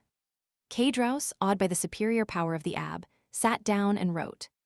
"Sir, the man whom you are receiving at your house, and to whom you intend to marry your daughter, is a felon who escaped with me from confinement at Toulon. He was 59, and I know 58. He was called Benedetto, but he is ignorant of his real name, having never known his parents. Sign it," continued the count. "But would you ruin me?" "If I sought your ruin, fool, I should drag you to the first guardhouse. Besides, when that note is delivered, in all probability you will have no more to fear." "Sign it then." Cadros signed it. "The address, to Monsieur the Baron Danglars, banker, Rue de la Chaussée d'Antin." Cadros wrote the address. The abbé took the note. "Now," said he, "that suffices, begone." "Which way?" "The way you came." "You wish me to get out at that window." "You got in very well." "Oh, you have some design against me, reverend sir." "Idiot." "What design can I have?" "Why, then, not let me out by the door?" "What would be the advantage of waking the porter?" "Ah, reverend sir, tell me, do you wish me dead?" "I wish what God wills." "But swear that you will not strike me as I go down." Cowardly fool. What do you intend doing with me? I ask you, what can I do? I have tried to make you a happy man, and you have turned out a murderer. Oh, monsieur, said Caedros, make one more attempt, try me once more. I will, said the count. Listen, you know, if I may be relied on. Yes, said Caedros. If you arrive safely at home. What have I to fear, except from you? If you reach your home safely, leave Paris, leave France, and wherever you may be, so long as you conduct yourself well, I will send you a small annuity. For, if you return home safely, then, asked Caedros, shuddering. 40,164 m. Then I shall believe God has forgiven you, and I will forgive you too. As true as I am a Christian, stammered Caedros, you will make me die of fright. Now begone, said the count, pointing to the window. Caedros, scarcely yet relying on this promise, put his legs out of the window and stood on the ladder. Now go down, said the abbé, folding his arms. Understanding he had nothing more to fear from him, Caedros began to go down. Then the count brought the taper to the window, that it might be seen in the Champs-Élysées that a man was getting out of the window, while another held a light. What are you doing, reverend sir? Suppose a watchman should pass, and he blew out the light. He then descended, but it was only when he felt his foot touch the ground that he was satisfied of his safety. Monte Cristo returned to his bedroom, and, glancing rapidly from the garden to the street, he saw first Caedros, who, after walking to the end of the garden, fixed his ladder against the wall at a different part from where he came in. The count, then looking over into the street, saw the man who appeared to be waiting run in the same direction, and place himself against the angle of the wall where Caedros would come over. Caedros climbed the ladder slowly, and looked over the coping to see if the street was quiet. No one could be seen or heard. The clock of the Invalides struck 1. Then Caedros sat astride the coping, and drawing up his ladder passed it over the wall. Then he began to descend, or rather to slide down by the 2 stanchions, which he did with an ease which proved how accustomed he was to the exercise. But once started, he could not stop. In vain did he see a man start from the shadow when he was halfway down. In vain did he see an arm raised as he touched the ground. Before he could defend himself, that arm struck him so violently in the back that he let go the ladder, crying, "Help!" A second blow struck him almost immediately in the side, and he fell, calling, "Help, murder!" Then, as he rolled on the ground, his adversary seized him by the hair and struck him a third blow in the chest. This time Caedros endeavored to call again, but he could only utter a groan, and he shuddered as the blood flowed from his 3 wounds.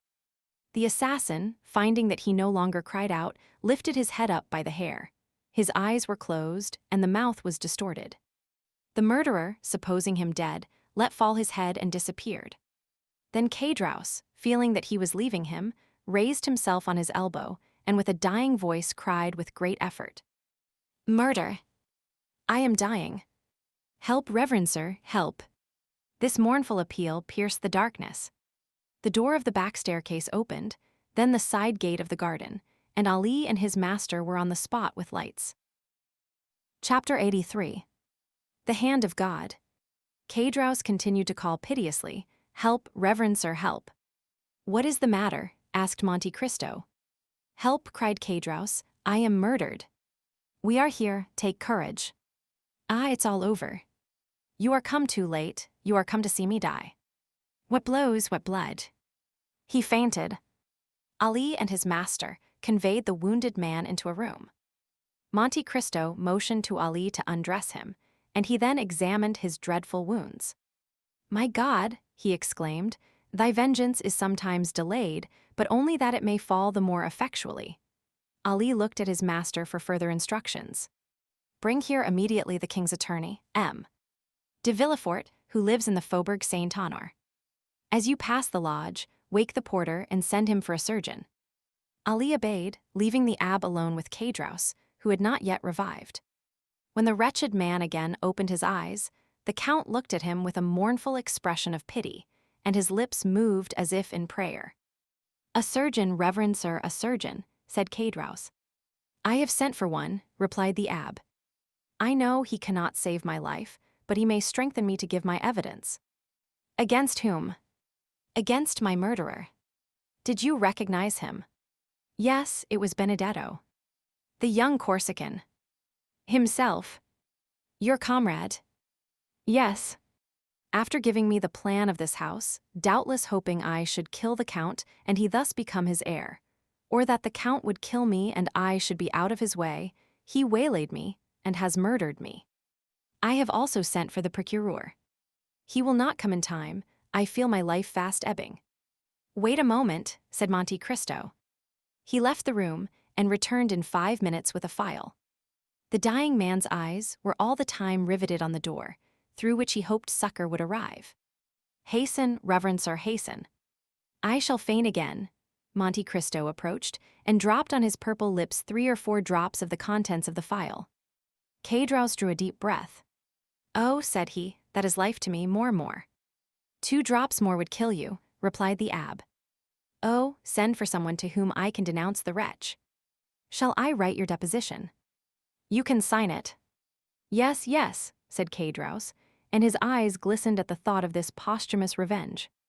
Monte Cristo wrote, I die, murdered by the Corsican Benedetto, my comrade in the galleys at Toulon, no. 59. Quick, said Caedros, or I shall be unable to sign it. Monte Cristo gave the pen to Caedros, who collected all his strength, signed it, and fell back on his bed, saying, You will relate all the rest, reverend sir. You will say he calls himself Andrea Cavalcanti. He lodges at the Hotel des Princes. Oh, I am dying, he again fainted. The abbé made him smell the contents of the phial, and he again opened his eyes. His desire for revenge had not forsaken him. Ah, you will tell all I have said, will you not, reverend sir? Yes, and much more. What more will you say? I will say he had doubtless given you the plan of this house, in the hope the Count would kill you. I will say, likewise, he had apprised the Count by a note of your intention, and, the Count being absent, I read the note and sat up to await you. And he will be guillotined, will he not? Said Caedros. Promise me that, and I will die with that hope. I will say, continued the Count, that he followed and watched you the whole time, and when he saw you leave the house, ran to the angle of the wall to conceal himself. Did you see all that? Remember my words. If you return home safely, I shall believe God has forgiven you, and I will forgive you also. And you did not warn me, cried Caedros, raising himself on his elbows. You knew I should be killed on leaving this house, and did not warn me. 40,168 m. No, for I saw God's justice placed in the hands of Benedetto, and should have thought it sacrilege to oppose the designs of Providence. God's justice? Speak not of it, reverend sir. If God were just, you know how many would be punished who now escape. Patience, said the abbé in a tone which made the dying man shudder. Have patience. Caedros looked at him with amazement. Besides, said the abbé, God is merciful to all as he has been to you. He is first a father, then a judge. Do you then believe in God? Said Caedros. Had I been so unhappy as not to believe in him until now, said Monte Cristo, I must believe on seeing you. Caedros raised his clenched hands towards heaven. Listen, said the abbé, extending his hand over the wounded man, as if to command him to believe. This is what the God in whom, on your deathbed, you refuse to believe, has done for you. He gave you health, strength, regular employment, even friends, a life, in fact, which a man might enjoy with a calm conscience. Instead of improving these gifts, rarely granted so abundantly, this has been your course. You have given yourself up to sloth and drunkenness, and in a fit of intoxication have ruined your best friend. Help, cried Caedros. I require a surgeon, not a priest. Perhaps I am not mortally wounded, I may not die, perhaps they can yet save my life. Your wounds are so far mortal that, without the 3 drops I gave you, you would now be dead. Listen then. Ah, murmured Caedros, what a strange priest you are. You drive the dying to despair instead of consoling them. Listen, continued the abbé. When you had betrayed your friend, God began not to strike, but to warn you. Poverty overtook you. You had already passed half your life in coveting that which you might have honorably acquired, and already you contemplated crime under the excuse of want, when God worked a miracle in your behalf, sending you, by my hands, a fortune, brilliant indeed for you, who had never possessed any. But this unexpected, unhoped for, unheard of fortune sufficed you no longer when you once possessed it. You wished to double it, and how? By a murder. You succeeded, and then God snatched it from you and brought you to justice. It was not I who wished to kill the Jew, said Caedros. It was La Carconte. Yes, said Monte Cristo, and God, I cannot say injustice, for his justice would have slain you. But God, in his mercy, spared your life. Pardieu, to transport me for life, how merciful. You thought it a mercy, then, miserable wretch.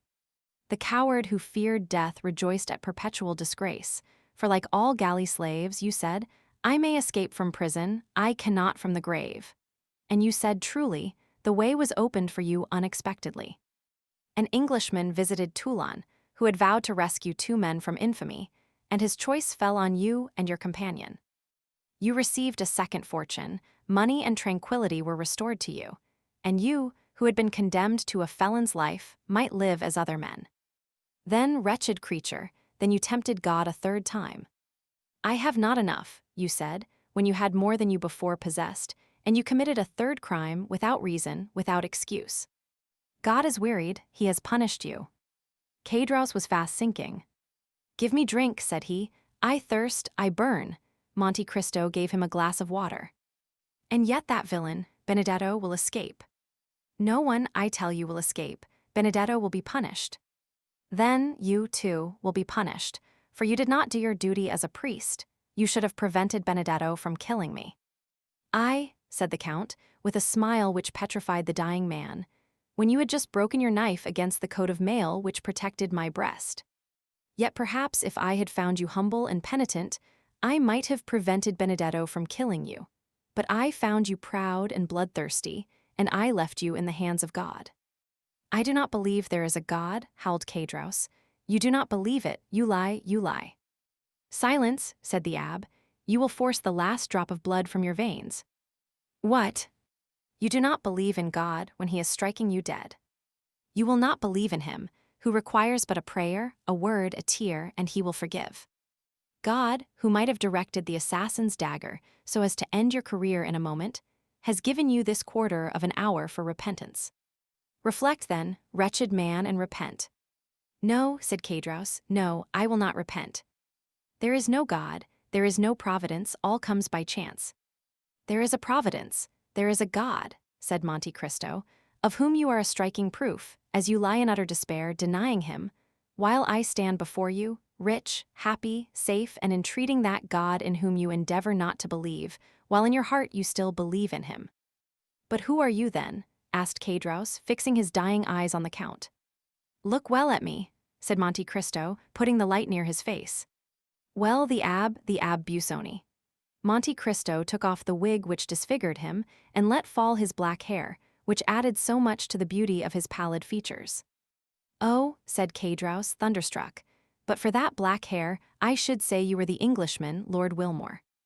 I am neither the Abbé Busoni nor Lord Wilmore, said Monte Cristo. Think again, do you not recollect me? There was a magic effect in the Count's words, which once more revived the exhausted powers of the miserable man. Yes, indeed, said he, I think I have seen you and known you formerly. Yes, Caedros, you have seen me, you knew me once. Who then are you? And why, if you knew me, do you let me die?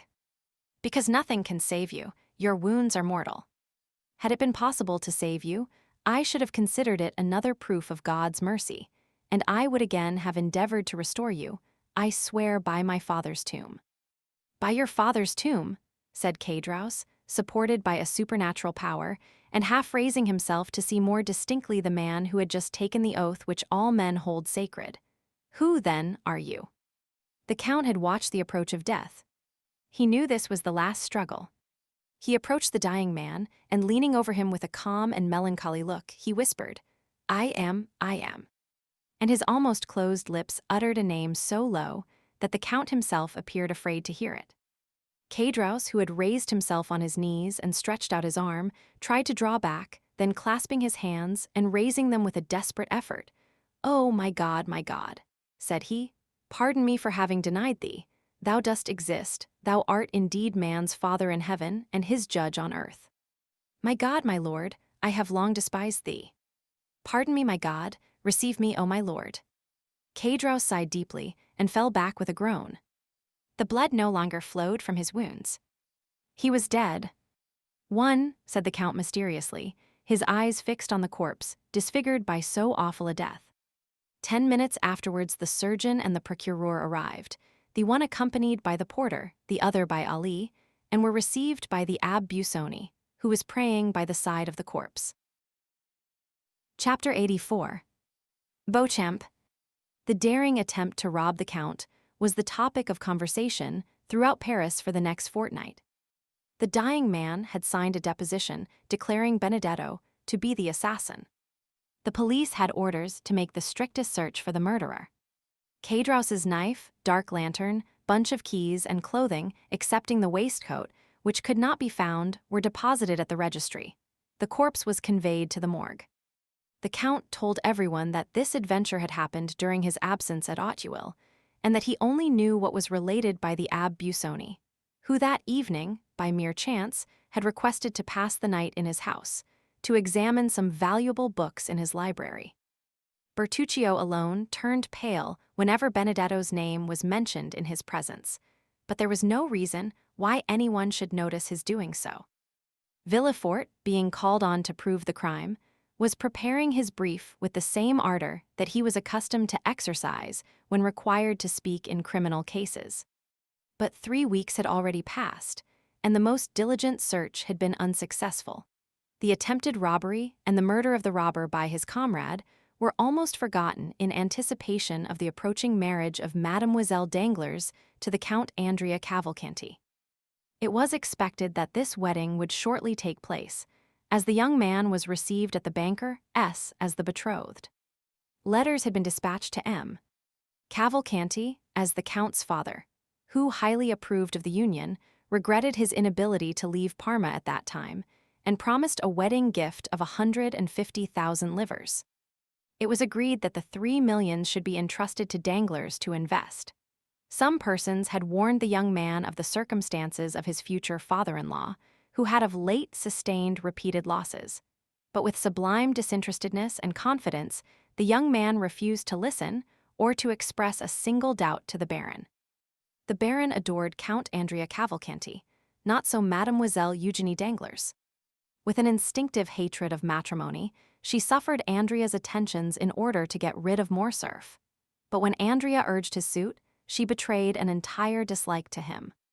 The Baron might possibly have perceived it, but attributing it to a caprice, feigned ignorance. The delay demanded by Beauchamp had nearly expired. Morcerf appreciated the advice of Monte Cristo to let things die away of their own accord. No one had taken up the remark about the general, and no one had recognized in the officer who betrayed the castle of Yanina the noble count in the House of Peers. Albert, however, felt no less insulted. The few lines which had irritated him were certainly intended as an insult. Besides, the manner in which Beauchamp had closed the conference left a bitter recollection in his heart. He cherished the thought of the duel, hoping to conceal its true cause even from his seconds.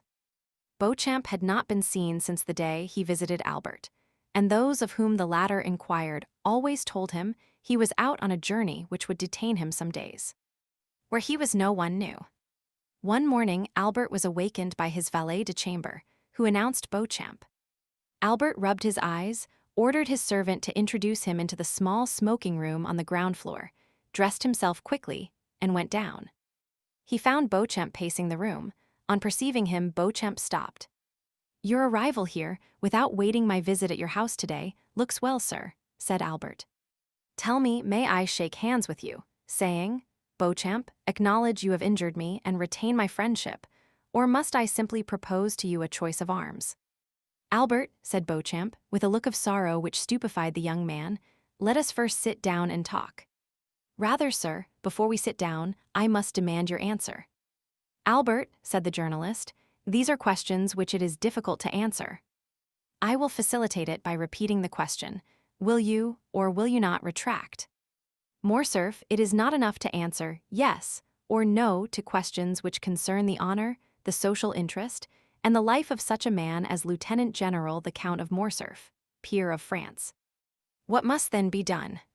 40,174 m. What I have done, Albert. I reason thus: money, time, and fatigue are nothing compared with the reputation and interests of a whole family. Probabilities will not suffice. Only facts will justify a deadly combat with a friend.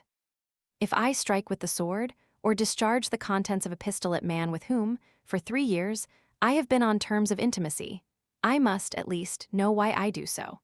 I must meet him with a heart at ease, and that quiet conscience which a man needs when his own arm must save his life. Well, said Morcerf impatiently, what does all this mean? It means that I have just returned from Yanina. From Yanina? Yes.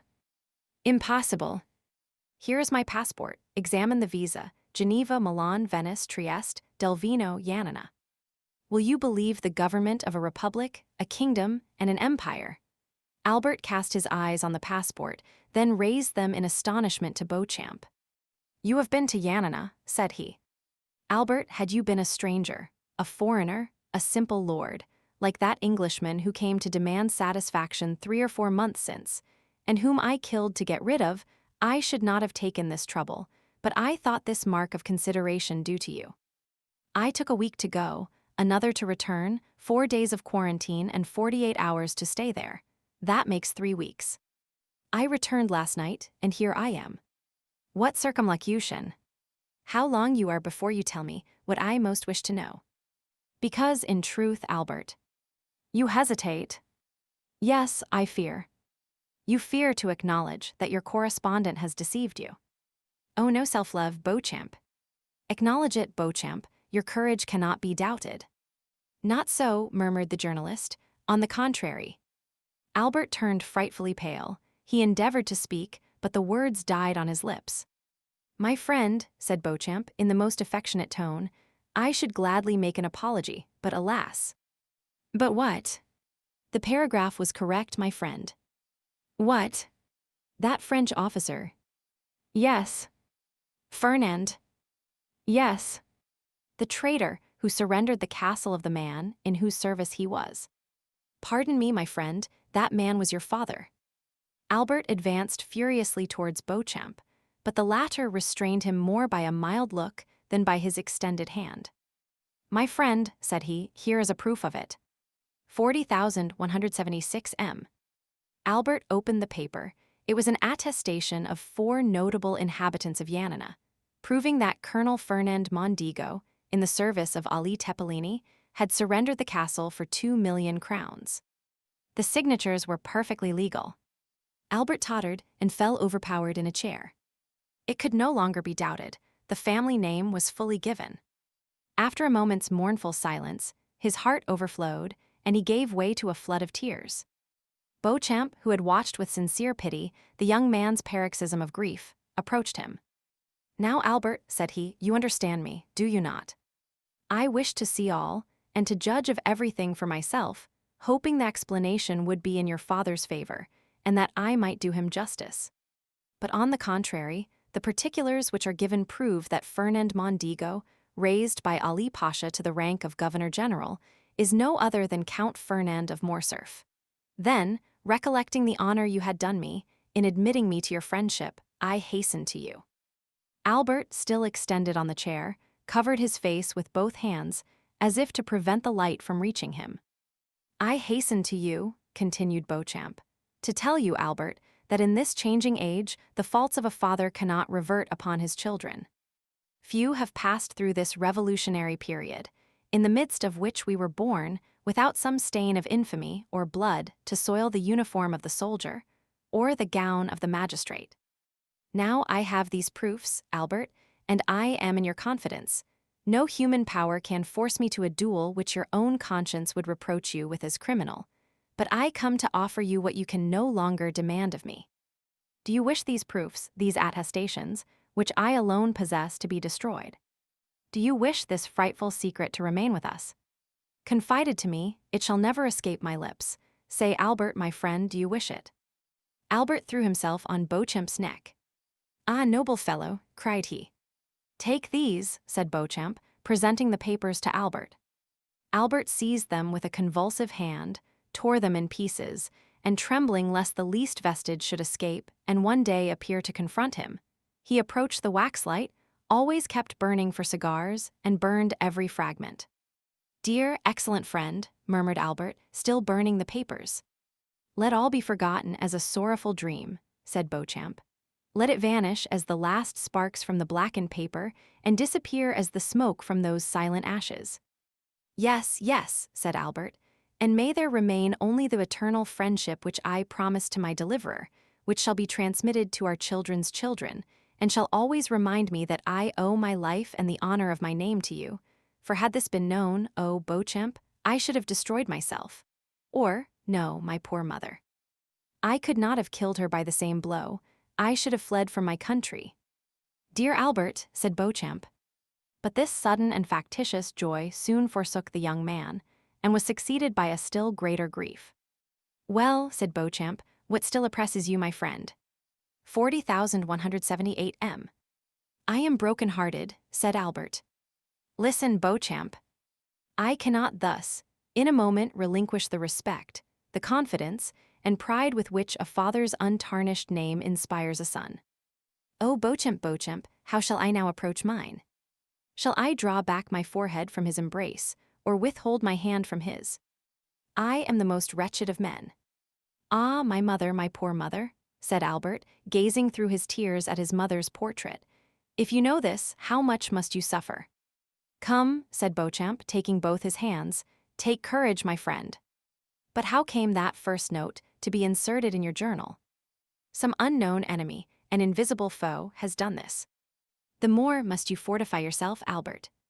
Let no trace of emotion be visible on your countenance. Bear your grief as the cloud bears within it ruin and death, a fatal secret, known only when the storm bursts. Go, my friend, reserve your strength for the moment when the crash shall come. 40,179 M. "You think, then, all is not over yet," said Albert, horror-stricken. "I think nothing, my friend, but all things are possible. By the way—" "What?" said Albert, seeing that Beauchamp hesitated. "Are you going to marry Mademoiselle Danglars?" "Why do you ask me now?" "Because the rupture, or fulfillment of this engagement, is connected with the person of whom we were speaking." "How," said Albert, whose brow reddened, "you think M. Danglars—" "I ask you only how your engagement stands. Pray put no construction on my words. I do not mean they should convey, and give them no undue weight." "No," said Albert, "the engagement is broken off." "Well," said Beauchamp. Then, seeing the young man was about to relapse into melancholy, "Let us go out, Albert," said he. "A ride in the wood in the phaeton or on horseback will refresh you. We will then return to breakfast, and you shall attend to your affairs and I to mine." "Willingly," said Albert, "but let us walk. I think a little exertion would do me good." The two friends walked out on the fortress. When they arrived at the Madeleine— "Since we are out," said Beauchamp, "let us call on M. de Monte Cristo. He is admirably adapted to revive one's spirits, because he never interrogates, and in my opinion those who ask no questions are the best comforters."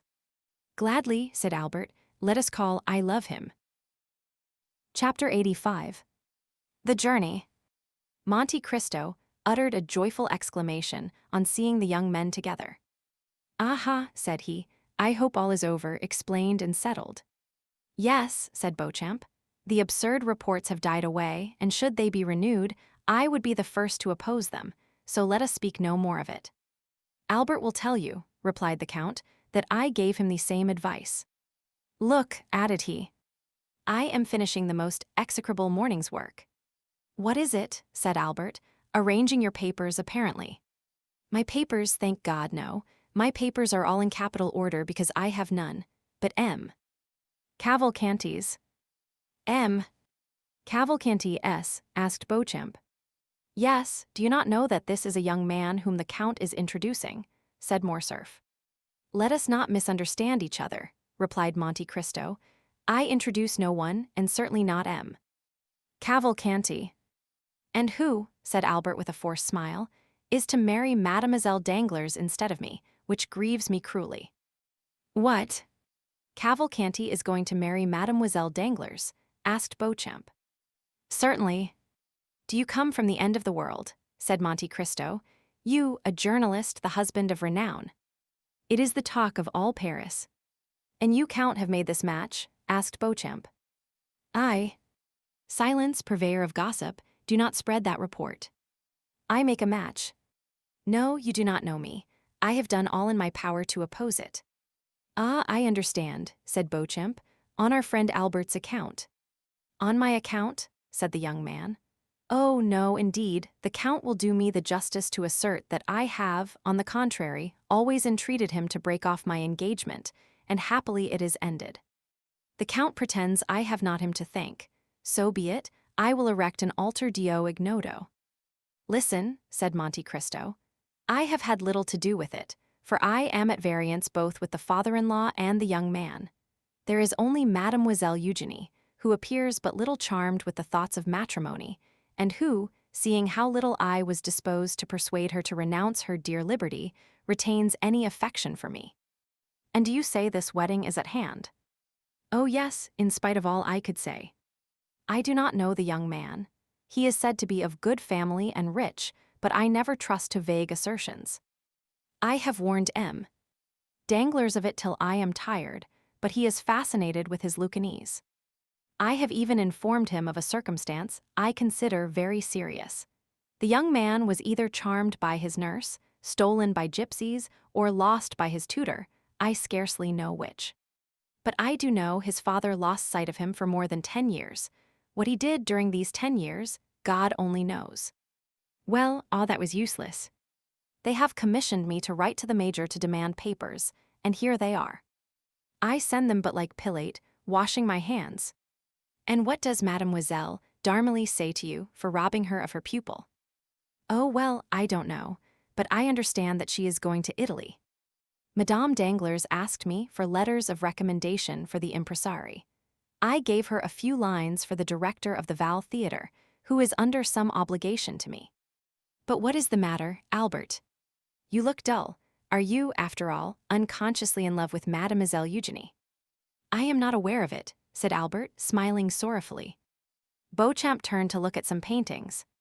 But, continued Monte Cristo, you are not in your usual spirits. I have a dreadful headache, said Albert. Well, my dear Viscount, said Monte Cristo, I have an infallible remedy to propose to you. What is that? Asked the young man. A change. Indeed, said Albert. Yes, and as I am just now excessively annoyed, I shall go from home. Shall we go together? You annoyed, Count, said Beauchamp, and by what? Ah, you think very lightly of it.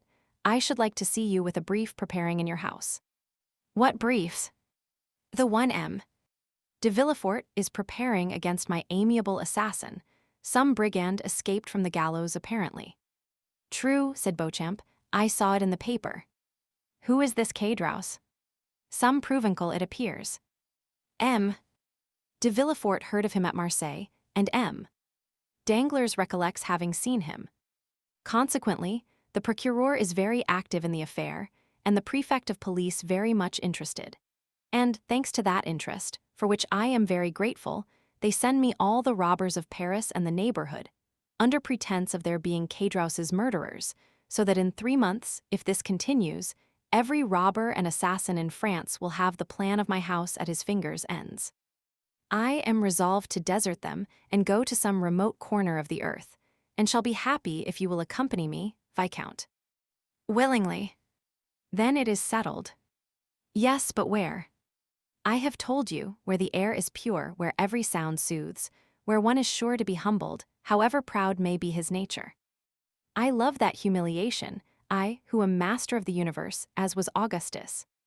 But where are you really going? To sea, Viscount, you know I am a sailor. I was rocked when an infant in the arms of old ocean, and on the bosom of the beautiful Amphitrite. I have sported with the green mantle of the one and the azure robe of the other.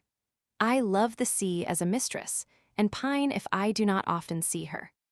Let us go, Count. To sea. Yes. You accept my proposal. I do. Well, Viscount, there will be in my courtyard this evening a good traveling britska, with 4 post horses, in which one may rest as in a bed. M. Beauchamp, it holds 4 very well. Will you accompany us? Thank you, I have just returned from sea. What? You have been to sea? Yes, I have just made a little excursion to the Borromean Islands 18. What of that? Come with us, said Albert. No, dear Morcerf, you know I only refuse when the thing is impossible. Besides, it is important, added he in a low tone, that I should remain in Paris just now to watch the paper. Ah, you are a good and an excellent friend, said Albert. Yes, you are right. Watch, Beauchamp, and try to discover the enemy who made this disclosure. Albert and Beauchamp parted, the last pressure of their hands expressing what their tongues could not before a stranger. Beauchamp is a worthy fellow, said Monte Cristo, when the journalist was gone. Is he not, Albert? Yes, and a sincere friend. I love him devotedly. But now we are alone, although it is immaterial to me. Where are we going? Into Normandy, if you like. Delightful, shall we be quite retired? Have no society, no neighbors. Our companions will be riding horses, dogs to hunt with, and a fishing boat. Exactly what I wish for. I will apprise my mother of my intention and return to you. But shall you be allowed to go into Normandy? I may go where I please. Yes, I am aware you may go alone, since I once met you in Italy, but to accompany the mysterious Monte Cristo. You forget, Count, that I have often told you of the deep interest my mother takes in you. Woman is fickle, said Francis I. Woman is like a wave of the sea, said Shakespeare. Both the great king and the great poet ought to have known woman's nature well. Woman, yes, my mother is not woman but a woman. As I am only a humble foreigner, you must pardon me if I do not understand all the subtle refinements of your language. What I mean to say is that my mother is not quick to give her confidence, but when she does, she never changes. Ah, yes, indeed, said Monte Cristo with a sigh. And do you think she is in the least interested in me? I repeat it, you must really be a very strange and superior man, for my mother is so absorbed by the interest you have excited that when I am with her, she speaks of no one else. And does she try to make you dislike me? On the contrary, she often says, Morcerf, I believe the Count has a noble nature. Try to gain his esteem. Indeed, said Monte Cristo, sighing. You see then, said Albert, that instead of opposing, she will encourage me. Adieu then until 5 o'clock. Be punctual, and we shall arrive at 12 or 1. At Treport? Yes, or in the neighborhood. But can we travel 48 leagues in 8 hours? Easily, said Monte Cristo. You are certainly a prodigy. You will soon not only surpass the railway, which would not be very difficult in France, but even the telegraph. But, Viscount, since we cannot perform the journey in less than 7 or 8 hours, do not keep me waiting. Do not fear, I have little to prepare. Monte Cristo smiled as he nodded to Albert, then remained a moment absorbed in deep meditation. But passing his hand across his forehead, as if to dispel his reverie, he rang the bell twice and Bertuccio entered. Bertuccio, said he, I intend going this evening to Normandy instead of tomorrow or the next day. You will have sufficient time before 5 o'clock. Dispatch a messenger to apprise the grooms at the first station. M. de Morcerf will accompany me. Bertuccio obeyed and dispatched a courier to Pontoise to say the traveling carriage would arrive at 6 o'clock. From Pontoise, another express was sent to the next stage, and in 6 hours all the horses stationed on the road were ready. Before his departure, the Count went to Haydée's apartments, told her his intention, and resigned everything to her care. Albert was punctual. The journey soon became interesting from its rapidity, of which Morcerf had formed no previous idea. Truly, said Monte Cristo, with your post-horses going at the rate of 2 leagues an hour, and that absurd law that one traveler shall not pass another without permission, so that an invalid or ill-tempered traveler may detain those who are well and active, it is impossible to move. I escape this annoyance by traveling with my own postilion and horses. Do I not, Ali? The Count put his head out of the window and whistled, and the horses appeared to fly. The carriage rolled with a thundering noise over the pavement, and everyone turned to notice the dazzling meteor. Ali, smiling, repeated the sound, grasped the reins with a firm hand, and spurred his horses, whose beautiful manets floated in the breeze. This child of the desert was in his element, and with his black face and sparkling eyes appeared in the cloud of dust he raised, like the genius of the simoom and the god of the hurricane. "I never knew till now the delight of speed," said Morcerf, and the last cloud disappeared from his brow. "But where the devil do you get such horses? Are they made to order?" "Precisely," said the Count. 6 years since I bought a horse in Hungary remarkable for its swiftness. The 32 that we shall use tonight are its progeny. They are all entirely black, with the exception of a star upon the forehead." "That is perfectly admirable, but what do you do, Count, with all these horses?" "You see, I travel with them." "But you are not always traveling." "When I no longer require them, Bertuccio will sell them, and he expects to realize 30 or 40,000 francs by the sale. But no monarch in Europe will be wealthy enough to purchase them. Then he will sell them to some Eastern vizier, who will empty his coffers to purchase them, and refill them by applying the bastinado to his subjects. Count, may I suggest one idea to you?" "Certainly." "It is that, next to you, Bertuccio must be the richest gentleman in Europe." "You are mistaken, Viscount. I believe he has not a franc in his possession." "Then he must be a wonder." "My dear Count, if you tell me many more marvelous things, I warn you I shall not believe them." "I countenance nothing that is marvelous, M. Albert, tell me, why does a steward rob his master?" "Because, I suppose, it is his nature to do so, for the love of robbing." "You are mistaken. It is because he has a wife and family and ambitious desires for himself and them. Also because he is not sure of always retaining his situation, and wishes to provide for the future. Now, M. Bertuccio is alone in the world.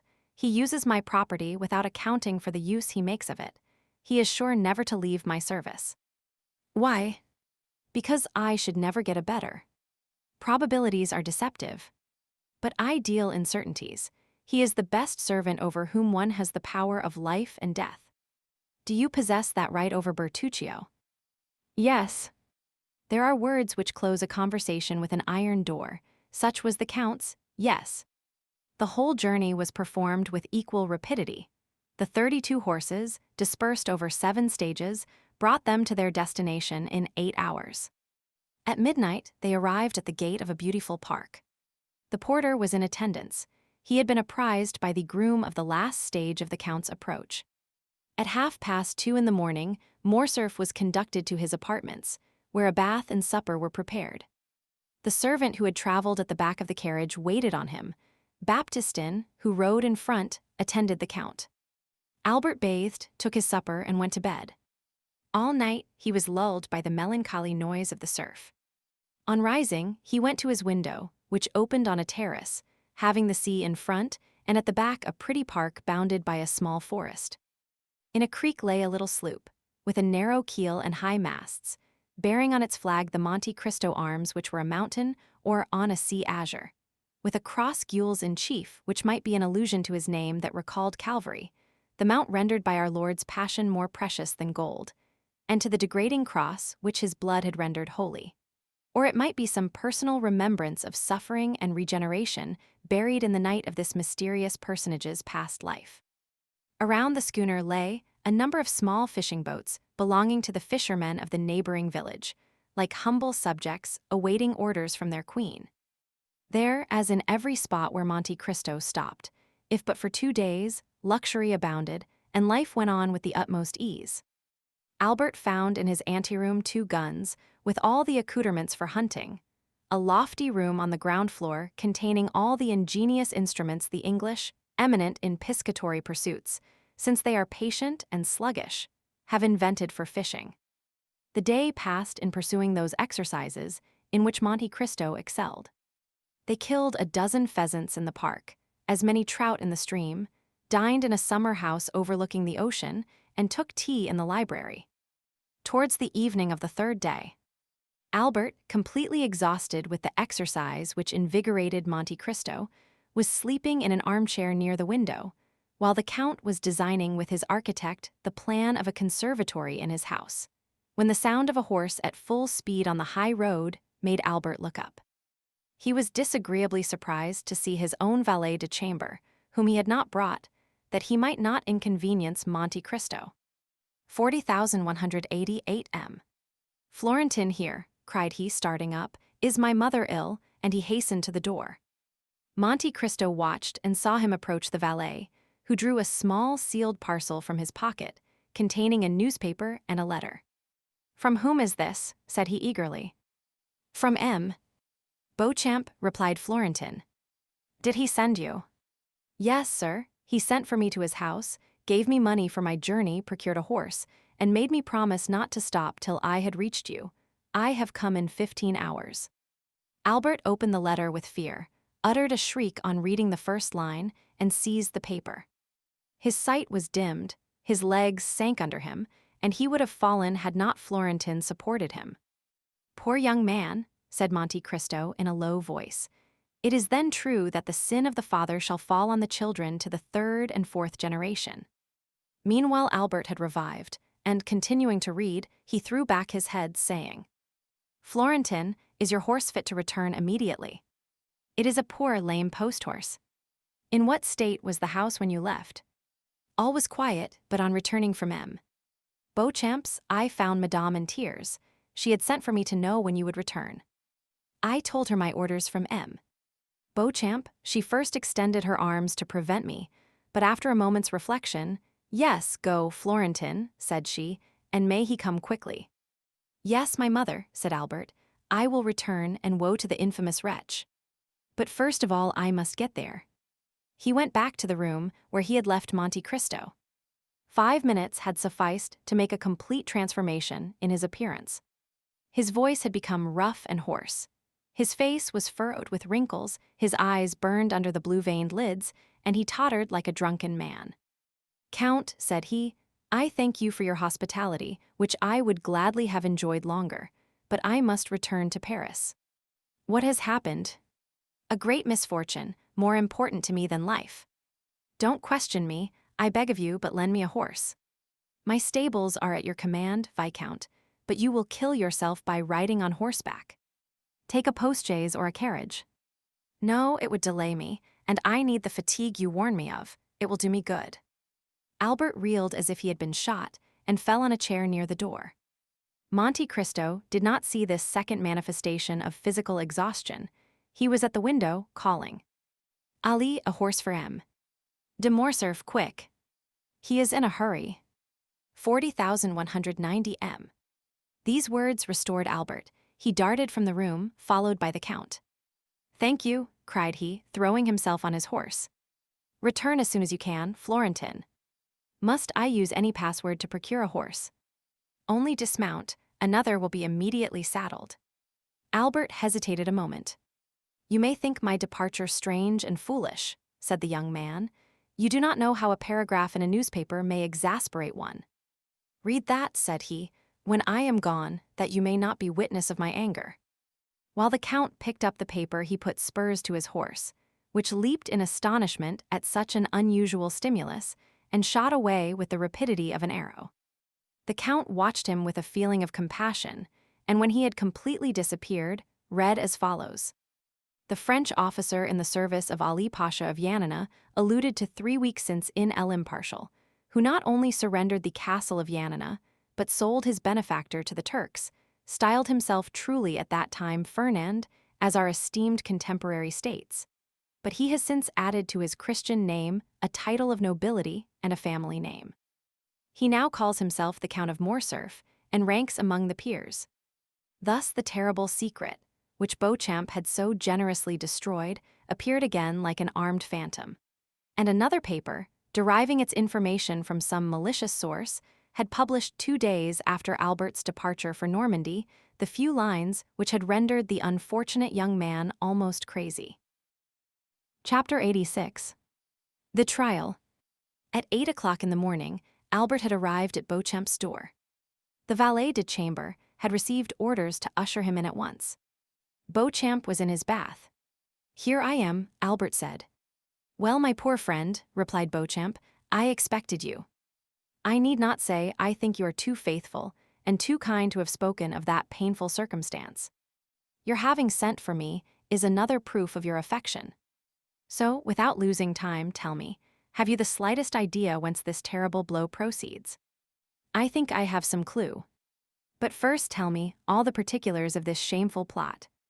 Beauchamp proceeded to relate to the young man, who was overwhelmed with shame and grief, the following facts. 2 days previously, the article had appeared in another paper besides L'Impartial, and, what was more serious, one that was well known as a government paper. Beauchamp was breakfasting when he read the paragraph. He sent immediately for a cabriolet and hastened to the publisher's office. Although professing diametrically opposite principles from those of the editor of the other paper, Beauchamp, as it sometimes, we may say often, happens, was his intimate friend. The editor was reading, with apparent delight, a leading article in the same paper on beet sugar, probably a composition of his own. "Ah, pardon you," said Beauchamp. "With the paper in your hand, my friend, I need not tell you the cause of my visit. Are you interested in the sugar question?" asked the editor of the ministerial paper. "No," replied Beauchamp. "I have not considered the question. A totally different subject interests me." "What is it?" "The article relative to Morcerf." "Indeed. Is it not a curious affair?" "So curious that I think you are running a great risk of a prosecution for defamation of character." "Not at all. We have received with the information all the requisite proofs, and we are quite sure M. de Morcerf will not raise his voice against us. Besides, it is rendering a service to one's country to denounce these wretched criminals who are unworthy of the honor bestowed on them." Beauchamp was thunderstruck. "Who, then, has so correctly informed you?" asked he. "For my paper, which gave the first information on the subject, has been obliged to stop for want of proof, and yet we are more interested than you in exposing M. de Morcerf, as he is a peer of France, and we are of the opposition." "Oh, that is very simple. We have not sought to scandalize. This news was brought to us. A man arrived yesterday from Yanina, bringing a formidable array of documents, and when we hesitated to publish the accusatory article, he told us it should be inserted in some other paper."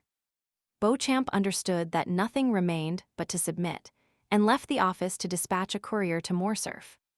But he had been unable to send to Albert the following particulars, as the events had transpired after the messenger's departure. Namely, that the same day a great agitation was manifest in the House of Peers among the usually calm members of that dignified assembly.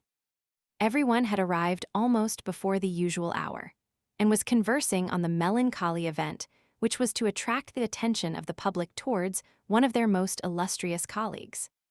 Some were perusing the article, others making comments and recalling circumstances which substantiated the charges still more. The Count of Morcerf was no favorite with his colleagues. Like all upstarts, he had had recourse to a great deal of haughtiness to maintain his position. The true nobility laughed at him, the talented repelled him, and the honorable instinctively despised him. He was, in fact, in the unhappy position of the victim marked for sacrifice. The finger of God once pointed at him, everyone was prepared to raise the hue and cry. The Count of Morcerf alone was ignorant of the news. He did not take in the paper containing the defamatory article, and had passed the morning in writing letters and in trying a horse. He arrived at his usual hour, with a proud look and insolent demeanor. He alighted, passed through the corridors, and entered the house without observing the hesitation of the doorkeepers or the coolness of his colleagues. 40,194 M. Business had already been going on for half an hour when he entered. Everyone held the accusing paper, but, as usual, no one liked to take upon himself the responsibility of the attack. At length an honorable peer, Morcerf's acknowledged enemy, ascended the tribune with that solemnity which announced that the expected moment had arrived. There was an impressive silence.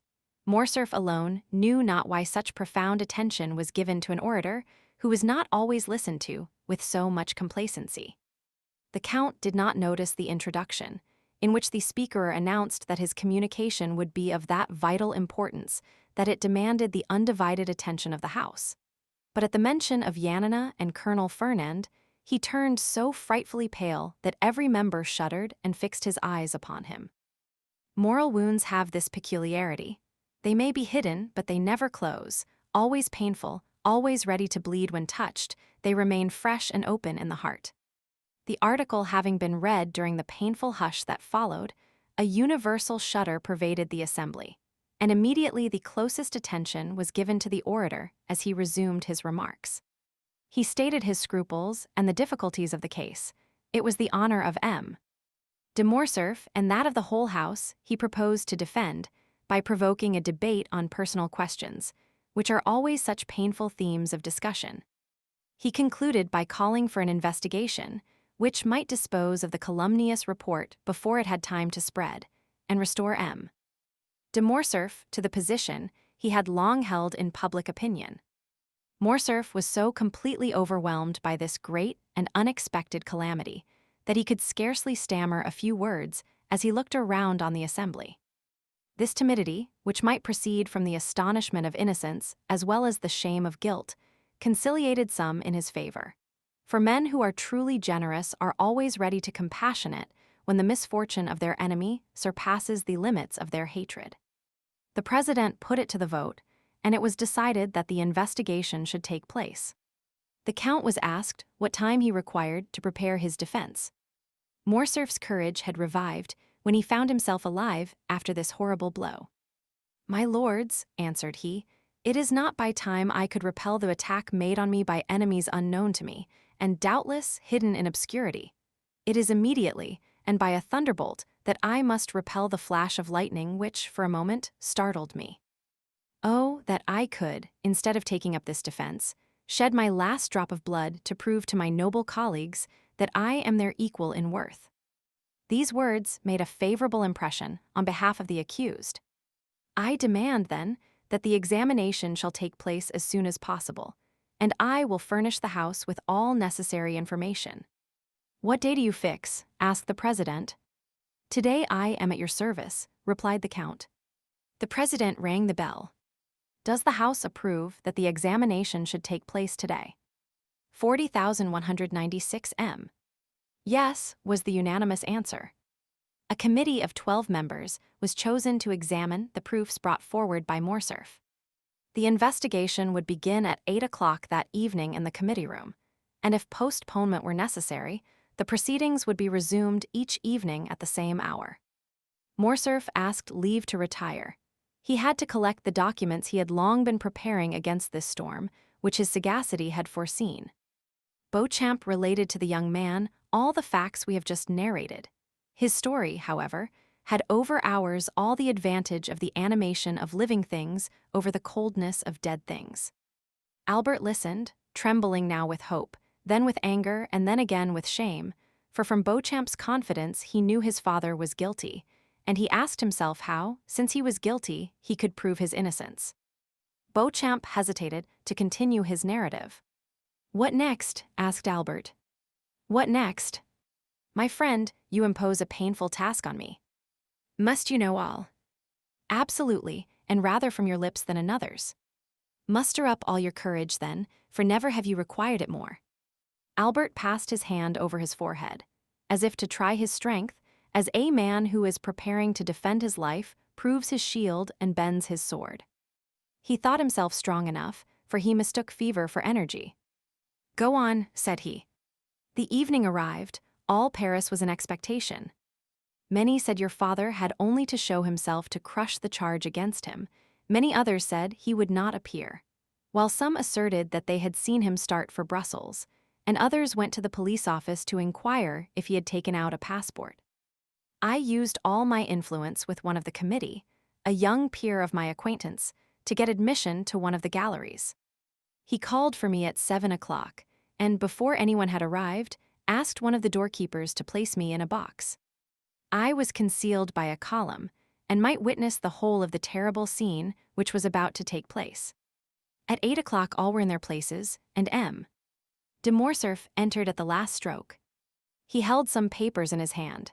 His countenance was calm, and his step firm, and he was dressed with great care in his military uniform, which was buttoned completely up to the chin. His presence produced a good effect. The committee was made up of liberals, several of whom came forward to shake hands with him.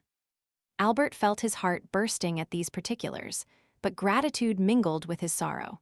He would gladly have embraced those who had given his father this proof of esteem at a moment when his honor was so powerfully attacked. At this moment, one of the doorkeepers brought in a letter for the president. "You are at liberty to speak, M. De Morcerf," said the president as he unsealed the letter. And the count began his defense, I assure you, Albert, in a most eloquent and skillful manner. He produced documents proving that the vizier of Yanina had up to the last moment honored him with his entire confidence, since he had entrusted him with a negotiation of life and death with the emperor.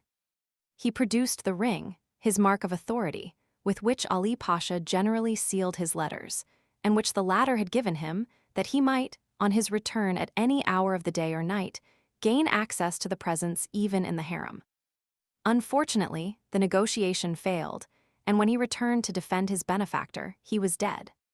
But, said the count, so great was Ali Pasha's confidence that on his deathbed he resigned his favorite mistress and her daughter to my care. Albert started on hearing these words. The history of Haiti recurred to him, and he remembered what she had said of that message and the ring, and the manner in which she had been sold and made a slave. And what effect did this discourse produce? Anxiously inquired Albert. I acknowledge it affected me, and indeed all the committee also, said Beauchamp. Meanwhile, the president carelessly opened the letter which had been brought to him, but the first lines aroused his attention. He read them again and fixing his eyes on M. De Morcerf, Count, said he, you have said that the vizier of Yanina confided his wife and daughter to your care. Yes, sir, replied Morcerf, but in that, like all the rest, misfortune pursued me. On my return, Vasiliki and her daughter Haiti had disappeared. Did you know them? My intimacy with the Pasha and his unlimited confidence had gained me an introduction to them, and I had seen them above 20 times. Have you any idea what became of them? Yes, sir. I heard they had fallen victims to their sorrow and, perhaps, to their poverty. I was not rich, my life was in constant danger, I could not seek them, to my great regret. The president frowned imperceptibly. Gentlemen, said he, you have heard the Comte de Morcerf's defense. Can you, sir, produce any witnesses to the truth of what you have asserted? Alas, no, monsieur, replied the count. All those who surrounded the vizier, or who knew me at his court, are either dead or gone away, I know not where. I believe that I alone, of all my countrymen, survived that dreadful war. I have only the letters of Ali Tepelini, which I have placed before you, the ring, a token of his goodwill, which is here. And lastly, the most convincing proof I can offer, after an anonymous attack, and that is the absence of any witness against my veracity and the purity of my military life. A murmur of approbation ran through the assembly, and at this moment, Albert, had nothing more transpired, your father's cause had been gained. It only remained to put it to the vote, when the president resumed.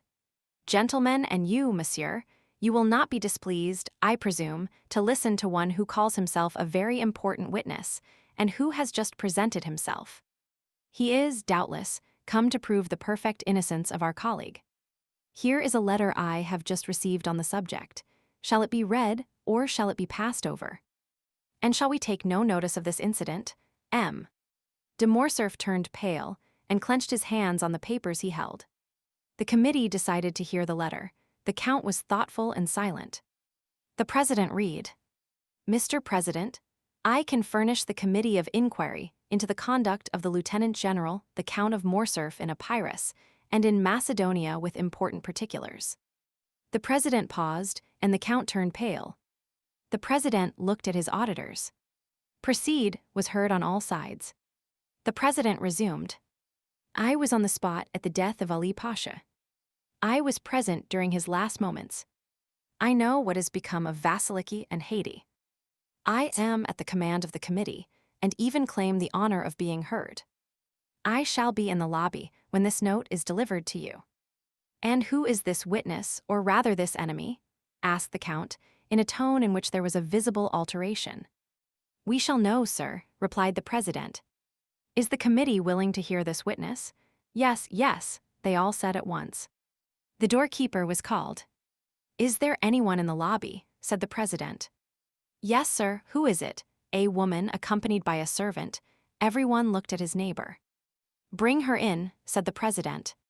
5 minutes after the doorkeeper again appeared, all eyes were fixed on the door, and I, said Beauchamp, shared the general expectation and anxiety. Behind the doorkeeper walked a woman enveloped in a large veil, which completely concealed her. It was evident, from her figure and the perfumes she had about her, that she was young and fastidious in her tastes, but that was all. The president requested her to throw aside her veil, and it was then seen that she was dressed in the Grecian costume and was remarkably beautiful. "Ah," said Albert, "it was she." "Who? Haiti? Who told you that?" "Alas, I guess it. But go on, Beauchamp. You see I am calm and strong. And yet we must be drawing near the disclosure." De Morcerf, continued Beauchamp, looked at this woman with surprise and terror. Her lips were about to pass his sentence of life or death. To the committee, the adventure was so extraordinary and curious that the interest they had felt for the Count's safety became now quite a secondary matter. The president himself advanced to place a seat for the young lady, but she declined availing herself of it. As for the Count, he had fallen on his chair. It was evident that his legs refused to support him. "Madame," said the president, "you have engaged to furnish the committee with some important particulars respecting the affair at Yanina, and you have stated that you were an eyewitness of the event." "I was, indeed," said the stranger, with a tone of sweet melancholy and with the sonorous voice peculiar to the East. "But allow me to say that you must have been very young then. I was 4 years old, but as those events deeply concerned me, not a single detail has escaped my memory. In what manner could these events concern you? And who are you, that they should have made so deep an impression on you?" "On them depended my father's life," replied she. "I am Haiti, the daughter of Ali Tepelini, Pasha of Yanina, and of Vasiliki, his beloved wife." 40,202 M. The blush of mingled pride and modesty, which suddenly suffused the cheeks of the young woman, the brilliancy of her eye, and her highly important communication, produced an indescribable effect on the assembly. As for the Count, he could not have been more overwhelmed if a thunderbolt had fallen at his feet and opened an immense gulf before him. "Madame," replied the president, bowing with profound respect, "allow me to ask one question. It shall be the last. Can you prove the authenticity of what you have now stated?" "I can, sir," said Haiti, drawing from under her veil a satin satchel highly perfumed. "For here is the register of my birth, signed by my father and his principal officers, and that of my baptism, my father having consented to my being brought up in my mother's faith. This latter has been sealed by the Grand Primate of Macedonia and Epirus. And lastly, and perhaps the most important, the record of the sale of my person and that of my mother to the Armenian merchant El Kabir, by the French officer, who, in his infamous bargain with the Porte, had reserved as his part of the booty the wife and daughter of his benefactor, whom he sold for the sum of 400,000 francs. A greenish pallor spread over the Count's cheeks, and his eyes became bloodshot at these terrible imputations, which were listened to by the assembly with ominous silence. Haiti, still calm, but with a calmness more dreadful than the anger of another would have been, handed to the president the record of her sale, written in Arabic. It had been supposed some of the papers might be in the Arabian, Romaic, or Turkish language, and the interpreter of the house was in attendance. One of the noble peers, who was familiar with the Arabic language, having studied it during the famous Egyptian campaign, followed with his eye as the translator read aloud. "I, El Kabir, a slave merchant and purveyor of the harem of His Highness, acknowledge having received for transmission to the Sublime Emperor, from the French lord, the Count of Monte Cristo, an emerald valued at 800,000 francs. As the ransom of a young Christian slave of 11 years of age, named Haiti, the acknowledged daughter of the late Lord Ali Tepelini, Pasha of Yanina, and of Vasiliki, his favorite. She having been sold to me 7 years previously, with her mother, who had died on arriving at Constantinople, by a French colonel in the service of the Vizier Ali Tepelini, named Fernand Mondigo. The above-mentioned purchase was made on His Highness's account, whose mandate I had, for the sum of 400,000 francs. Given at Constantinople, by authority of His Highness, in the year 1247 of the Hegira. Signed El Kabir. That this record should have all due authority, it shall bear the imperial seal, which the vendor is bound to have affixed to it. Near the merchant's signature there was, indeed, the seal of the sublime emperor. A dreadful silence followed the reading of this document. The count could only stare, and his gaze, fixed as if unconsciously on Haydée, seemed one of fire and blood. "Madame," said the president, "may reference be made to the Count of Monte Cristo, who is now, I believe, in Paris." "Sir," replied Haydée, "the Count of Monte Cristo, my foster father, has been in Normandy the last 3 days." "Who, then, has counseled you to take this step, one for which the court is deeply indebted to you, and which is perfectly natural, considering your birth and your misfortunes?" "Sir," replied Haydée, "I have been led to take this step from a feeling of respect and grief. Although a Christian, may God forgive me, I have always sought to revenge my illustrious father. Since I set my foot in France and knew the traitor lived in Paris, I have watched carefully. I live retired in the house of my noble protector, but I do it from choice. I love retirement and silence, because I can live with my thoughts and recollections of past days. But the Count of Monte Cristo surrounds me with every paternal care, and I am ignorant of nothing which passes in the world. I learn all in the silence of my apartments. For instance, I see all the newspapers, every periodical as well as every new piece of music. And by thus watching the course of the life of others, I learned what had transpired this morning in the House of Peers, and what was to take place this evening. Then I wrote. 40,204 M. "Then," remarked the president, "the Count of Monte Cristo knows nothing of your present proceedings. He is quite unaware of them, and I have but one fear, which is that he should disapprove of what I have done. But it is a glorious day for me," continued the young girl, raising her ardent gaze to heaven, "that on which I find at last an opportunity of avenging my father." The count had not uttered one word the whole of this time. His colleagues looked at him, and doubtless pitied his prospects, blighted under the perfumed breath of a woman. His misery was depicted, in sinister lines, on his countenance. "M. de Morcerf," said the president, "do you recognize this lady as the daughter of Ali Tepeleni, Pasha of Yanina?" "No," said Morcerf, attempting to rise. "It is a base plot contrived by my enemies." Haydée, whose eyes had been fixed on the door as if expecting someone, turned hastily, and seeing the count standing, shrieked. "You do not know me," said she. "Well, I fortunately recognize you. You are Fernand Mondego, the French officer who led the troops of my noble father. It is you who surrendered the castle of Yanina. It is you who, sent by him to Constantinople, to treat with the emperor for the life or death of your benefactor, brought back a false mandate granting full pardon. It is you who, with that mandate, obtained the Pasha's ring, which gave you authority over Selim, the fire-keeper. It is you who stabbed Selim. It is you who sold us, my mother and me, to the merchant El Kabir. Assassin, assassin, assassin, you have still on your brow your master's blood. Look, gentlemen all." These words had been pronounced with such enthusiasm and evident truth that every eye was fixed on the count's forehead, and he himself passed his hand across it, as if he felt Ali's blood still lingering there. "You positively recognize M. de Morcerf as the officer Fernand Mondego?" "Indeed I do," cried Haydée. "Oh, my mother, it was you who said, 'You were free, you had a beloved father, you were destined to be almost a queen.' Look well at that man. It is he who raised your father's head on the point of a spear. It is he who sold us. It is he who forsook us. Look well at his right hand, on which he has a large wound. If you forgot his features, you would know him by that hand, into which fell, one by one, the gold pieces of the merchant El Kabir. I know him. Ah, let him say now if he does not recognize me." Each word fell like a dagger on Morcerf, and deprived him of a portion of his energy. As she uttered the last, he hid his mutilated hand hastily in his bosom, and fell back on his seat, overwhelmed by wretchedness and despair.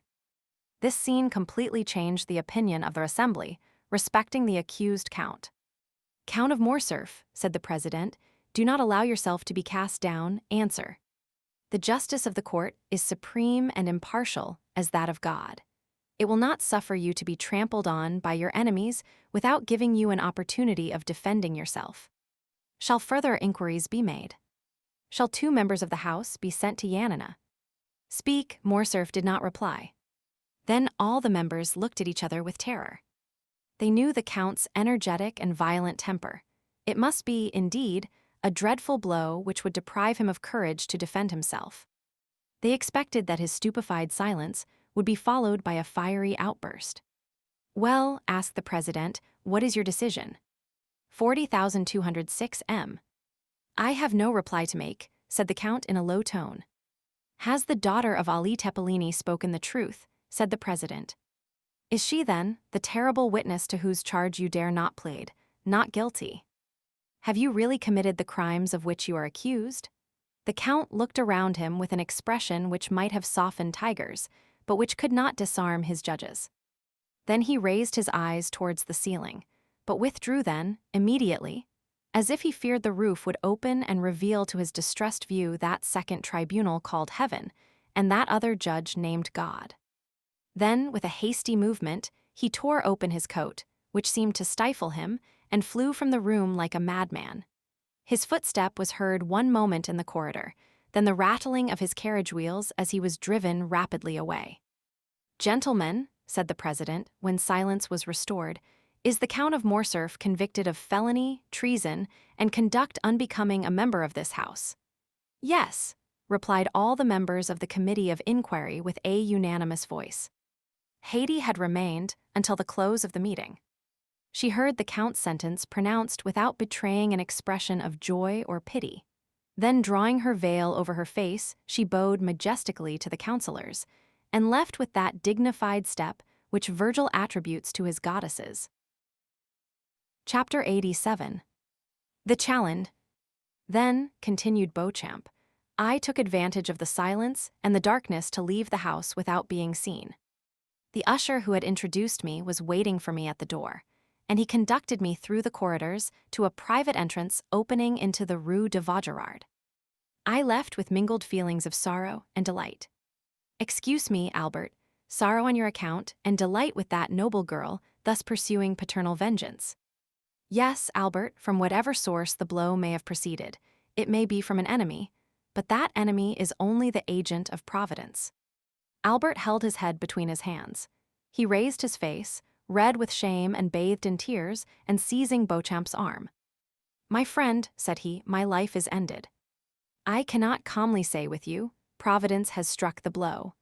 But I must discover who pursues me with this hatred, and when I have found him I shall kill him, or he will kill me. I rely on your friendship to assist me, Beauchamp, if contempt has not banished it from your heart. Contempt, my friend. How does this misfortune affect you? No, happily that unjust prejudice is forgotten, which made the son responsible for the father's actions. Review your life, Albert. Although it is only just beginning, did a lovely summer's day ever dawn with greater purity than has marked the commencement of your career? No, Albert, take my advice.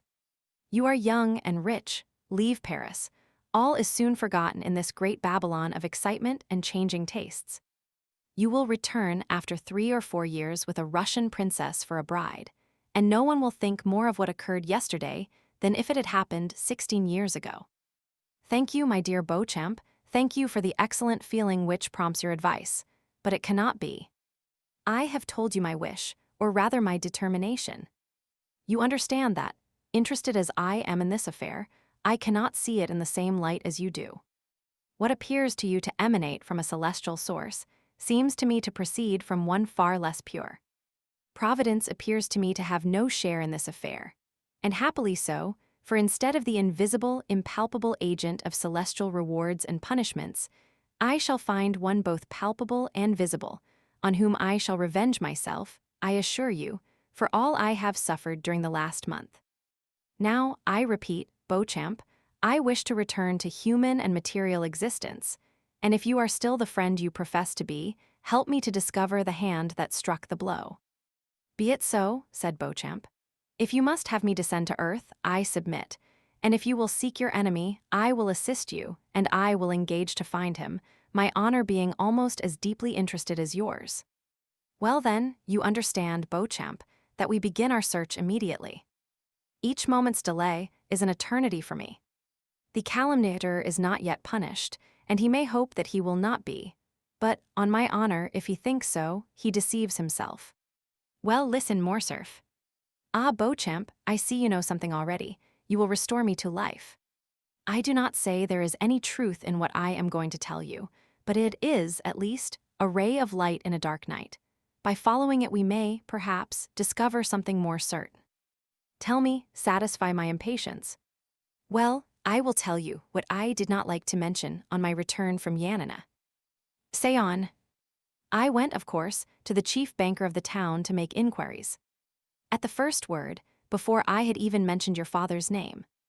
Ah, said he. I guess what brings you here. How and why? Because a fortnight since I was questioned on the same subject. By whom? By a banker of Paris, my correspondent. Whose name is? Danglars. He, cried Albert. Yes, it is indeed he who has so long pursued my father with jealous hatred. He, the man who would be popular, cannot forgive the Count of Morcerf for being created a peer. And this marriage broken off without a reason being assigned? Yes, it is all from the same cause. Make inquiries, Albert, but do not be angry without reason. Make inquiries, and if it be true. Oh yes, if it be true, cried the young man, he shall pay me all I have suffered. Beware, Morcerf, he is already an old man. I will respect his age as he has respected the honor of my family. If my father had offended him, why did he not attack him personally? Oh no, he was afraid to encounter him face to face. I do not condemn you, Albert, I only restrain you. Act prudently. Oh, do not fear, besides you will accompany me. Beauchamp, solemn transactions should be sanctioned by a witness. Before this day closes, if M. Danglars is guilty, he shall cease to live or I shall die. Pardieu, Beauchamp, mine shall be a splendid funeral. When such resolutions are made, Albert, they should be promptly executed. Do you wish to go to M. Danglars? Let us go immediately. They sent for a cabriolet. On entering the banker's mansion, they perceived the phaeton and servant of M. Andrea Cavalcanti. Ah. Parbleu, that's good, said Albert with a gloomy tone. If M. Danglars will not fight with me, I will kill his son-in-law. Cavalcanti will certainly fight. The servant announced the young man, but the banker, recollecting what had transpired the day before, did not wish him admitted. It was, however, too late. Albert had followed the footman, and, hearing the order given, forced the door open, and followed by Beauchamp found himself in the banker's study. Sir, cried the latter, am I no longer at liberty to receive whom I choose in my house? You appear to forget yourself sadly. No, sir, said Albert coldly. There are circumstances in which one cannot, except through cowardice. I offer you that refuge. Refuse to admit certain persons at least. What is your errand then with me, sir? I mean, said Albert, drawing near, and without apparently noticing Cavalcanti, who stood with his back towards the fireplace.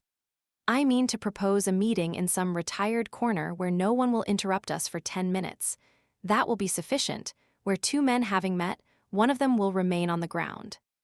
Danglars turned pale, Cavalcanti moved a step forward, and Albert turned towards him. And you too, said he. Come, if you like, monsieur. You have a claim, being almost one of the family, and I will give as many rendezvous of that kind as I can find persons willing to accept them. Cavalcanti looked at Danglars with a stupefied air, and the latter, making an effort, arose and stepped between the two young men. Albert's attack on Andrea had placed him on a different footing, and he hoped this visit had another cause than that he had at first supposed. Indeed, sir, said he to Albert, if you are come to quarrel with this gentleman because I have preferred him to you, I shall resign the case to the king's attorney. You mistake, sir, said Morcerf with a gloomy smile. I am not referring in the least to matrimony, and I only addressed myself to M. Cavalcanti, because he appeared disposed to interfere between us. In one respect you're right, for I am ready to quarrel with everyone today, but you have the first claim, M. Danglars. 40,212 M. Sir, replied Danglars, pale with anger and fear, I warn you, when I have the misfortune to meet with a mad dog, I kill it. and far from thinking myself guilty of a crime, I believe I do society a kindness. Now, if you are mad and try to bite me, I will kill you without pity. Is it my fault that your father has dishonored himself? Yes, miserable wretch, cried Morcerf, it is your fault. Danglars retreated a few steps. My fault, said he, you must be mad. What do I know of the Grecian affair? Have I traveled in that country? Did I advise your father to sell the castle of Yanina, to betray? Silence, said Albert with a thundering voice. No, it is not you who have directly made this exposure and brought this sorrow on us, but you hypocritically provoked it. I. Yes, you. How came it known? I suppose you read it in the paper in the account from Yanina. Who wrote to Yanina? To Yanina. Yes. Who wrote for particulars concerning my father? I imagine anyone may write to Yanina. But one person only wrote. One only. Yes, and that was you. I doubtless wrote. It appears to me that when about to marry your daughter to a young man, it is right to make some inquiries respecting his family. It is not only a right, but a duty. You wrote, sir, knowing what answer you would receive. I indeed. I assure you, cried Danglars, with a confidence and security proceeding less from fear than from the interest he really felt for the young man, I solemnly declare to you that I should never have thought of writing to Yanina did I know anything of Ali Pasha's misfortunes. Who then urged you to write? Tell me. Pardon you, it was the most simple thing in the world. I was speaking of your father's past history. I said the origin of his fortune remained obscure. The person to whom I addressed my scruples asked me where your father had acquired his property. I answered, in Greece. Then, said he, write to Yanina. And who thus advised you? No other than your friend, Monte Cristo. The Count of Monte Cristo told you to write to Yanina. Yes, and I wrote, and will show you my correspondence if you like.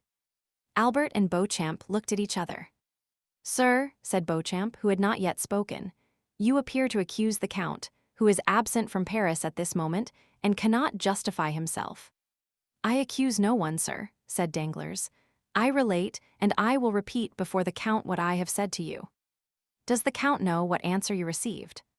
Yes, I showed it to him.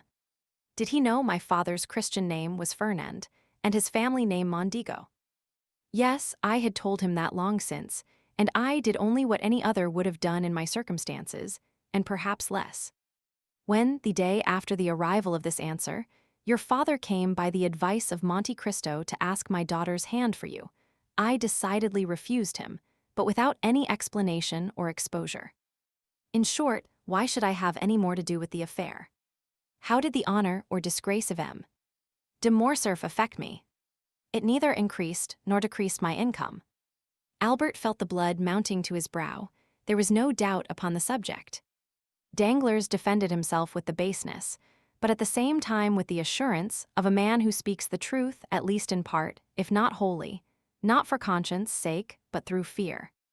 Besides, what was Morcerf seeking? It was not whether Danglars or Monte Cristo was more or less guilty. It was a man who would answer for the offense, whether trifling or serious. It was a man who would fight, and it was evident Danglars would not fight. In addition to this, everything forgotten or unperceived before presented itself now to his recollection. Monte Cristo knew everything, as he had bought the daughter of Ali Pasha, and knowing everything, he had advised Danglars to write to Yanina. The answer known, he had yielded to Albert's wish to be introduced to Haydée, and allowed the conversation to turn on the death of Ali, and had not opposed Haydée's recital, but having, doubtless, warned the young girl, in the few Ramaic words he spoke to her, not to implicate Morcerf's father. Besides, had he not begged of Morcerf not to mention his father's name before Haydée? Lastly, he had taken Albert to Normandy, when he knew the final blow was near. There could be no doubt that all had been calculated and previously arranged. Monte Cristo then was in league with his father's enemies. Albert took Beauchamp aside and communicated these ideas to him. You are right, said the latter. M.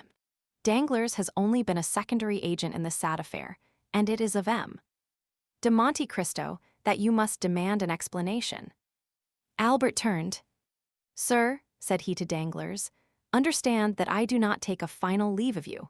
I must ascertain if your insinuations are just, and am going now to inquire of the Count of Monte Cristo." He bowed to the banker and went out with Beauchamp, without appearing to notice Cavalcanti. Danglars accompanied him to the door, where he again assured Albert that no motive of personal hatred had influenced him against the Count of Morcerf. Chapter 88. The Insult. At the banker's door, Beauchamp stopped Morcerf. "Listen," said he, "just now I told you it was of M. de Monte Cristo. You must demand an explanation." "Yes, and we are going to his house." "Reflect, Morcerf, one moment before you go." "On what shall I reflect?" "On the importance of the step you're taking." "Is it more serious than going to M. Danglars?" "Yes, M. Danglars is a money lover, and those who love money, you know, think too much of what they risk to be easily induced to fight a duel. The other is, on the contrary, to all appearance a true nobleman, but do you not fear to find him a bully?" "I only fear one thing, namely, to find a man who will not fight." "Do not be alarmed," said Beauchamp, "he will meet you. My only fear is that he will be too strong for you." "My friend," said Morcerf with a sweet smile, "that is what I wish. The happiest thing that could occur to me would be to die in my father's stead. That would save us all." "Your mother would die of grief." "My poor mother," said Albert, passing his hand across his eyes, "I know she would, but better so than die of shame." "Are you quite decided, Albert?" "Yes, let us go." "But do you think we shall find the Count at home?" "He intended returning some hours after me, and doubtless he is now at home." They ordered the driver to take them to know 30 Champs-Élysées. Beauchamp wished to go in alone, but Albert observed that as this was an unusual circumstance, he might be allowed to deviate from the usual etiquette of duels. The cause which the young man espoused was one so sacred that Beauchamp had only to comply with all his wishes. He yielded and contented himself with following Morcerf. Albert sprang from the porter's lodge to the steps. He was received by Baptistin. The Count had indeed just arrived, but he was in his bath, and had forbidden that anyone should be admitted. "But after his bath," asked Morcerf. "My master will go to dinner." "And after dinner?" "He will sleep an hour." "Then?" "He is going to the opera." "Are you sure of it?" asked Albert. "Quite, sir. My master has ordered his horses at 8 o'clock precisely." "Very good," replied Albert. "That is all I wish to know." Then, turning towards Beauchamp, "If you have anything to attend to, Beauchamp, do it directly. If you have any appointment for this evening, defer it till tomorrow. I depend on you to accompany me to the opera, and if you can, bring Château with you." Beauchamp availed himself of Albert's permission, and left him, promising to call for him at 8:15. On his return home, Albert expressed his wish to France Debray and Morel to see them at the opera that evening. Then he went to see his mother, who since the events of the day before had refused to see anyone, and had kept her room. He found her in bed, overwhelmed with grief at this public humiliation. The sight of Albert produced the effect which might naturally be expected on Mercédès. She pressed her son's hand and sobbed aloud, but her tears relieved her. Albert stood one moment speechless by the side of his mother's bed. It was evident from his pale face and knit brows that his resolution to revenge himself was growing weaker. "My dear mother," said he, "do you know if M. de Morcerf has any enemy?" Mercédès started. She noticed that the young man did not say "my father." "My son," she said, "persons in the Count's situation have many secret enemies. Those who are known are not the most dangerous. I know it and appeal to your penetration. You are of so superior a mind, nothing escapes you." "Why do you say so?" "Because, for instance, you noticed on the evening of the ball we gave, that M. de Monte Cristo would eat nothing in our house." Mercédès raised herself on her feverish arm. "M. de Monte Cristo," she exclaimed, "and how is he connected with the question you asked me?" 40,219 M. "You know, Mother M. de Monte Cristo is almost an Oriental, and it is customary with the Orientals to secure full liberty for revenge by not eating or drinking in the houses of their enemies." Do you say M?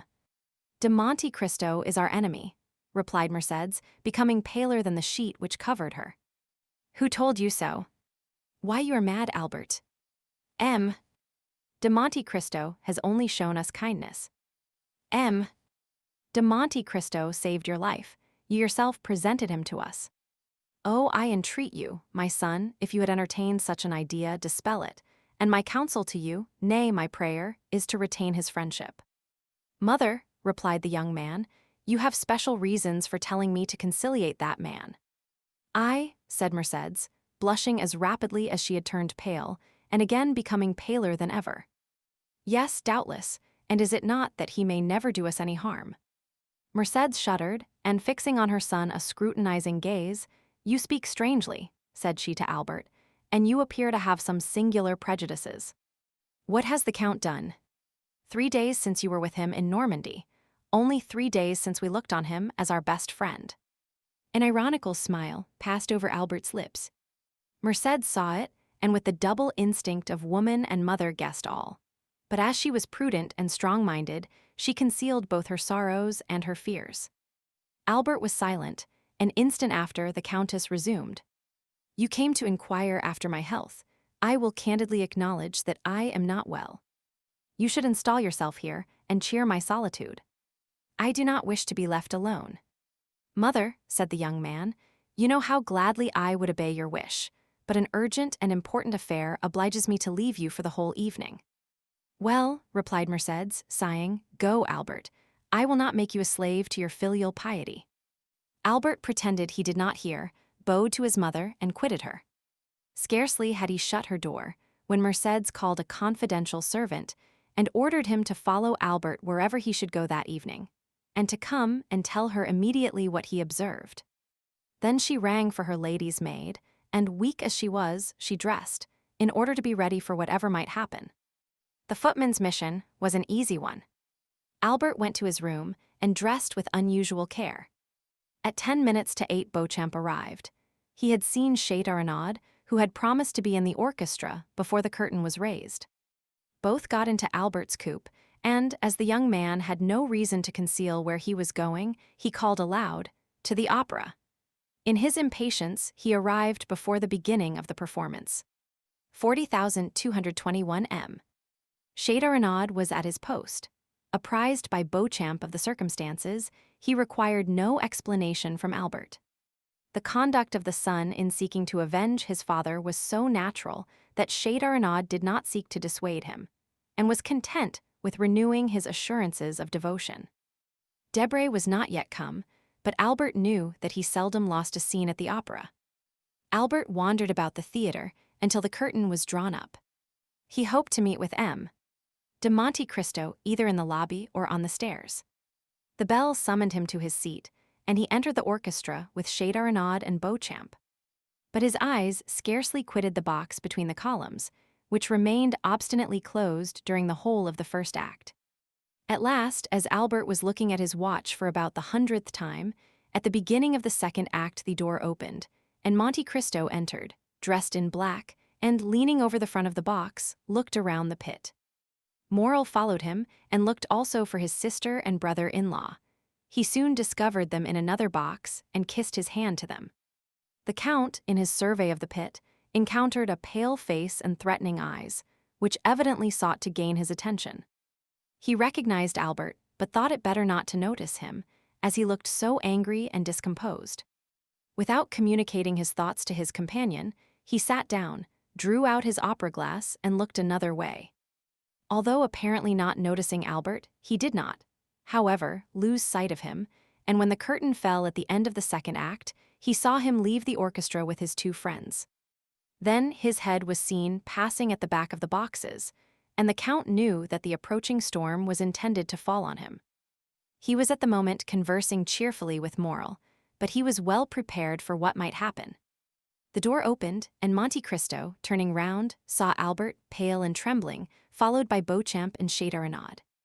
Well, cried he, with that benevolent politeness which distinguished his salutation from the common civilities of the world, my cavalier has attained his object.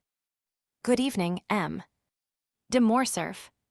The countenance of this man, who possessed such extraordinary control over his feelings, expressed the most perfect cordiality.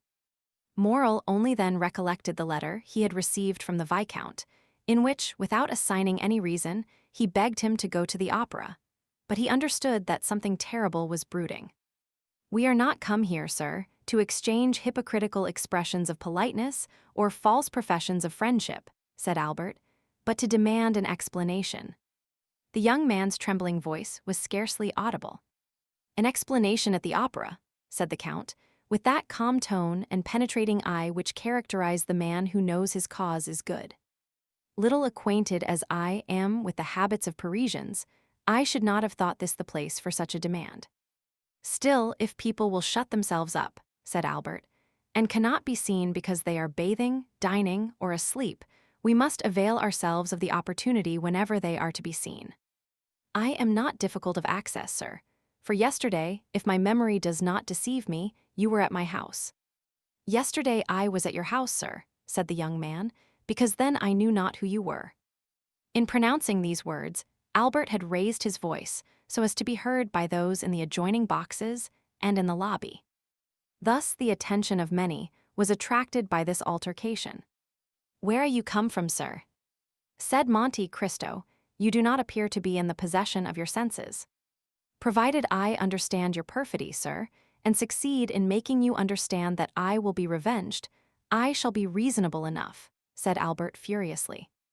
"I do not understand you, sir," replied Monte Cristo, "and if I did your tone is too high. I am at home here, and I alone have a right to raise my voice above another's." "Leave the box, sir." Monte Cristo pointed towards the door with the most commanding dignity. "Ah, I shall know how to make you leave your home," replied Albert, clasping in his convulsed grasp the glove, which Monte Cristo did not lose sight of. "Well, well," said Monte Cristo quietly, "I see you wish to quarrel with me, but I would give you one piece of advice which you will do well to keep in mind. It is in poor taste to make a display of a challenge. Display is not becoming to everyone, M. de Morcerf." At this name, a murmur of astonishment passed around the group of spectators of this scene. They had talked of no one but Morcerf the whole day. Albert understood the allusion in a moment, and was about to throw his glove at the Count, when Morrel seized his hand, while Beauchamp and Châteaurenaud, fearing the scene would surpass the limits of a challenge, held him back. But Monte Cristo, without rising and leaning forward in his chair, merely stretched out his arm and, taking the damp, crushed glove from the clenched hand of the young man. "Sir," said he in a solemn tone, "I consider your glove thrown, and will return it to you wrapped around a bullet. Now leave me, or I will summon my servants to throw you out at the door." Wild, almost unconscious, and with eyes inflamed, Albert stepped back, and Morrel closed the door. Monte Cristo took up his glass again as if nothing had happened. His face was like marble, and his heart was like bronze. Morrel whispered, "What have you done to him?" "I? Nothing, at least personally," said Monte Cristo. "But there must be some cause for this strange scene. The Count of Morcerf's adventure exasperates the young man. Have you anything to do with it?" It was through Haydée that the chamber was informed of his father's treason. "Indeed," said Morrel. "I had been told, but would not credit it, that the Grecian slave I have seen with you here in this very box was the daughter of Ali Pasha. It is true, nevertheless." "Then," said Morrel, "I understand it all, and this scene was premeditated." "How so?" "Yes. Albert wrote to request me to come to the opera, doubtless that I might be a witness to the insult he meant to offer you." "Probably," said Monte Cristo with his imperturbable tranquillity. "But what shall you do with him?" "With whom?" "With Albert." "What shall I do with Albert?" "As certainly, Maximilian, as I now press your hand, I shall kill him before 10 o'clock tomorrow morning." Morrel, in his turn, took Monte Cristo's hand in both of his, and he shuddered to feel how cold and steady it was. "Ah, Count," said he, "his father loves him so much." "Do not speak to me of that," said Monte Cristo, with the first movement of anger he had betrayed. "I will make him suffer." Morrel, amazed, let fall Monte Cristo's hand. Count," said he. "Dear Maximilian," interrupted the Count, "listen how adorably Duprez is singing that line."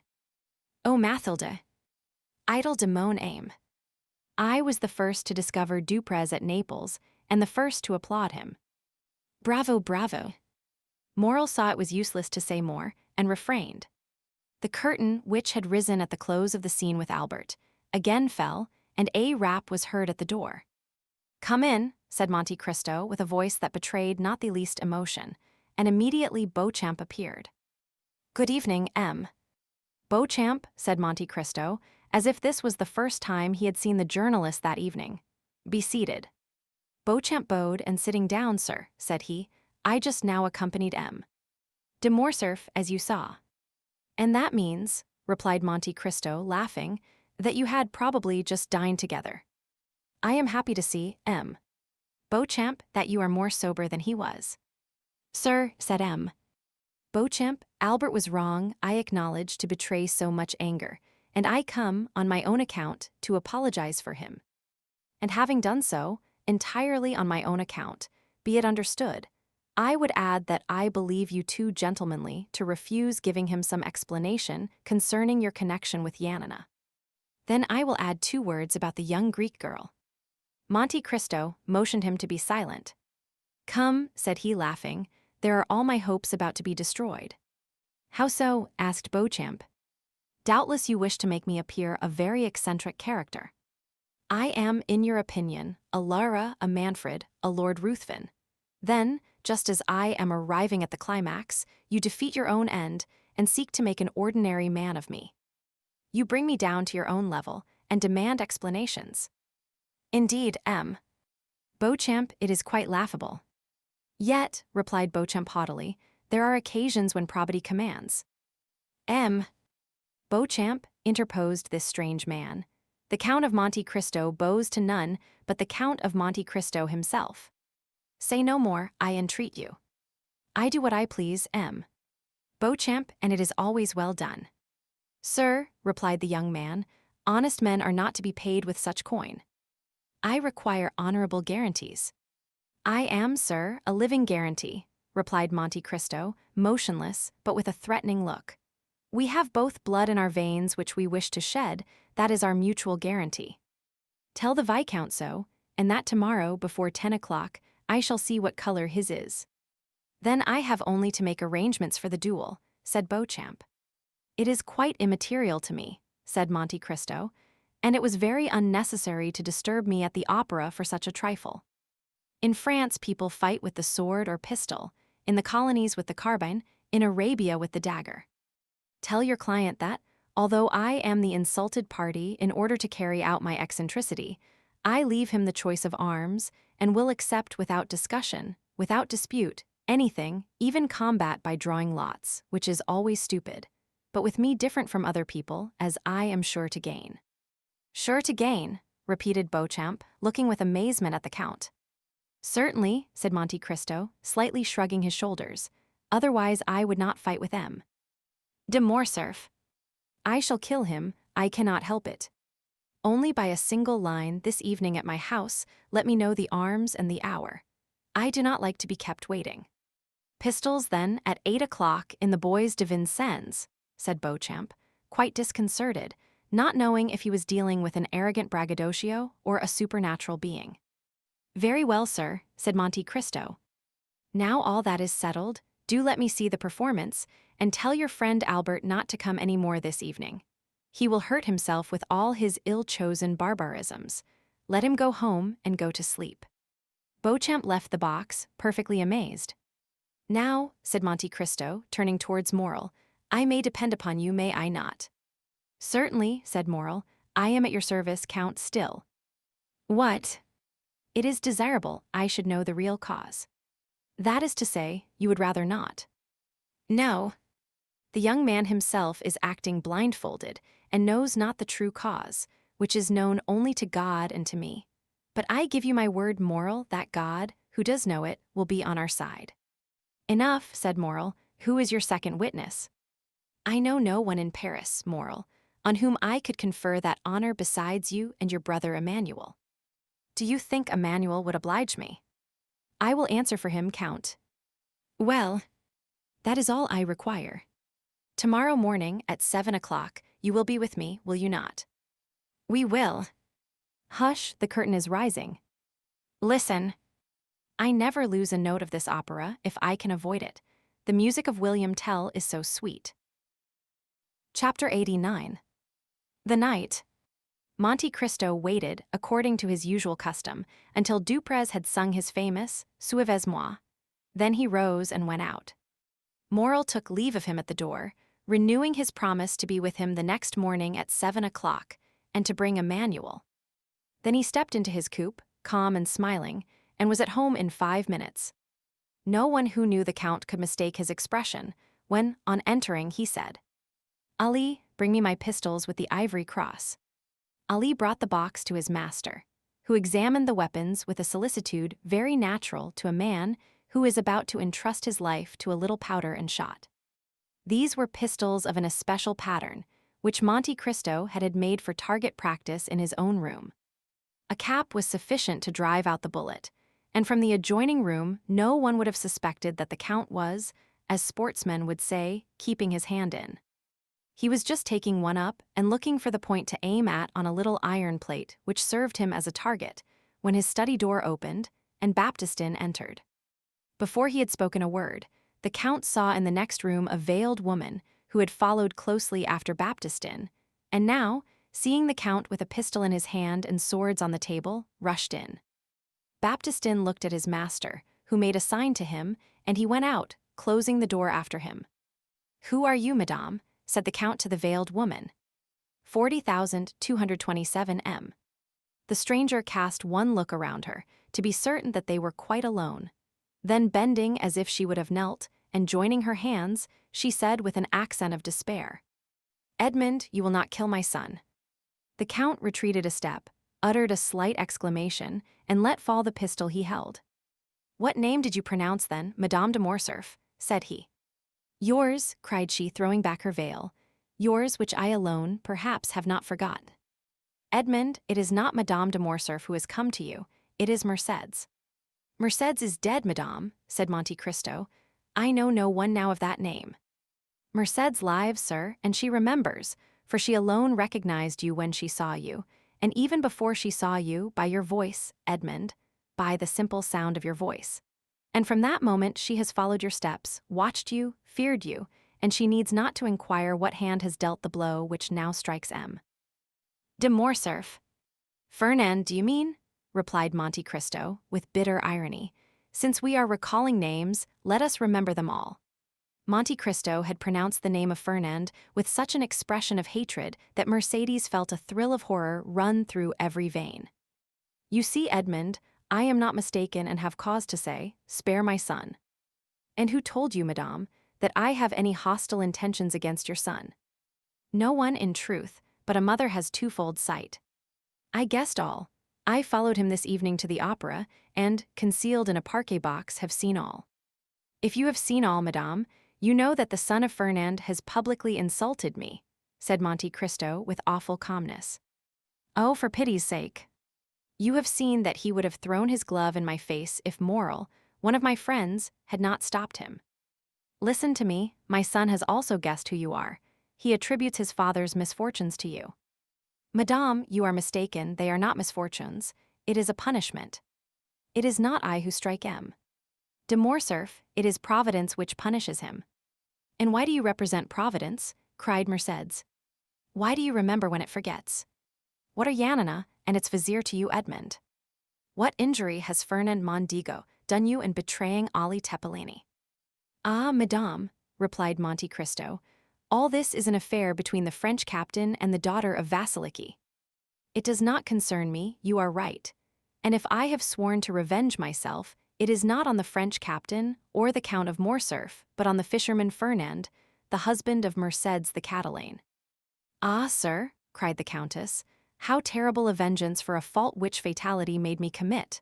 For I am the only culprit, Edmond, and if you owe revenge to anyone, it is to me, who had not fortitude to bear your absence and my solitude." "But," exclaimed Monte Cristo, "why was I absent? And why were you alone?" 40,231 M. "Because you had been arrested, Edmond, and were a prisoner." "And why was I arrested?" Why was I a prisoner? I do not know, said Mercédès. You do not, madame, at least I hope not. But I will tell you. I was arrested and became a prisoner because, under the arbor of la Reserve, the day before I was to marry you, a man named Danglars wrote this letter, which the fisherman Fernand himself posted. Monte Cristo went to a secretaire, opened a drawer by a spring, from which he took a paper which had lost its original color, and the ink of which had become of a rusty hue. This he placed in the hands of Mercédès. It was Danglars' letter to the king's attorney, which the Count of Monte Cristo, disguised as a clerk from the house of Thomson and French, had taken from the file against Edmond Dantès, on the day he had paid the 200,000 francs to M. de Beauville. Mercédès read with terror the following lines. The king's attorney is informed by a friend to the throne and religion that one Edmond Dantès, second in command on board the Pharaon, this day arrived from Smyrna, after having touched at Naples and Porto Ferrajo, is the bearer of a letter from Murat to the usurper, and of another letter from the usurper to the Bonapartist club in Paris. Ample corroboration of this statement may be obtained by arresting the above-mentioned Edmond Dantès, who either carries the letter for Paris about with him or has it at his father's abode. Should it not be found in possession of either father or son, then it will assuredly be discovered in the cabin belonging to the said Dantès on board the Pharaon. How dreadful, said Mercédès, passing her hand across her brow, moist with perspiration, and that letter. I bought it for 200,000 francs, madame, said Monte Cristo, but that is a trifle, since it enables me to justify myself to you. And the result of that letter? You well know, madame, was my arrest, but you do not know how long that arrest lasted. You do not know that I remained for 14 years within a quarter of a league of you, in a dungeon in the Château d'If. You do not know that every day of those 14 years I renewed the vow of vengeance which I had made the first day. And yet I was not aware that you had married Fernand, my calumniator, and that my father had died of hunger. Can it be? Cried Mercédès, shuddering. That is what I heard on leaving my prison 14 years after I had entered it.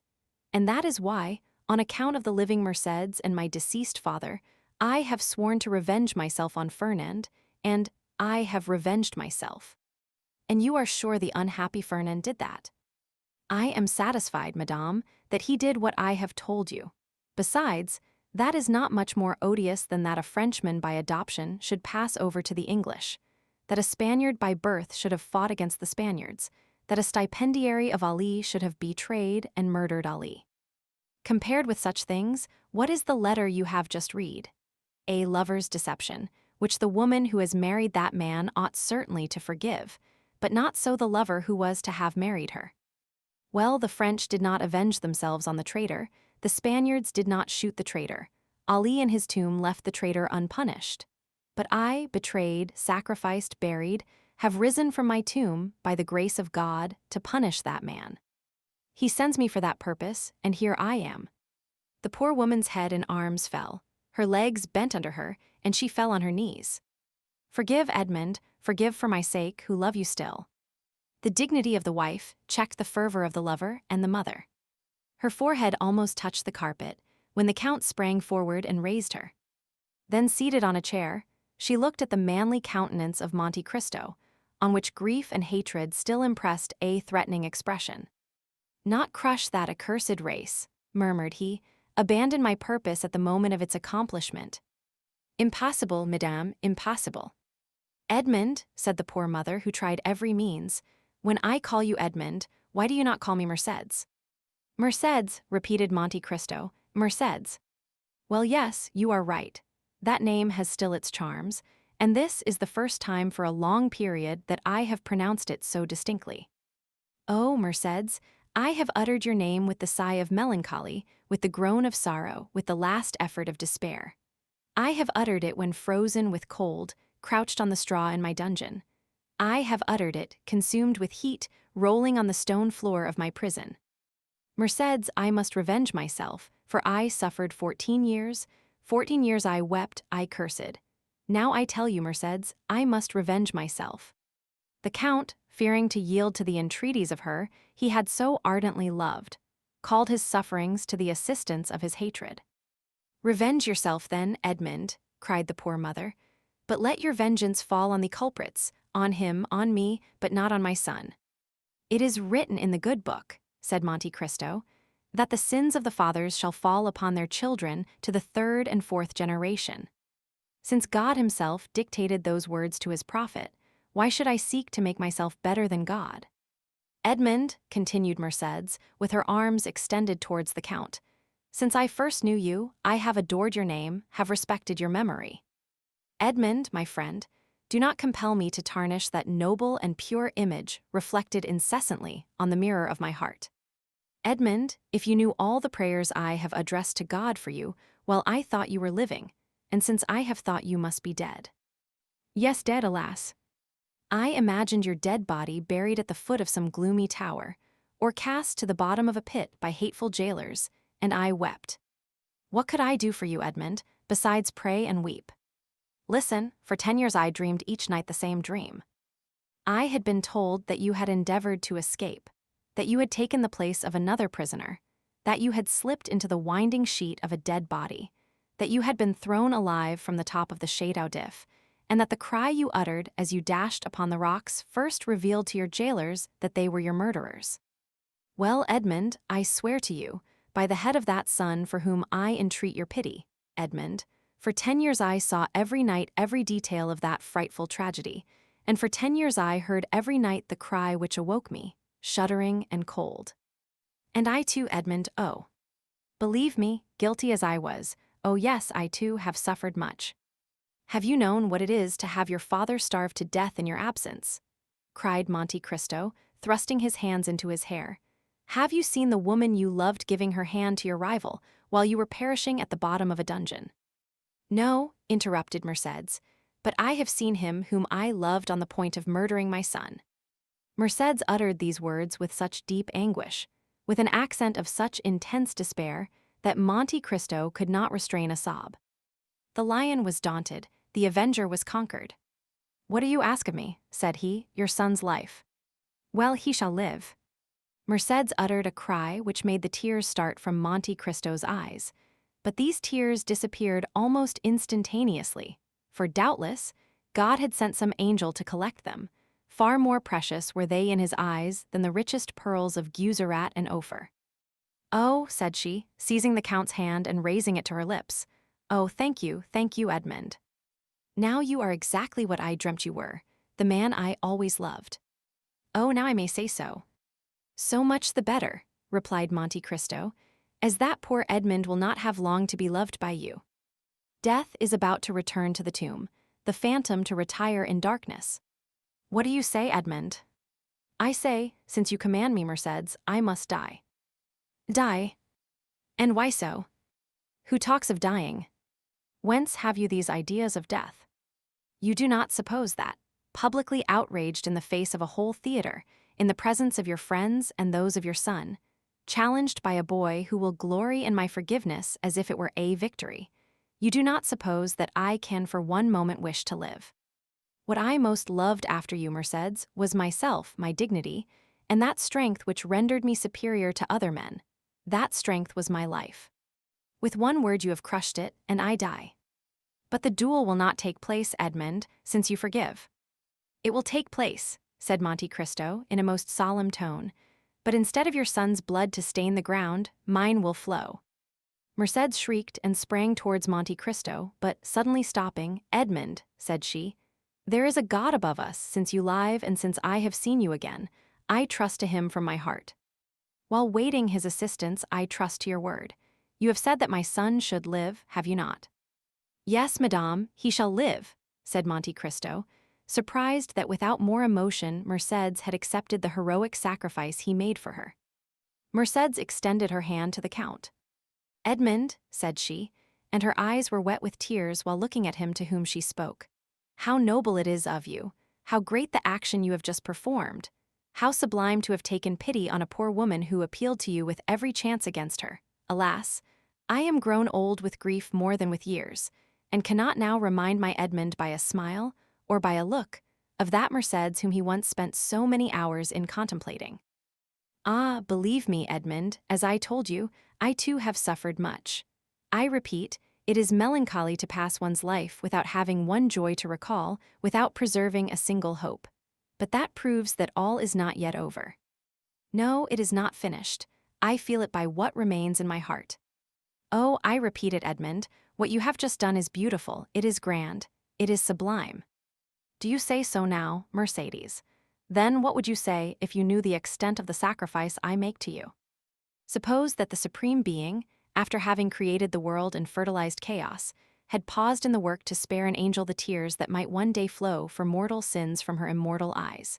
Suppose that when everything was in readiness, and the moment had come for God to look upon his work, and see that it was good. Suppose he had snuffed out the sun and tossed the world back into eternal night. Then, even then, Mercédès, you could not imagine what I lose in sacrificing my life at this moment. Mercédès looked at the Count in a way which expressed at the same time her astonishment, her admiration, and her gratitude. Monte Cristo pressed his forehead on his burning hands, as if his brain could no longer bear alone the weight of its thoughts. "Edmond," said Mercédès, "I have but one word more to say to you." The Count smiled bitterly. "Edmond," continued she, "you will see that if my face is pale, if my eyes are dull, if my beauty is gone, if Mercédès, in short, no longer resembles her former self in her features, you will see that her heart is still the same. Adieu then, Edmond. I have nothing more to ask of heaven. I have seen you again, and have found you as noble and as great as formerly you were. Adieu, Edmond, adieu, and thank you." But the Count did not answer. Mercédès opened the door of the study, and had disappeared before he had recovered from the painful and profound reverie into which his thwarted vengeance had plunged him. The clock of the Invalides struck 1 when the carriage which conveyed Madame de Morcerf rolled away on the pavement of the Champs-Élysées, and made Monte Cristo raise his head. "What a fool I was," said he, "not to tear my heart out on the day when I resolved to avenge myself." Chapter 90. The meeting. After Mercédès had left Monte Cristo, he fell into profound gloom. Around him and within him, the flight of thought seemed to have stopped. His energetic mind slumbered, as the body does after extreme fatigue. "What?" said he to himself, while the lamp and the wax lights were nearly burnt out, and the servants were waiting impatiently in the anteroom. "What? This edifice which I have been so long preparing, which I have reared with so much care and toil, is to be crushed by a single touch, a word, a breath. Yes, this self, of whom I thought so much, of whom I was so proud, who had appeared so worthless in the dungeons of the Château d'If, and whom I had succeeded in making so great, will be but a lump of clay tomorrow. Alas, it is not the death of the body I regret. For is not the destruction of the vital principle, the repose to which everything is tending, to which every unhappy being aspires, is not this the repose of matter after which I so long sighed, and which I was seeking to attain by the painful process of starvation when Faria appeared in my dungeon? What is death for me? 1 step farther into rest, 2, perhaps, into silence. No, it is not existence, then, that I regret, but the ruin of projects so slowly carried out, so laboriously framed. Providence is now opposed to them, when I most thought it would be propitious. It is not God's will that they should be accomplished.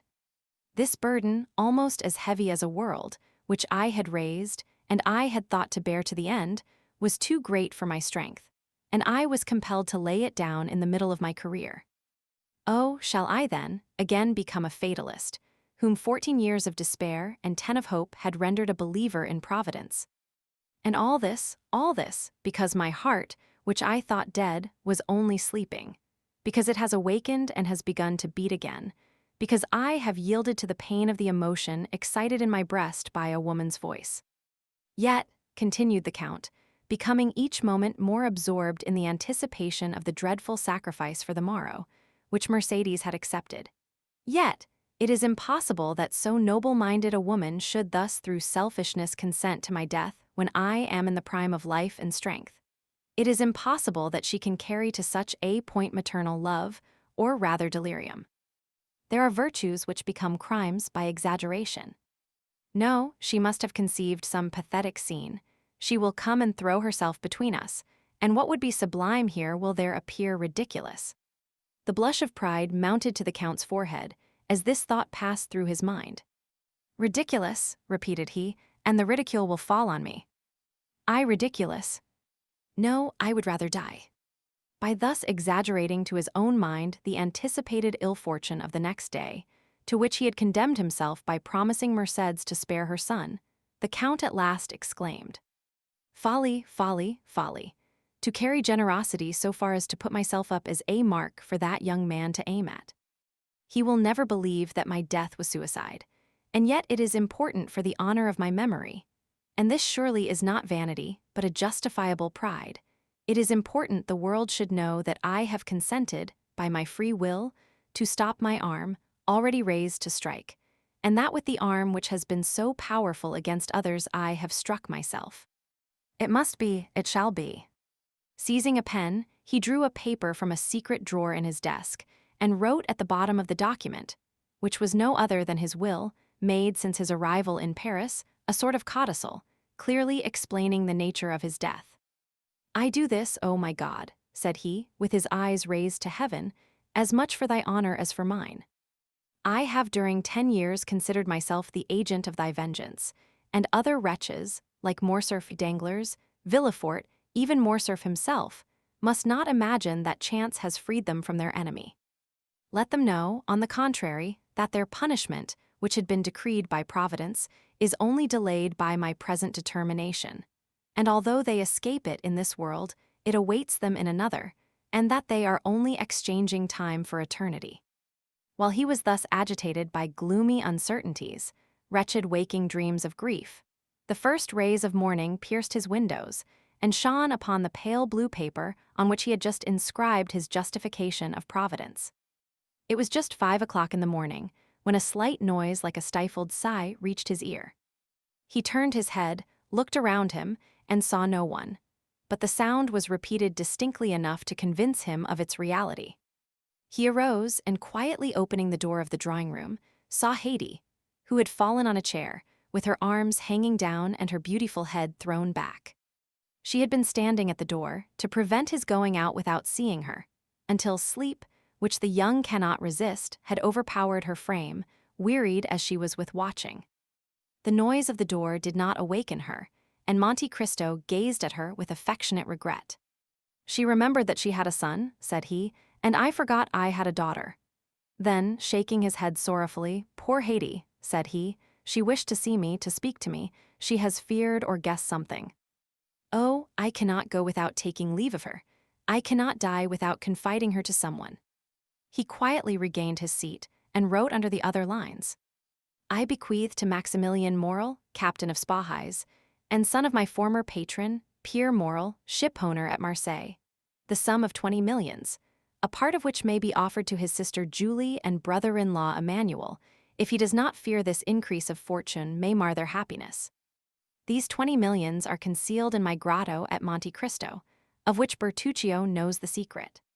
If his heart is free, and he will marry Haydée, the daughter of Ali Pasha of Yanina, whom I have brought up with the love of a father, and who has shown the love and tenderness of a daughter for me, he will thus accomplish my last wish. This will has already constituted Haydée heiress of the rest of my fortune, consisting of lands, funds in England, Austria, and Holland, furniture in my different palaces and houses, and which without the 20 millions and the legacies to my servants may still amount to 60 millions. 40,241 M. He was finishing the last line when a cry behind him made him start, and the pen fell from his hand. "Haydée," said he, "did you read it?" "Oh, my lord," said she, "why are you writing thus at such an hour? Why are you bequeathing all your fortune to me? Are you going to leave me?" "I am going on a journey, dear child," said Monte Cristo, with an expression of infinite tenderness and melancholy, "and if any misfortune should happen to me—" The Count stopped. "Well?" asked the young girl, with an authoritative tone the Count had never observed before and which startled him. "Well, if any misfortune happened to me," replied Monte Cristo, "I wish my daughter to be happy." Haydée smiled sorrowfully and shook her head. "Do you think of dying, my lord?" said she. "The wise man, my child, has said, 'It is good to think of death.'" "Well, if you die," said she, bequeath your fortune to others, for if you die I shall require nothing. And, taking the paper, she tore it in 4 pieces and threw it into the middle of the room. Then, the effort having exhausted her strength, she fell, not asleep this time, but fainting on the floor. The Count leaned over her and raised her in his arms.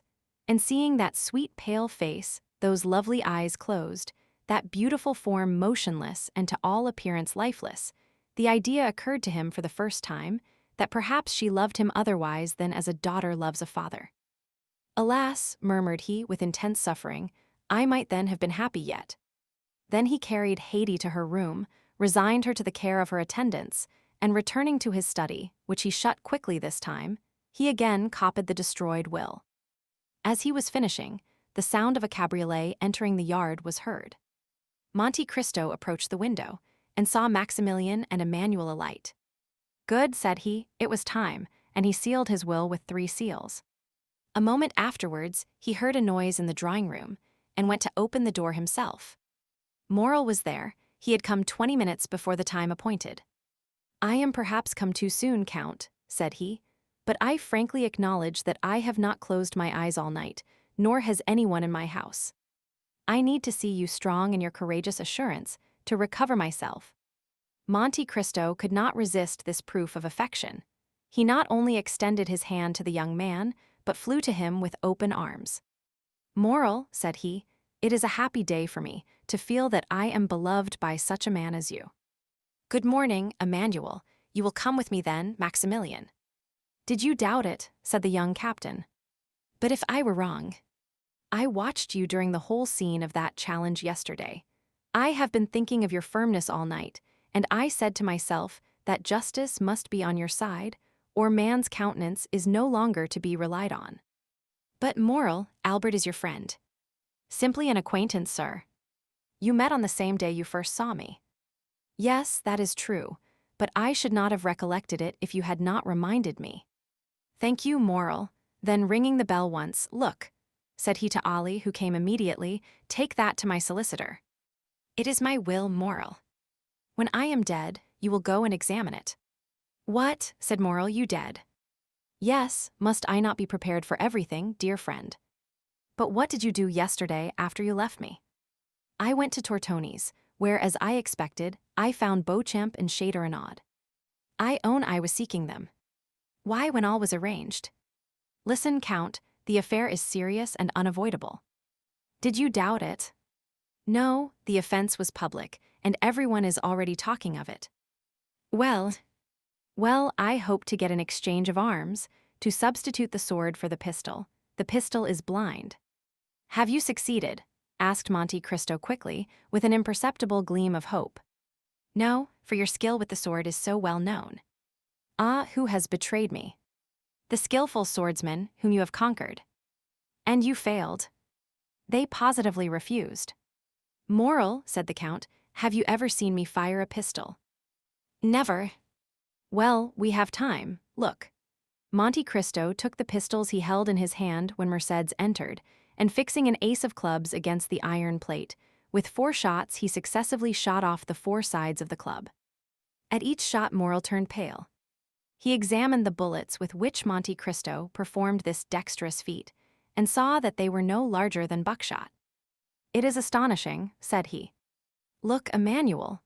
Then turning towards Monte Cristo, "Count," said he, "in the name of all that is dear to you, I entreat you not to kill Albert. The unhappy youth has a mother." "You are right," said Monte Cristo, "and I have none." These words were uttered in a tone which made Morrel shudder. "You are the offended party, Count." "Doubtless, what does that imply?" "That you will fire first." "I fire first." "Oh, I obtained, or rather claimed that. We had conceded enough for them to yield us that." "And at what distance?" 20 paces. A smile of terrible import passed over the Count's lips. "Morrel," said he, "do not forget what you have just seen. The only chance for Albert's safety, then, will arise from your emotion." "I suffer from emotion," said Monte Cristo. "Or from your generosity, my friend. To so good a marksman as you are, I may say what would appear absurd to another." "What is that?" "Break his arm, wound him, but do not kill him." "I will tell you, Morrel," said the Count. that I do not need entreating to spare the life of M. De Morcerf, he shall be so well spared that he will return quietly with his 2 friends, while I. And you? That will be another thing, I shall be brought home. No, no, cried Maximilian, quite unable to restrain his feelings.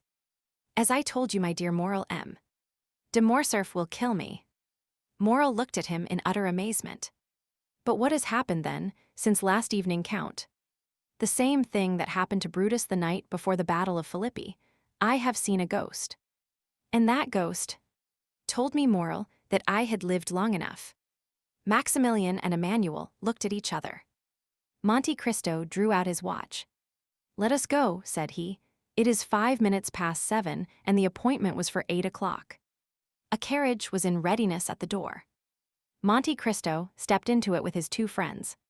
He had stopped a moment in the passage to listen at a door, and Maximilian and Emmanuel, who had considerately passed forward a few steps, thought they heard him answer by a sigh to a sob from within.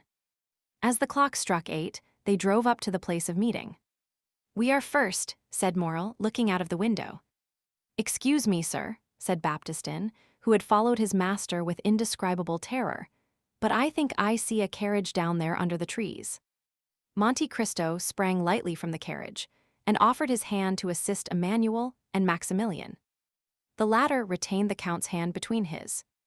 I like, said he, to feel a hand like this when its owner relies on the goodness of his cause. It seems to me, said Emmanuel, that I see 2 young men down there who are evidently waiting. Monte Cristo drew Morel a step or 2 behind his brother-in-law. Maximilian, said he, are your affections disengaged? Morel looked at Monte Cristo with astonishment. I do not seek your confidence, my dear friend. I only ask you a simple question, answer it, that is all I require. I love a young girl, Count. Do you love her much? More than my life. Another hope defeated, said the Count. Then with a sigh, poor Haydée, murmured he. To tell the truth, Count, if I knew less of you, I should think that you were less brave than you are. Because I sigh when thinking of someone I am leaving. Come, Morel, it is not like a soldier to be so bad a judge of courage. Do I regret life? What is it to me, who have passed 20 years between life and death? Moreover, do not alarm yourself, Morel. This weakness, if it is such, is betrayed to you alone. I know the world is a drawing-room from which we must retire politely and honestly. That is, with a bow and our debts of honor paid. That is to the purpose. Have you brought your arms? What for? I hope these gentlemen have theirs. I will inquire, said Morel. Do but make no treaty, you understand me. You need not fear. Morel advanced towards Beauchamp and Châteaurenaud, who, seeing his intention, came to meet him. The 3 young men bowed to each other courteously, if not affably. Excuse me, gentlemen, said Morel, but I do not see M. De Morcerf. He sent us word this morning, replied Châteaurenaud, that he would meet us on the ground. Ah, said Morel. Beauchamp pulled out his watch. It is only 5 minutes past 8, said he to Morel. There is not much time lost yet. Oh, I made no illusion of that kind, replied Morel. There is a carriage coming, said Châteaurenaud.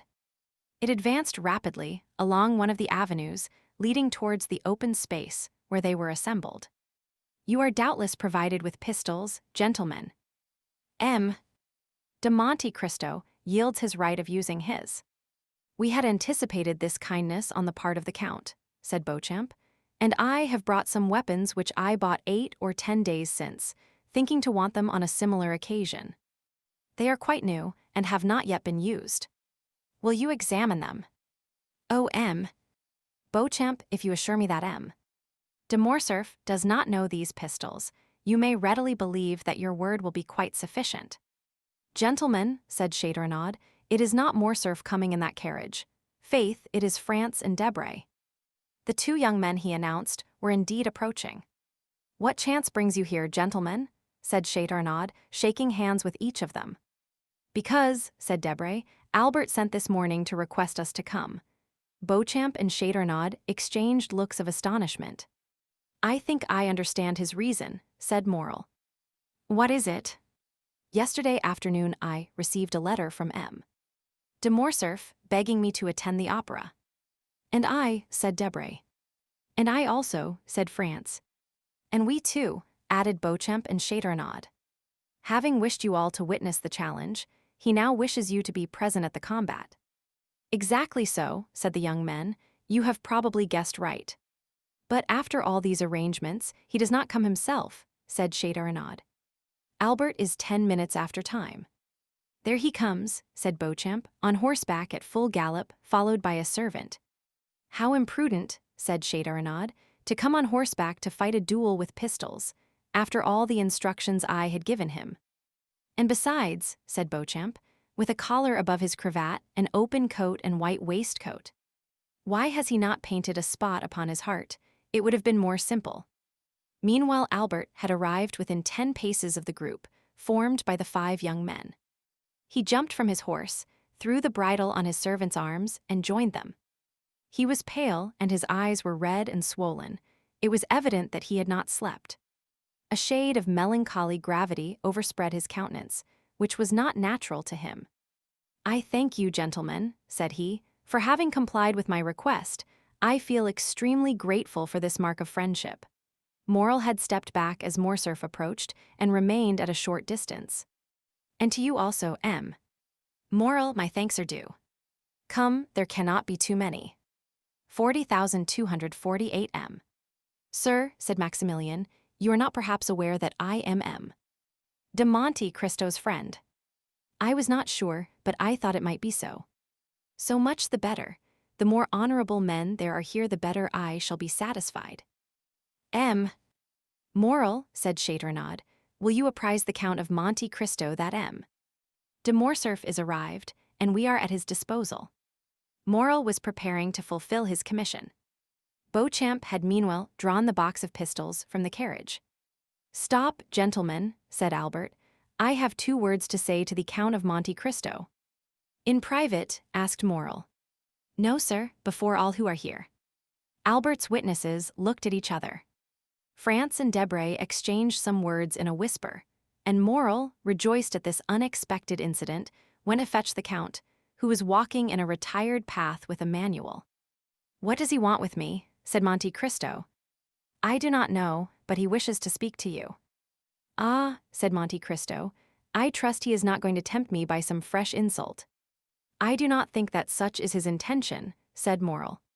The Count advanced, accompanied by Maximilian and Emmanuel. His calm and serene look formed a singular contrast to Albert's grief-stricken face, who approached also, followed by the other 4 young men. When at 3 paces distant from each other, Albert and the Count stopped. Approach, gentlemen, said Albert.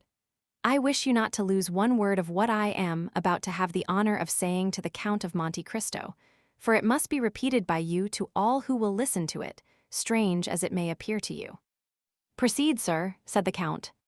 Sir, said Albert, at first with a tremulous voice, but which gradually became firmer, I reproached you with exposing the conduct of M. de Morcerf in Epirus, for guilty as I knew he was. I thought you had no right to punish him, but I have since learned that you had that right. It is not Fernand Mondiguo's treachery towards Ali Pasha which induces me so readily to excuse you, but the treachery of the fisherman Fernand towards you, and the almost unheard-of miseries which were its consequences. And I say, and proclaim it publicly, that you were justified in revenging yourself on my father, and I, his son, thank you for not using greater severity.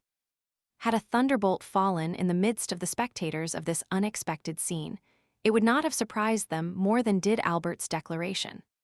As for Monte Cristo, his eyes slowly rose towards heaven with an expression of infinite gratitude. He could not understand how Albert's fiery nature, of which he had seen so much among the Roman bandits, had suddenly stooped to this humiliation. He recognized the influence of Mercédès, and saw why her noble heart had not opposed the sacrifice she knew beforehand would be useless.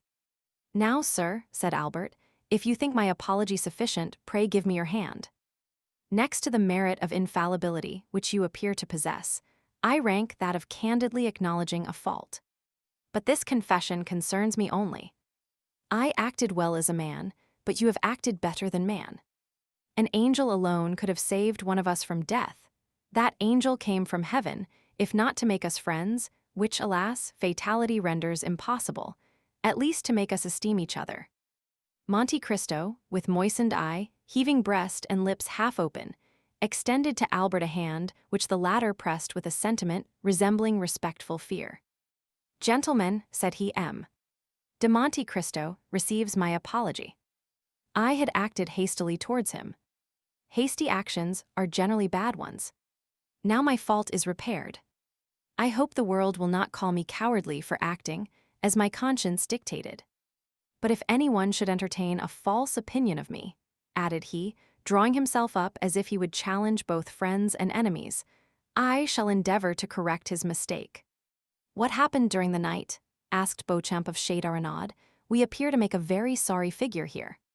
"In truth, what Albert has just done is either very despicable or very noble," replied the Baron. "What can it mean?" said Debray to France. "The Count of Monte Cristo acts dishonorably to de Morcerf and is justified by his son. Had I 10 Yaninas in my family, I should only consider myself the more bound to fight 10 times. As for Monte Cristo, his head was bent down, his arms were powerless. Bowing under the weight of 24 years' reminiscences, he thought not of Albert, of Beauchamp, of Châteaurenaud, or of any of that group. But he thought of that courageous woman who had come to plead for her son's life, to whom he had offered his, and who had now saved it by the revelation of a dreadful family secret, capable of destroying forever in that young man's heart every feeling of filial piety. "Providence still," murmured he. "Now only am I fully convinced of being the emissary of God." Chapter 91. Mother and Son. The Count of Monte Cristo bowed to the 5 young men with a melancholy and dignified smile, and got into his carriage with Maximilian and Emmanuel. Albert, Beauchamp, and Châteaurenaud remained alone. Albert looked at his 2 friends, not timidly, but in a way that appeared to ask their opinion of what he had just done. "Indeed, my dear friend," said Beauchamp first, who had either the most feeling or the least dissimulation, "allow me to congratulate you. This is a very unhoped-for conclusion of a very disagreeable affair." Albert remained silent and wrapped in thought. Châteaurenaud contented himself with tapping his boot with his flexible cane. "Are we not going?" said he, after this embarrassing silence. "When you please," replied Beauchamp. "Allow me only to compliment de Morcerf, who has given proof today of rare chivalric generosity." "Oh yes," said Châteaurenaud. "It is magnificent," continued Beauchamp, "to be able to exercise so much self-control." "Assuredly, as for me, I should have been incapable of it," said Châteaurenaud with most significant coolness. "Gentlemen," interrupted Albert, "I think you did not understand that something very serious had passed between de Monte Cristo and myself." Possibly," said Beauchamp immediately. "But every simpleton would not be able to understand your heroism, and sooner or later you will find yourself compelled to explain it to them more energetically than would be convenient to your bodily health and the duration of your life. May I give you a friendly counsel? Set out for Naples, The Hague, or St. Petersburg, calm countries, where the point of honor is better understood than among our hot-headed Parisians. Seek quietude and oblivion, so that you may return peaceably to France after a few years. Am I not right, de Châteaurenaud? 40,252 "That is quite my opinion," said the gentleman. "Nothing induces serious duels so much as a duel forsworn." "Thank you, gentlemen," replied Albert, with a smile of indifference. "I shall follow your advice, not because you give it, but because I had before intended to quit France. I thank you equally for the service you have rendered me in being my seconds. It is deeply engraved on my heart, and after what you have just said, I remember that only." Châteaurenaud and Beauchamp looked at each other. The impression was the same on both of them, and the tone in which Morcerf had just expressed his thanks was so determined that the position would have become embarrassing for all if the conversation had continued. "Goodbye, Albert," said Beauchamp suddenly, carelessly extending his hand to the young man. The latter did not appear to arouse from his lethargy. In fact, he did not notice the offered hand.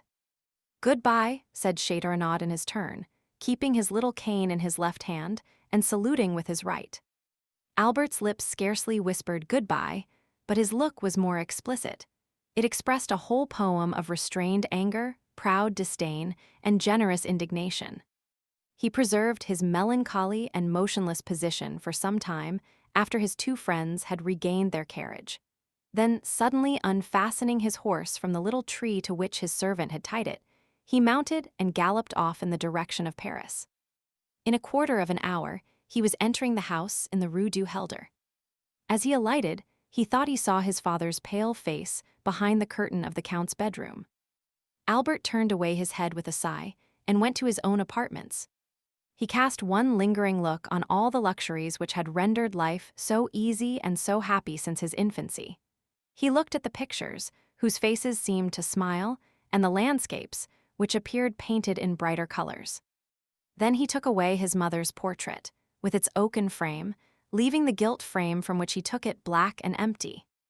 Then he arranged all his beautiful Turkish arms, his fine English guns, his Japanese china, his cups mounted in silver, his artistic bronzes by Futures or Barye examined the cupboards and placed the key in each, threw into a drawer of his secretaire, which he left open, all the pocket money he had about him, and with it the 1,000 fancy jewels from his vases and his jewel boxes.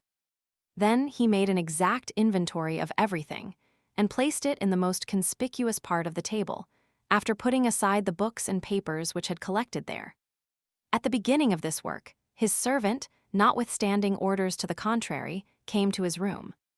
"What do you want?" asked he, with a more sorrowful than angry tone. "Pardon me, sir," replied the valet. "You had forbidden me to disturb you, but the Count of Morcerf has called me." "Well," said Albert, "I did not like to go to him without first seeing you." "Why?" "Because the Count is doubtless aware that I accompanied you to the meeting this morning." 40,254 M. "It is probable," said Albert. "And since he has sent for me, it is doubtless to question me on what happened there." "What must I answer?" "The truth." "Then I shall say the duel did not take place." "You will say I apologized to the Count of Monte Cristo." "Go." The valet bowed and retired, and Albert returned to his inventory. As he was finishing this work, the sound of horses prancing in the yard and the wheels of a carriage shaking his window attracted his attention. He approached the window and saw his father get into it and drive away. The door was scarcely closed when Albert bent his steps to his mother's room, and no one being there to announce him, he advanced to her bedchamber and, distressed by what he saw and guessed, stopped for one moment at the door. As if the same idea had animated these two beings, Mercédès was doing the same in her apartments that he had just done in his. Everything was in order. Laces, dresses, jewels, linen, money, all were arranged in the drawers, and the Countess was carefully collecting the keys. Albert saw all these preparations and understood them, and exclaiming, "My mother," he threw his arms around her neck. The artist who could have depicted the expression of these two countenances would certainly have made of them a beautiful picture. All these proofs of an energetic resolution, which Albert did not fear on his own account, alarmed him for his mother. "What are you doing?" asked he. "What were you doing?" replied she. "Oh, my mother," exclaimed Albert, so overcome he could scarcely speak. "It is not the same with you and me. You cannot have made the same resolution I have, for I have come to warn you that I bid adieu to your house and to you." "I also," replied Mercédès, "am going, and I acknowledge I had depended on your accompanying me. Have I deceived myself?" "Mother," said Albert with firmness, "I cannot make you share the fate I have planned for myself. I must live henceforth without rank and fortune, and to begin this hard apprenticeship, I must borrow from a friend the loaf I shall eat until I have earned one. So, my dear mother, I am going at once to ask France to lend me the small sum I shall require to supply my present wants. You, my poor child, suffer poverty and hunger. Oh, do not say so, it will break my resolutions." "But not mine, mother," replied Albert. "I am young and strong. I believe I am courageous, and since yesterday I have learned the power of will. Alas, my dear mother, some have suffered so much, and yet live, and have raised a new fortune on the ruin of all the promises of happiness which heaven had made them, on the fragments of all the hope which God had given them. I have seen that, mother. I know that from the gulf in which their enemies have plunged them, they have risen with so much vigor and glory that in their turn they have ruled their former conquerors and have punished them. No, mother. From this moment I have done with the past and accept nothing from it, not even a name, because you can understand that your son cannot bear the name of a man who ought to blush for it before another. Albert, my child, said Mercédès, if I had a stronger heart, that is the counsel I would have given you. Your conscience has spoken when my voice became too weak. Listen to its dictates. You had friends, Albert, break off their acquaintance. But do not despair. You have life before you, my dear Albert, for you are yet scarcely 22 years old, and as a pure heart like yours wants a spotless name, take my father's, it was Herrera. I am sure, my dear Albert, whatever may be your career, you will soon render that name illustrious. Then, my son, return to the world still more brilliant because of your former sorrows, and if I am wrong, still let me cherish these hopes, for I have no future to look forward to. For me the grave opens when I pass the threshold of this house. I will fulfill all your wishes, my dear mother, said the young man. Yes, I share your hopes. The anger of heaven will not pursue us, since you are pure and I am innocent. But since our resolution is formed, let us act promptly. M. De Morcerf went out about half an hour ago. The opportunity is favorable to avoid an explanation. I am ready, my son, said Mercédès. Albert ran to fetch a carriage. He recollected that there was a small furnished house to let in the Rue des Saint-Spurs, where his mother would find a humble but decent lodging, and thither he intended conducting the Countess. As the carriage stopped at the door, and Albert was alighting, a man approached and gave him a letter. Albert recognized the bearer. From the Count, said Bertuccio. Albert took the letter, opened and read it, then looked round for Bertuccio, but he was gone. He returned to Mercédès with tears in his eyes and heaving breast, and without uttering a word, he gave her the letter. Mercédès read, Albert, while showing you that I have discovered your plans, I hope also to convince you of my delicacy. You are free, you leave the Count's house, and you take your mother to your home. But reflect, Albert, you owe her more than your poor noble heart can pay her. Keep the struggle for yourself, bear all the suffering, but spare her the trial of poverty which must accompany your first efforts. For she deserves not even the shadow of the misfortune which has this day fallen on her, and Providence is not willing that the innocent should suffer for the guilty. I know you are going to leave the Rue du Helder without taking anything with you. Do not seek to know how I discovered it. I know it, that is sufficient. Now listen, Albert. 24 years ago I returned, proud and joyful, to my country. I had a betrothed, Albert, a lovely girl whom I adored, and I was bringing to my betrothed 150 louis, painfully amassed by ceaseless toil. This money was for her. I destined it for her, and knowing the treachery of the sea, I buried our treasure in the little garden of the house my father lived in at Marseilles, on the Élysée de Mailhin. Your mother, Albert, knows that poor house well. A short time since I passed through Marseilles and went to see the old place, which revived so many painful recollections, and in the evening I took a spade and dug in the corner of the garden where I had concealed my treasure. The iron box was there, no one had touched it, under a beautiful fig tree my father had planted the day I was born, which overshadowed the spot. Well, Albert, this money, which was formerly designed to promote the comfort and tranquility of the woman I adored, may now, through strange and painful circumstances, be devoted to the same purpose. Oh, feel for me, who could offer millions to that poor woman, but who return her only the piece of black bread forgotten under my poor roof, since the day I was torn from her I loved.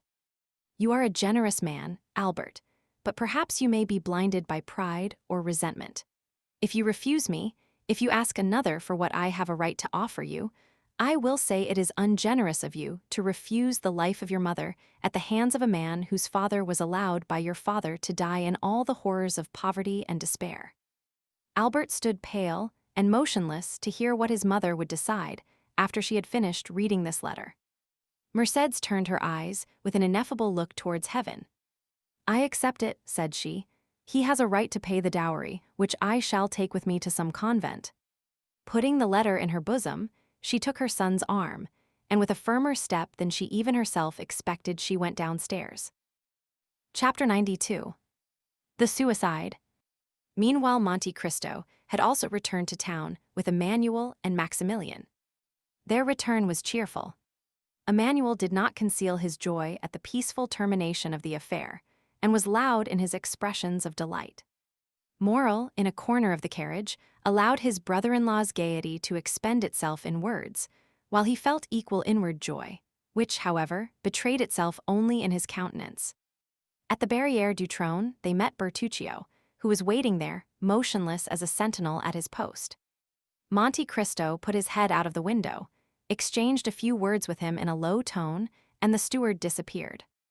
"Count," said Emmanuel, when they were at the end of the Place Royale, "put me down at my door, that my wife may not have a single moment of needless anxiety on my account or yours." "If it were not ridiculous to make a display of our triumph," said Morel, "I would invite the Count to our house. Besides that, he doubtless has some trembling heart to comfort. So we will take leave of our friend, and let him hasten home." "Stop a moment," said Monte Cristo. "Do not let me lose both my companions. Return, Emmanuel, to your charming wife, and present my best compliments to her. And do you, Morel, accompany me to the Champs-Élysées." "Willingly," said Maximilian, "particularly as I have business in that quarter." "Shall we wait breakfast for you?" asked Emmanuel. "No," replied the young man. The door was closed, and the carriage proceeded. "See what good fortune I brought you," said Morel, when he was alone with the Count. "Have you not thought so?" "Yes," said Monte Cristo. "For that reason I wish to keep you near me." "It is miraculous," continued Morel, answering his own thoughts. "What?" said Monte Cristo. "What has just happened?" "Yes," said the Count, "you are right, it is miraculous." "For Albert is brave," resumed Morel. "Very brave," said Monte Cristo. "I have seen him sleep with a sword suspended over his head." "And I know he has fought 2 duels," said Morel. "How can you reconcile that with his conduct this morning?" "All owing to your influence," replied Monte Cristo, smiling. "It is well for Albert he is not in the army," said Morel. "Why?" "An apology on the ground," said the young captain, shaking his head. "Come," said the Count mildly, "do not entertain the prejudices of ordinary men, Morel. Acknowledge that if Albert is brave, he cannot be a coward. He must then have had some reason for acting as he did this morning, and confess that his conduct is more heroic than otherwise." "Doubtless, doubtless," said Morel, "but I shall say, like the Spaniard, he has not been so brave today as he was yesterday." "You will breakfast with me, will you not, Morel?" said the Count to turn the conversation. "No, I must leave you at 10 o'clock. "Your engagement was for breakfast, then?" said the Count. Morel smiled and shook his head. "Still you must breakfast somewhere." "But if I am not hungry," said the young man. "Oh," said the Count, "I only know 2 things which destroy the appetite, grief, and as I am happy to see you very cheerful, it is not that, and love. Now, after what you told me this morning of your heart, I may believe." "Well, Count," replied Morel gaily, "I will not dispute it." "But you will not make me your confidant, Maximilian," said the Count, in a tone which showed how gladly he would have been admitted to the secret. "I showed you this morning that I had a heart, did I not, Count?" Monte Cristo only answered by extending his hand to the young man. "Well," continued the latter, "since that heart is no longer with you in the Bois de Vincennes, it is elsewhere, and I must go and find it." "Go," said the Count deliberately. "Go, dear friend, but promise me if you meet with any obstacle to remember that I have some power in this world, that I am happy to use that power in the behalf of those I love, and that I love you, Morel." 40,260 m. "I will remember it," said the young man, "as selfish children recollect their parents when they want their aid. When I need your assistance, and the moment arrives, I will come to you, Count." "Well, I rely upon your promise." "Good-bye, then." "Good-bye, till we meet again."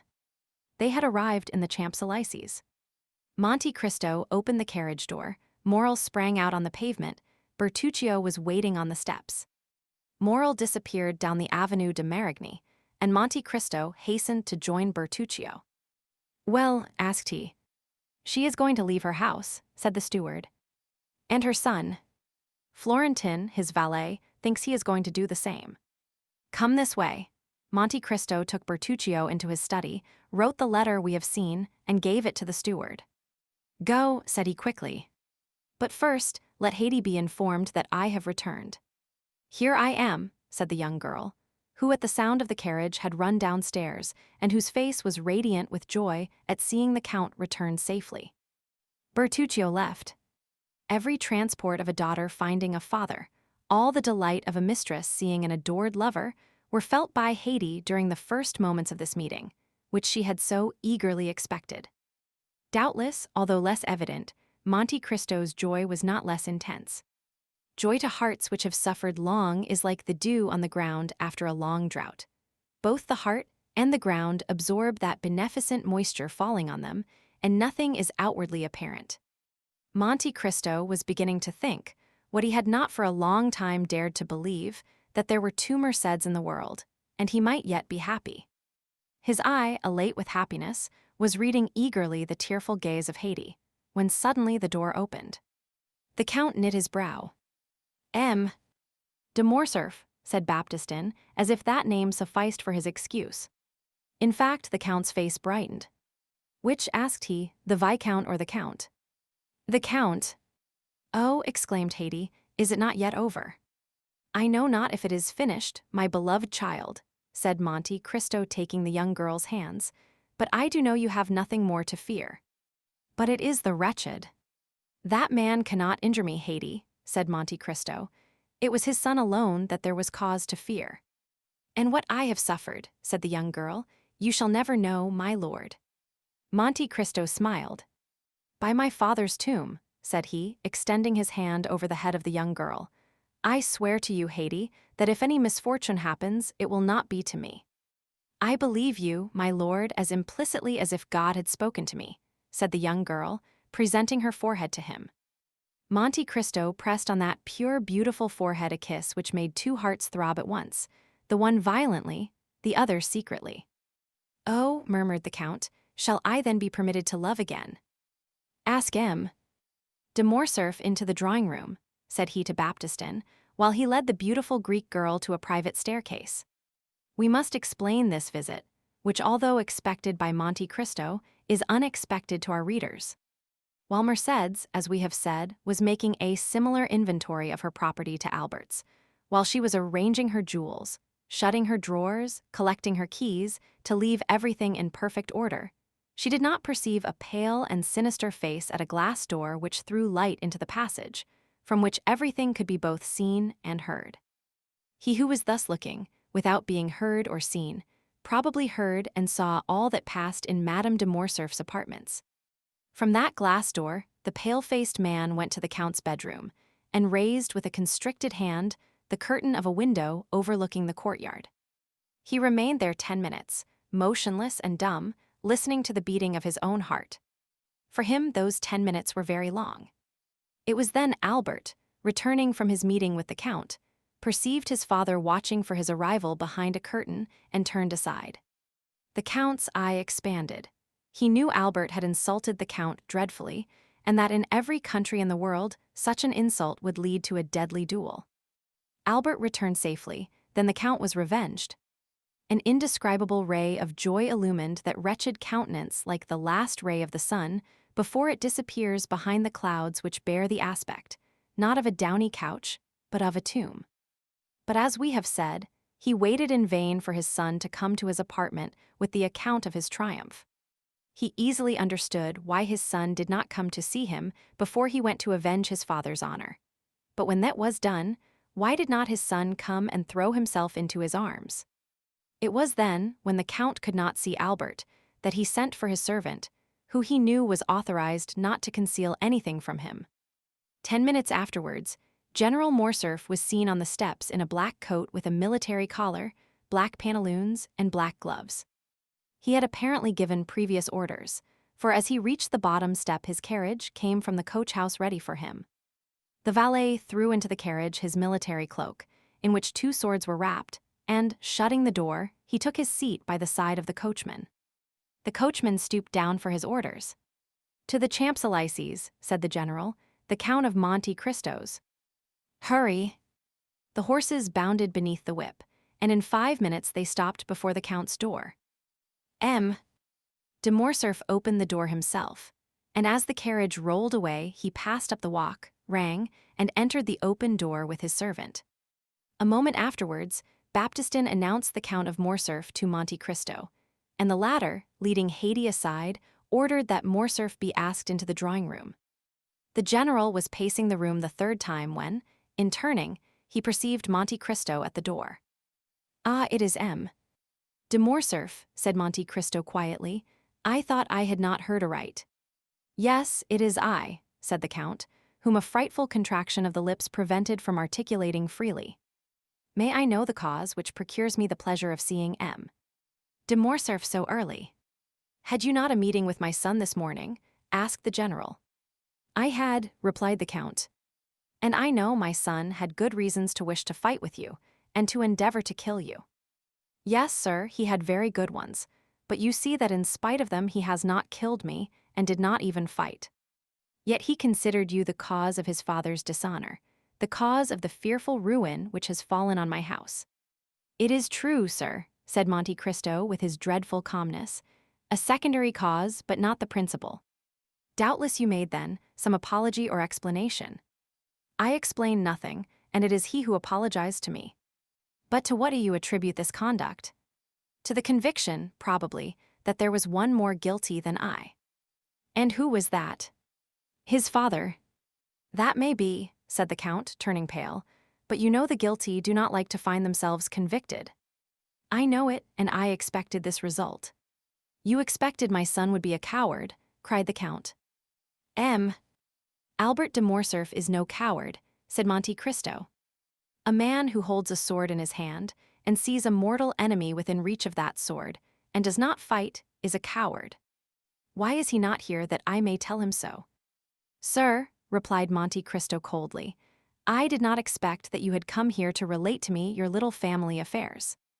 Go and tell Albert that, and he may know what to answer you." "Oh, no, no," said the general, smiling faintly. "I did not come for that purpose, you are right. I came to tell you that I also look upon you as my enemy. I came to tell you that I hate you instinctively, that it seems as if I had always known you and always hated you, and, in short, since the young people of the present day will not fight, it remains for us to do so." "Do you think so, sir?" "Certainly. And when I told you I had foreseen the result, it is the honor of your visit I alluded to." "So much the better. Are you prepared?" "Yes, sir." "You know that we shall fight till one of us is dead," said the general, whose teeth were clenched with rage. 40,262 M. "Until one of us dies," repeated Monte Cristo, moving his head slightly up and down. "Let us start, then. We need no witnesses." "Very true," said Monte Cristo. "It is unnecessary, we know each other so well." "On the contrary," said the Count, "we know so little of each other." "Indeed," said Monte Cristo with the same indomitable coolness. "Let us see. Are you not the soldier Fernand, who deserted on the eve of the Battle of Waterloo? Are you not the Lieutenant Fernand, who served as guide and spy to the French army in Spain? Are you not the Captain Fernand who betrayed, sold, and murdered his benefactor Ali? And have not all these Fernands, united, made Lieutenant General, the Count of Morcerf, peer of France?" "Oh," cried the general, as if branded with a hot iron, "wretch, to reproach me with my shame when about, perhaps, to kill me.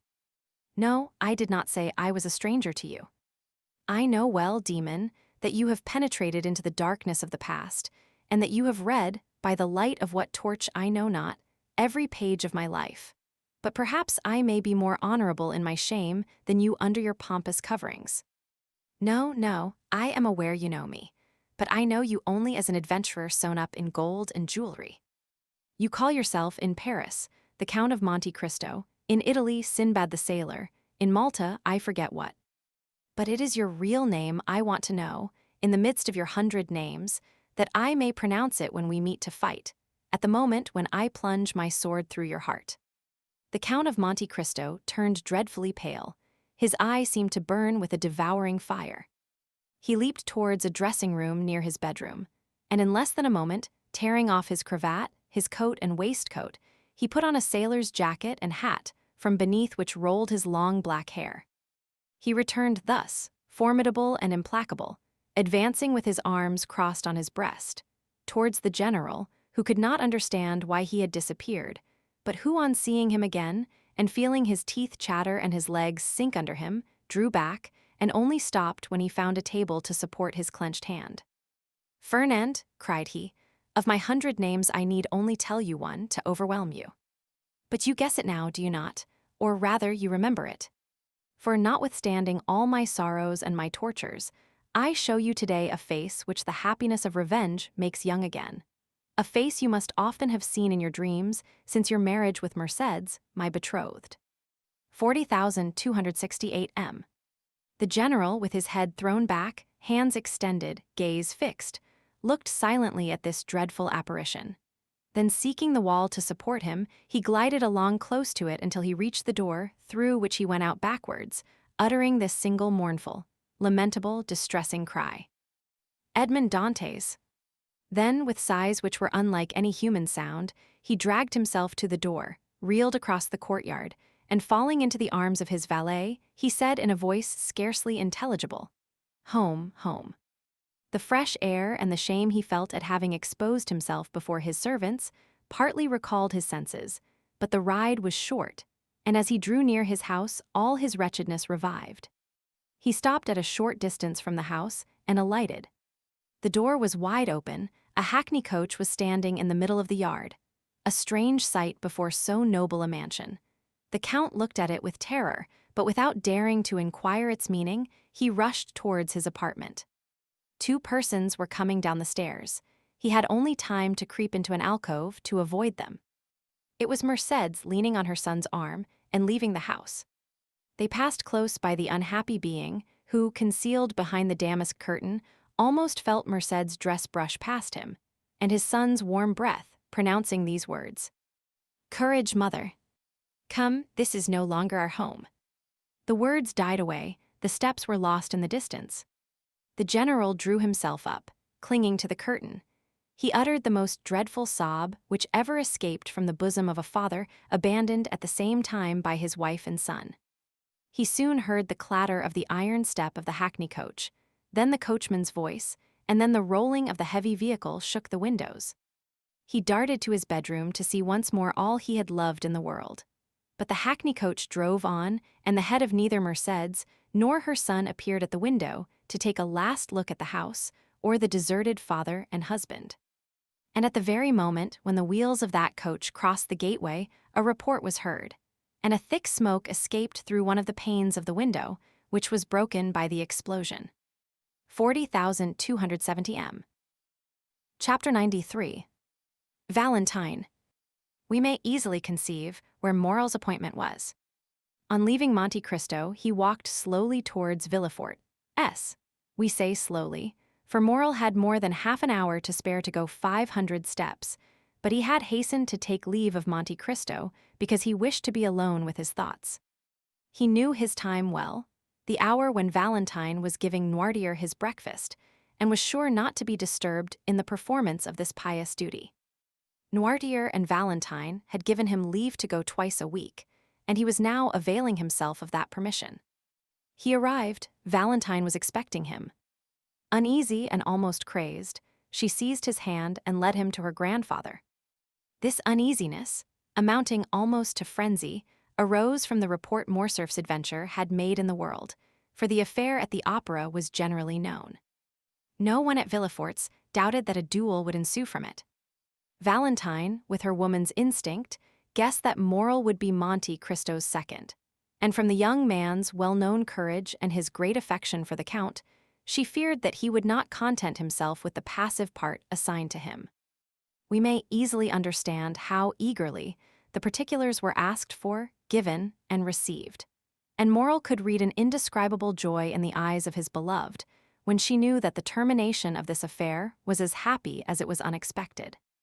"Now," said Valentine, motioning to Morrel to sit down near her grandfather, while she took her seat on his footstool, "now let us talk about our own affairs. You know, Maximilian, Grandpapa once thought of leaving this house and taking an apartment away from M. de Villefort's. Yes, said Maximilian, I recollect the project, of which I highly approved. Well, said Valentine, you may approve again, for Grandpapa is again thinking of it. Bravo, said Maximilian. 40,272 M. And do you know, said Valentine, what reason Grandpapa gives for leaving this house? Noirtier looked at Valentine to impose silence, but she did not notice him. Her looks, her eyes, her smile were all for Morel. Oh, whatever may be M. Noirtier's reason, answered Morel, I can readily believe it to be a good one. An excellent one, said Valentine. He pretends the air of the Faubourg Saint-Honor is not good for me. Indeed, said Morel, in that M. Noirtier may be right. You have not seemed to be well for the last fortnight. Not very, said Valentine. And Grandpapa has become my physician, and I have the greatest confidence in him, because he knows everything. Do you then really suffer? Asked Morel quickly. Oh, it must not be called suffering. I feel a general uneasiness, that is all. I have lost my appetite, and my stomach feels as if it were struggling to get accustomed to something. Noirtier did not lose a word of what Valentine said. And what treatment do you adopt for this singular complaint? A very simple one, said Valentine. I swallow every morning a spoonful of the mixture prepared for my grandfather.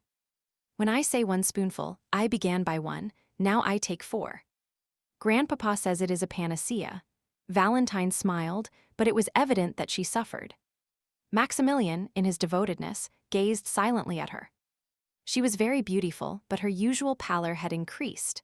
Her eyes were more brilliant than ever, and her hands, which were generally white like mother of pearl, now more resembled wax, to which time was adding a yellowish hue. From Valentine, the young man looked towards Noirtier. The latter watched with strange and deep interest the young girl, absorbed by her affection, and he also, like Morel, followed those traces of inward suffering which was so little perceptible to a common observer that they escaped the notice of everyone but the grandfather and the lover. But, said Morel, I thought this mixture, of which you now take 4 spoonfuls, was prepared for M. Noirtier. I know it is very bitter, said Valentine, so bitter that all I drink afterwards appears to have the same taste. Noirtier looked inquiringly at his granddaughter. Yes, Grandpapa, said Valentine, it is so. Just now, before I came down to you, I drank a glass of sugared water. I left half, because it seemed so bitter. Noirtier turned pale, and made a sign that he wished to speak. Valentine rose to fetch the dictionary. Noirtier watched her with evident anguish. In fact, the blood was rushing to the young girl's head already. Her cheeks were becoming red. Oh, cried she, without losing any of her cheerfulness, this is singular. I can't see. Did the sun shine in my eyes? And she leaned against the window. The sun is not shining, said Morel, more alarmed by Noirtier's expression than by Valentine's indisposition. He ran towards her. The young girl smiled. Cheer up, said she to Noirtier. Do not be alarmed, Maximilian. It is nothing and has already passed away. But listen. Do I not hear a carriage in the courtyard? She opened Noirtier's door, ran to a window in the passage, and returned hastily. Yes, said she, it is Madame Danglars and her daughter who have come to call on us. Goodbye, I must run away, for they would send here for me, or, rather, farewell till I see you again. Stay with Grandpapa, Maximilian. I promise you not to persuade them to stay. 40,274 M. Morel watched her as she left the room. He heard her ascend the little staircase, which led both to Madame de Villefort's apartments and to hers. As soon as she was gone, Noirtier made a sign to Morel to take the dictionary. Morel obeyed. Guided by Valentine, he had learned how to understand the old man quickly. Accustomed, however, as he was to the work, he had to repeat most of the letters of the alphabet and to find every word in the dictionary, so that it was 10 minutes before the thought of the old man was translated by these words. Fetch the glass of water and the decanter from Valentine's room. Morel rang immediately for the servant who had taken Barrois' situation, and in Noirtier's name gave that order. The servant soon returned. The decanter and the glass were completely empty. Noirtier made a sign that he wished to speak. "Why are the glass and decanter empty?" asked he. "Valentine said she only drank half the glassful." The translation of this new question occupied another 5 minutes. "I do not know," said the servant, "but the housemaid is in Mademoiselle Valentine's room. Perhaps she has emptied them." "Ask her," said Morel, translating Noirtier's thought this time by his look. The servant went out, but returned almost immediately. "Mademoiselle Valentine passed through the room to go to Madame de Villefort's," said he, "and in passing, as she was thirsty, she drank what remained in the glass. As for the decanter, Master Edward had emptied that to make a pond for his ducks." Noirtier raised his eyes to heaven, as a gambler does who stakes his all on one stroke. From that moment the old man's eyes were fixed on the door, and did not quit it. It was indeed Madame Danglars and her daughter whom Valentine had seen. They had been ushered into Madame de Villefort's room, who had said she would receive them there. That is why Valentine passed through her room, which was on a level with Valentine's, and only separated from it by Edward's. The two ladies entered the drawing-room with that sort of official stiffness which preludes a formal communication. Among worldly people manner is contagious. Madame de Villefort received them with equal solemnity. Valentine entered at this moment, and the formalities were resumed. "My dear friend," said the Baroness, while the two young people were shaking hands, "I and Eugenie are come to be the first to announce to you the approaching marriage of my daughter with Prince Cavalcanti." Danglars kept up the title of prince. The popular banker found that it answered better than count. "Allow me to present you my sincere congratulations," replied Madame de Villefort. "Prince Cavalcanti appears to be a young man of rare qualities. 40,276 m. "Listen," said the Baroness, smiling. "Speaking to you as a friend, I can say that the prince does not yet appear all he will be. He has about him a little of that foreign manner by which French persons recognize, at first sight, the Italian or German nobleman. Besides, he gives evidence of great kindness of disposition, much keenness of wit, and as to suitability, M. Danglars assures me that his fortune is majestic, that is his word."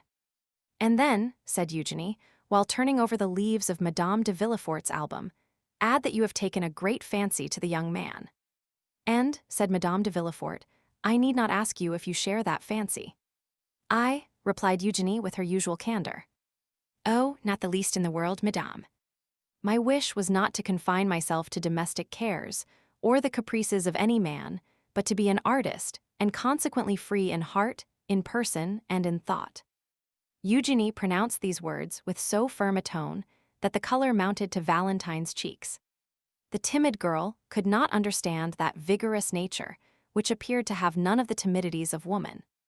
"At any rate," said she, "since I am to be married whether I will or not, I ought to be thankful to Providence for having released me from my engagement with Albert de Morcerf, or I should this day have been the wife of a dishonored man." "It is true," said the Baroness, with that strange simplicity sometimes met with among fashionable ladies, and of which plebeian intercourse can never entirely deprive them. "It is very true that had not the Morcerfs hesitated, my daughter would have married Monsieur Albert. The general depended much on it, he even came to force Danglars. We have had a narrow escape."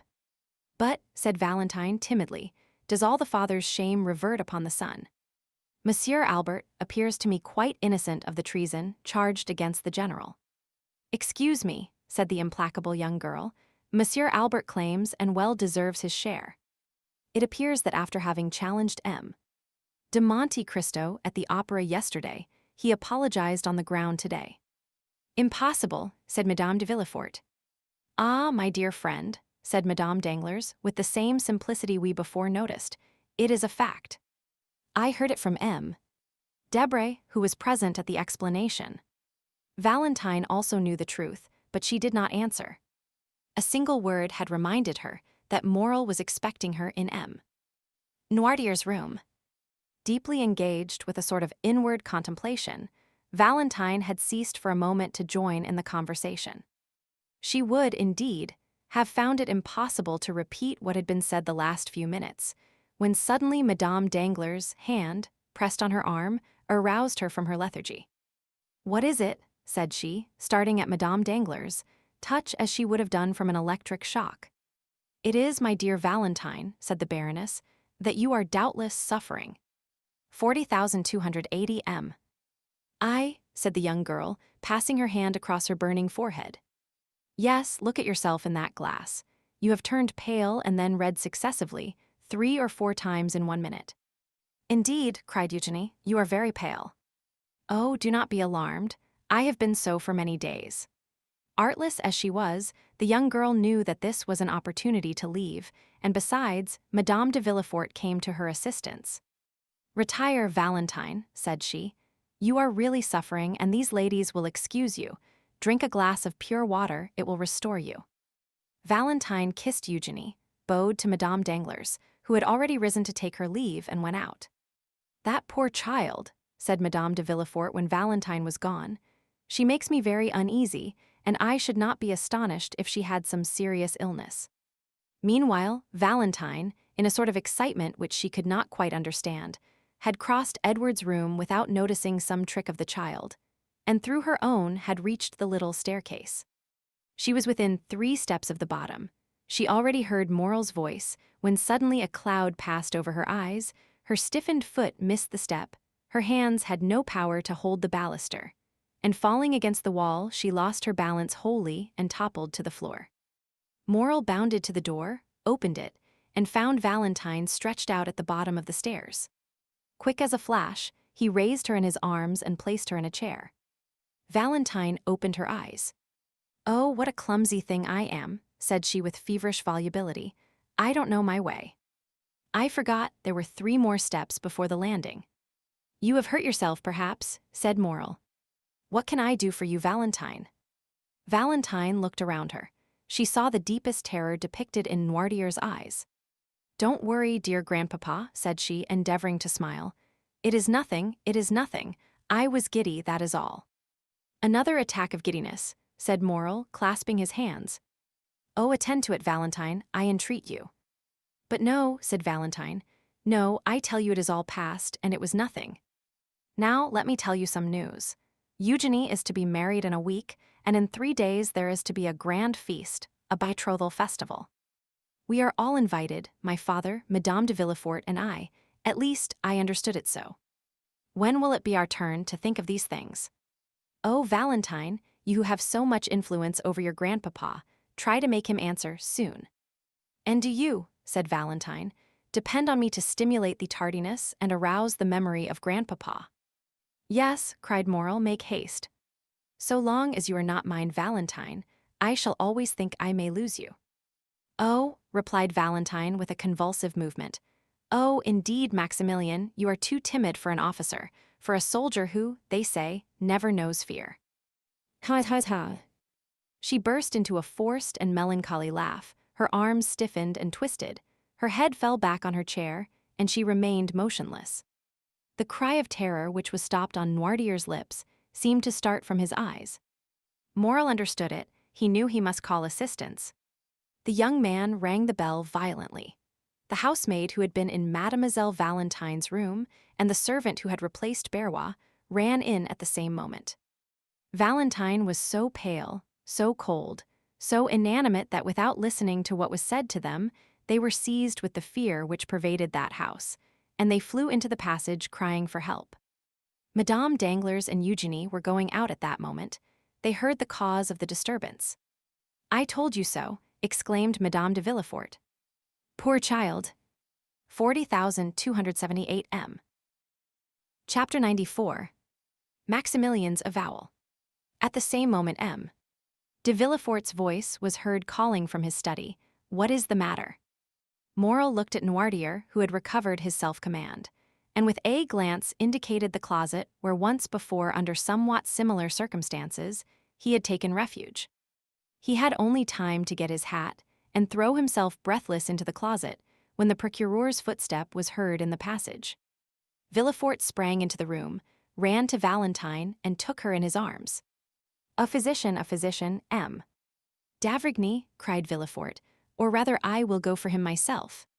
He flew from the apartment, and Morel at the same moment darted out at the other door. He had been struck to the heart by a frightful recollection.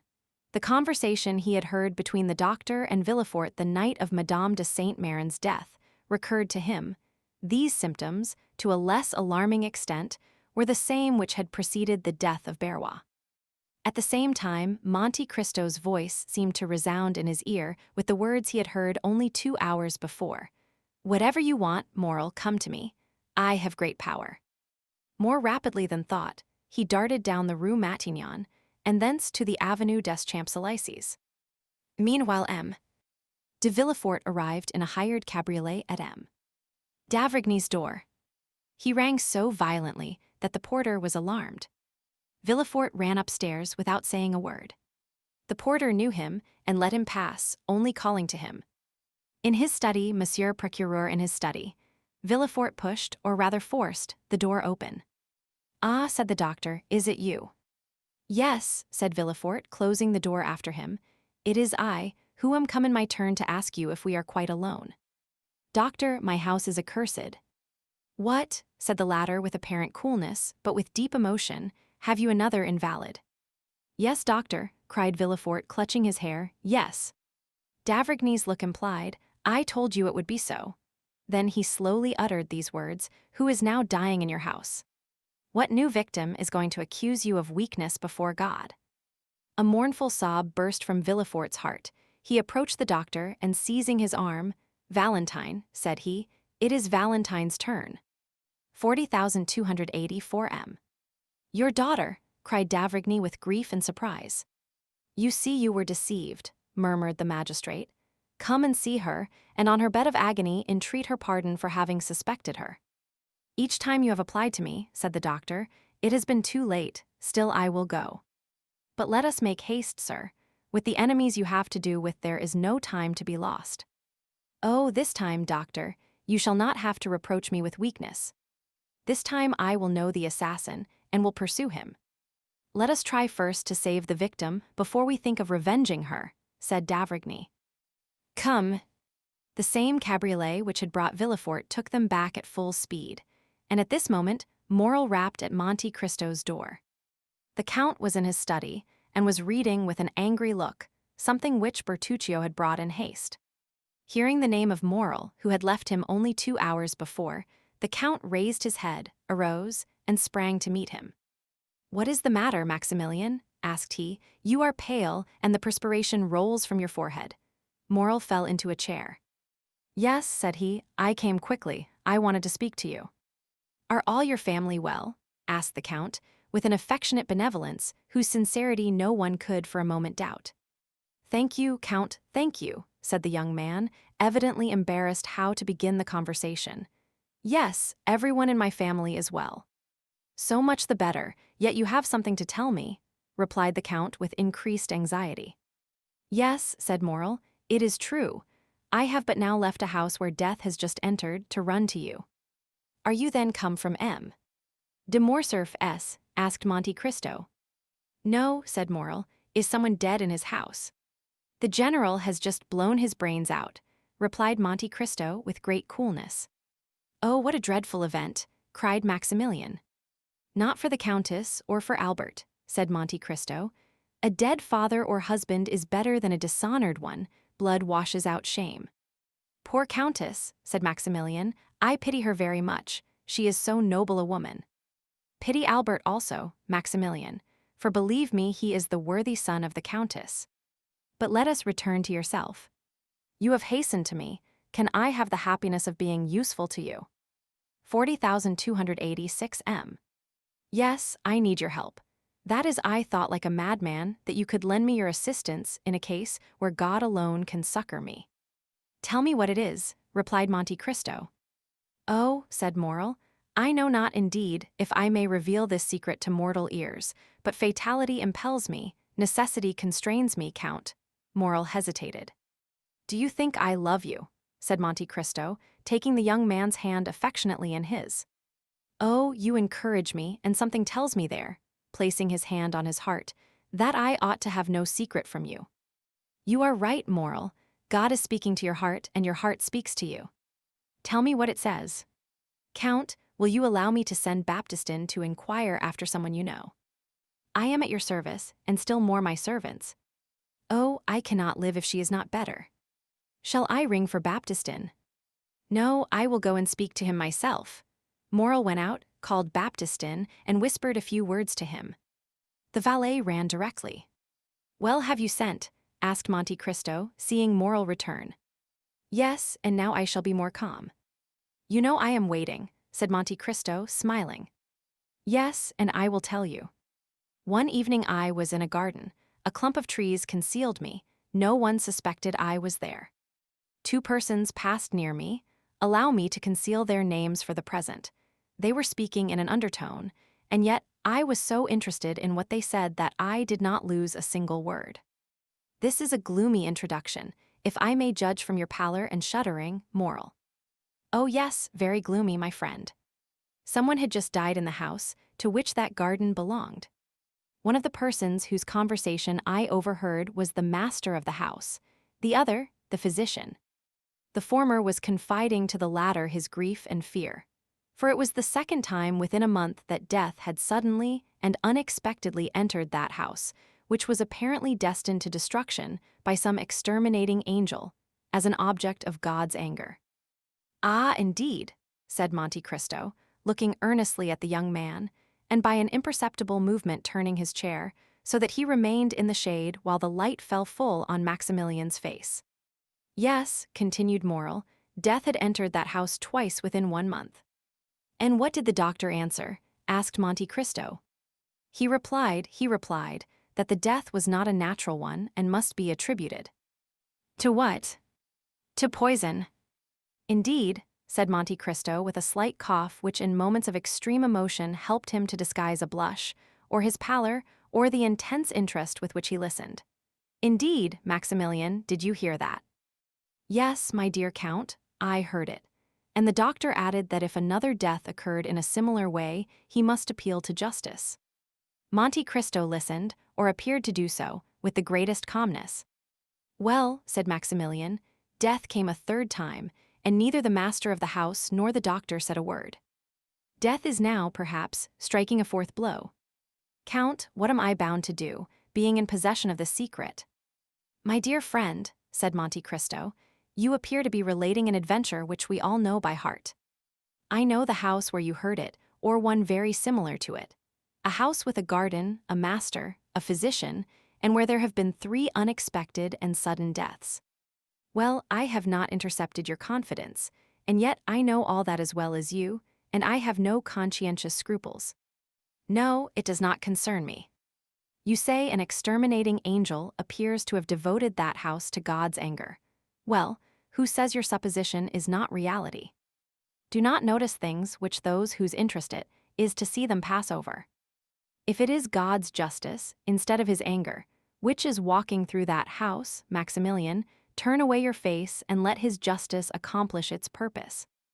Morrel shuddered. There was something mournful, solemn, and terrible in the Count's manner. Besides, continued he, in so changed a tone that no one would have supposed it was the same person speaking. Besides, who says that it will begin again? It has returned, Count, exclaimed Morrel.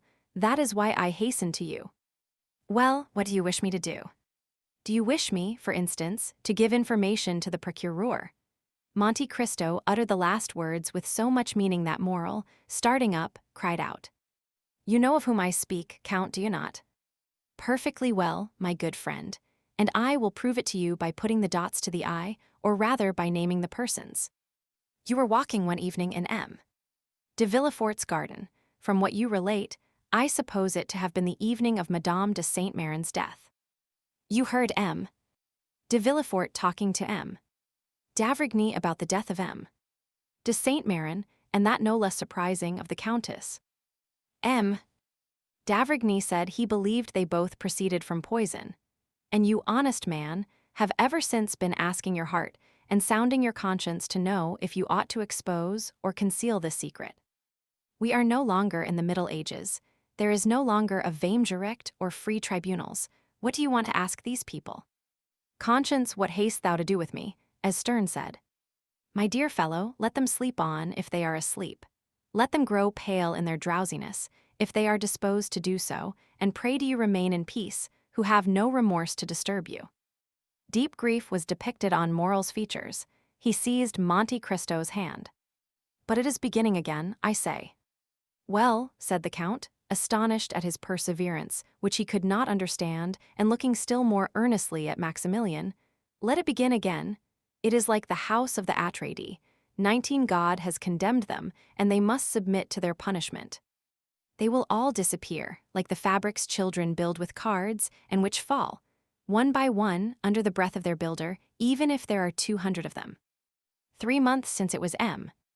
de Saint-Méran, Madame de Saint-Méran 2 months since, the other day it was Berrois, today the old Noirtier or young Valentine. You knew it, cried Morrel, in such a paroxysm of terror that Monte Cristo started, he whom the falling heavens would have found unmoved. You knew it, and said nothing. And what is it to me? Replied Monte Cristo, shrugging his shoulders. Do I know those people? And must I lose the one to save the other? Faith, no, for between the culprit and the victim I have no choice. But I, cried Morrel, groaning with sorrow, I love her. You love whom? Cried Monte Cristo, starting to his feet and seizing the 2 hands which Morrel was raising towards heaven. I love most fondly, I love madly. I love as a man who would give his lifeblood to spare her a tear. I love Valentine de Villefort, who is being murdered at this moment. Do you understand me? I love her, and I ask God and you how I can save her. Monte Cristo uttered a cry which those only can conceive who have heard the roar of a wounded lion. Unhappy man, cried he, wringing his hands in his turn, you love Valentine, that daughter of an accursed race. Never had Morrel witnessed such an expression. Never had so terrible an eye flashed before his face. Never had the genius of terror he had so often seen, either on the battlefield or in the murderous nights of Algeria, shaken around him more dreadful fire. He drew back terrified. As for Monte Cristo, after this ebullition he closed his eyes as if dazzled by internal light. In a moment he restrained himself so powerfully that the tempestuous heaving of his breast subsided, as turbulent and foaming waves yield to the sun's genial influence when the cloud has passed.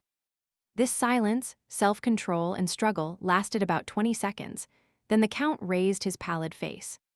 See, said he, my dear friend, how God punishes the most thoughtless and unfeeling men for their indifference, by presenting dreadful scenes to their view. I, who was looking on, an eager and curious spectator, I, who was watching the working of this mournful tragedy, I, who like a wicked angel was laughing at the evil men committed protected by secrecy. A secret is easily kept by the rich and powerful. I am in my turn bitten by the serpent whose tortuous course I was watching, and bitten to the heart. Morrel groaned. Come, come, continued the Count.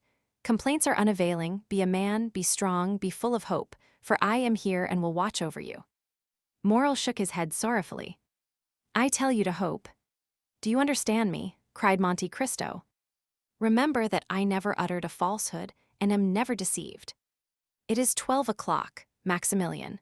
Thank heaven that you came at noon rather than in the evening or tomorrow morning. Listen, Morrel, it is noon. If Valentine is not now dead, she will not die. How so? Cried Morrel, when I left her dying. Monte Cristo pressed his hands to his forehead. What was passing in that brain, so loaded with dreadful secrets? What does the angel of light or the angel of darkness say to that mind, at once implacable and generous? God only knows. Monte Cristo raised his head once more, and this time he was calm as a child awaking from its sleep. Maximilian, said he, return home. I command you not to stir, attempt nothing, not to let your countenance betray a thought, and I will send you tidings. Go. O Count, you overwhelm me with that coolness. Have you, then, power against death? Are you superhuman? Are you an angel?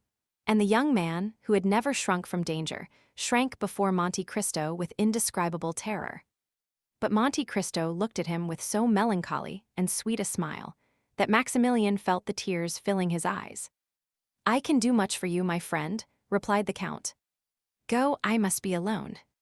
Morrel, subdued by the extraordinary ascendancy Monte Cristo exercised over everything around him, did not endeavor to resist it.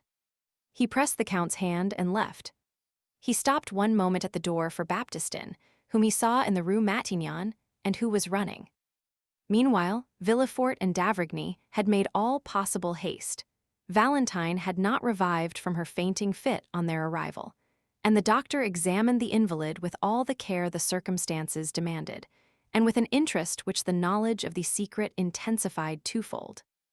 Villefort, closely watching his countenance and his lips, awaited the result of the examination. Noirtier, paler than even the young girl, more eager than Villefort for the decision, was watching also intently and affectionately. At last d'Avrigny slowly uttered these words, "She is still alive." "Still," cried Villefort. "Oh, doctor, what a dreadful word is that!" "Yes," said the physician, "I repeat it. She is still alive, and I am astonished at it." "But is she safe?" asked the father. "Yes, since she lives." At that moment, d'Avrigny's glance met Noirtier's eye. It glistened with such extraordinary joy, so rich and full of thought, that the physician was struck. He placed the young girl again on the chair. Her lips were scarcely discernible, they were so pale and white, as well as her whole face, and remained motionless, looking at Noirtier, who appeared to anticipate and commend all he did. "Sir," said d'Avrigny to Villefort, "call Mademoiselle Valentine's maid, if you please." Villefort went himself to find her, and d'Avrigny approached Noirtier. "Have you something to tell me?" asked he. The old man winked his eyes expressively, which we may remember was his only way of expressing his approval. "Privately?" "Yes." "Well, I will remain with you." At this moment Villefort returned, followed by the lady's maid, and after her came Madame de Villefort. "What is the matter, then, with this dear child?" "She has just left me, and she complained of being indisposed, but I did not think seriously of it." The young woman, with tears in her eyes and every mark of affection of a true mother, approached Valentine and took her hand. D'Avrigny continued to look at Noirtier. He saw the eyes of the old man dilate and become round, his cheeks turn pale and tremble. The perspiration stood in drops upon his forehead. "Ah," said he, involuntarily following Noirtier's eyes, which were fixed on Madame de Villefort, who repeated, "This poor child would be better in bed. Come, Fanny, we will put her to bed." D'Avrigny, who saw that would be a means of his remaining alone with Noirtier, expressed his opinion that it was the best thing that could be done, but he forbade that anything should be given to her except what he ordered. They carried Valentine away. She had revived but could scarcely move or speak, so shaken was her frame by the attack. She had, however, just power to give one parting look to her grandfather, who, in losing her, seemed to be resigning his very soul. D'Avrigny followed the invalid, wrote a prescription, ordered Villefort to take a cabriolet, go in person to a chemist, to get the prescribed medicine, bring it himself, and wait for him in his daughter's room. Then, having renewed his injunction not to give Valentine anything, he went down again to Noirtier, shut the doors carefully, and after convincing himself that no one was listening, "Do you," said he, "know anything of this young lady's illness?" "Yes," said the old man. "We have no time to lose. I will question, and you answer me." Noirtier made a sign that he was ready to answer. "Did you anticipate the accident which has happened to your granddaughter?" "Yes." D'Avrigny reflected a moment, then approaching Noirtier. "Pardon what I am going to say," added he, "but no indication should be neglected in this terrible situation. Did you see poor Barrois die?" Noirtier raised his eyes to heaven. "Do you know of what he died?" asked d'Avrigny, placing his hand on Noirtier's shoulder. "Yes," replied the old man. "Do you think he died a natural death?" A sort of smile was discernible on the motionless lips of Noirtier. "Then you have thought that Barrois was poisoned?" "Yes." "Do you think the poison he fell a victim to was intended for him?" "No." "Do you think the same hand which unintentionally struck Barrois has now attacked Valentine?" "Yes." "Then will she die too?" asked d'Avrigny, fixing his penetrating gaze on Noirtier. He watched the effect of this question on the old man. "No," replied he with an air of triumph which would have puzzled the most clever diviner. "Then you hope?" said d'Avrigny with surprise. "Yes." "What do you hope?" The old man made him understand with his eyes that he could not answer. "Ah yes, it is true," murmured d'Avrigny. Then, turning to Noirtier, "Do you hope the assassin will be tried?" "No." "Then you hope the poison will take no effect on Valentine?" "Yes." "It is no news to you," added d'Avrigny, "to tell you that an attempt has been made to poison her." The old man made a sign that he entertained no doubt upon the subject. "Then how do you hope Valentine will escape?" Noirtier kept his eyes steadfastly fixed on the same spot. D'Avrigny followed the direction and saw that they were fixed on a bottle containing the mixture which he took every morning. "Ah, indeed," said d'Avrigny, struck with a sudden thought. "Has it occurred to you?" Noirtier did not let him finish. "Yes," said he. "To prepare her system to resist poison." "Yes." "By accustoming her by degrees." "Yes, yes, yes," said Noirtier, delighted to be understood. "Of course.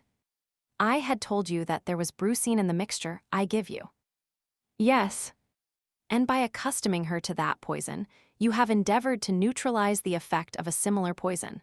Noirtier's joy continued. "And you have succeeded," exclaimed d'Avrigny. "Without that precaution Valentine would have died before assistance could have been procured.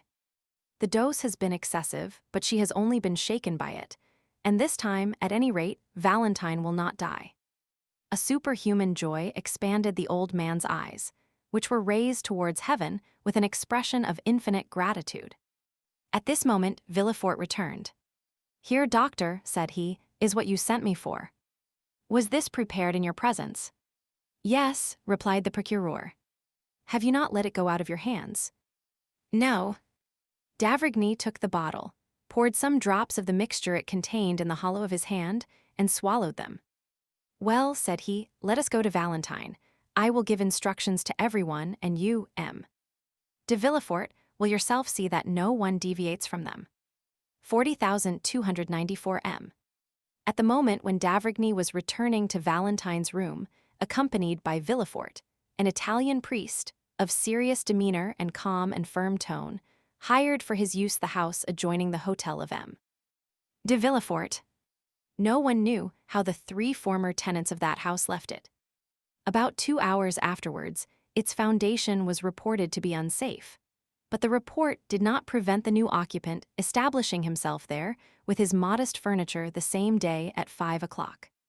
The lease was drawn up for 3, 6, or 9 years by the new tenant, who, according to the rule of the proprietor, paid 6 months in advance. This new tenant, who, as we have said, was an Italian, was called Il Signor Giacomo Busoni. Workmen were immediately called in, and that same night the passengers at the end of the faubourg saw, with surprise, that carpenters and masons were occupied in repairing the lower part of the tottering house. Chapter 95. Father and Daughter. We saw in a preceding chapter how Madame Danglars went formally to announce to Madame de Villefort the approaching marriage of Eugénie Danglars and M. Andrea Cavalcanti. This formal announcement, which implied or appeared to imply the approval of all the persons concerned in this momentous affair, had been preceded by a scene to which our readers must be admitted. We beg them to take one step backward and to transport themselves, the morning of that day of great catastrophes, into the showy, gilded salon we have before shown them, and which was the pride of its owner, Baron Danglars. In this room, at about 10 o'clock in the morning, the banker himself had been walking to and fro for some minutes thoughtfully and in evident uneasiness, watching both doors and listening to every sound. When his patience was exhausted, he called his valet. "Etienne," said he, "see why Mademoiselle Eugénie has asked me to meet her in the drawing-room, and why she makes me wait so long." Having given this vent to his ill humor, the Baron became more calm. Mademoiselle Danglars had that morning requested an interview with her father, and had fixed on the gilded drawing-room as the spot. The singularity of this step, and above all its formality, had not a little surprised the banker, who had immediately obeyed his daughter by repairing first to the drawing-room. Etienne soon returned from his errand. "Mademoiselle's lady's maid says, sir, that Mademoiselle is finishing her toilette, and will be here shortly." Danglars nodded, to signify that he was satisfied. To the world, and to his servants Danglars, assumed the character of the good-natured man and the indulgent father.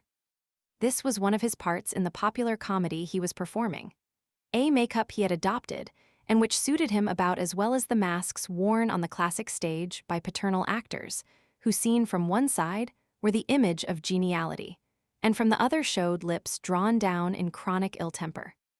Let us hasten to say that in private the genial side descended to the level of the other, so that generally the indulgent man disappeared to give place to the brutal husband and domineering father.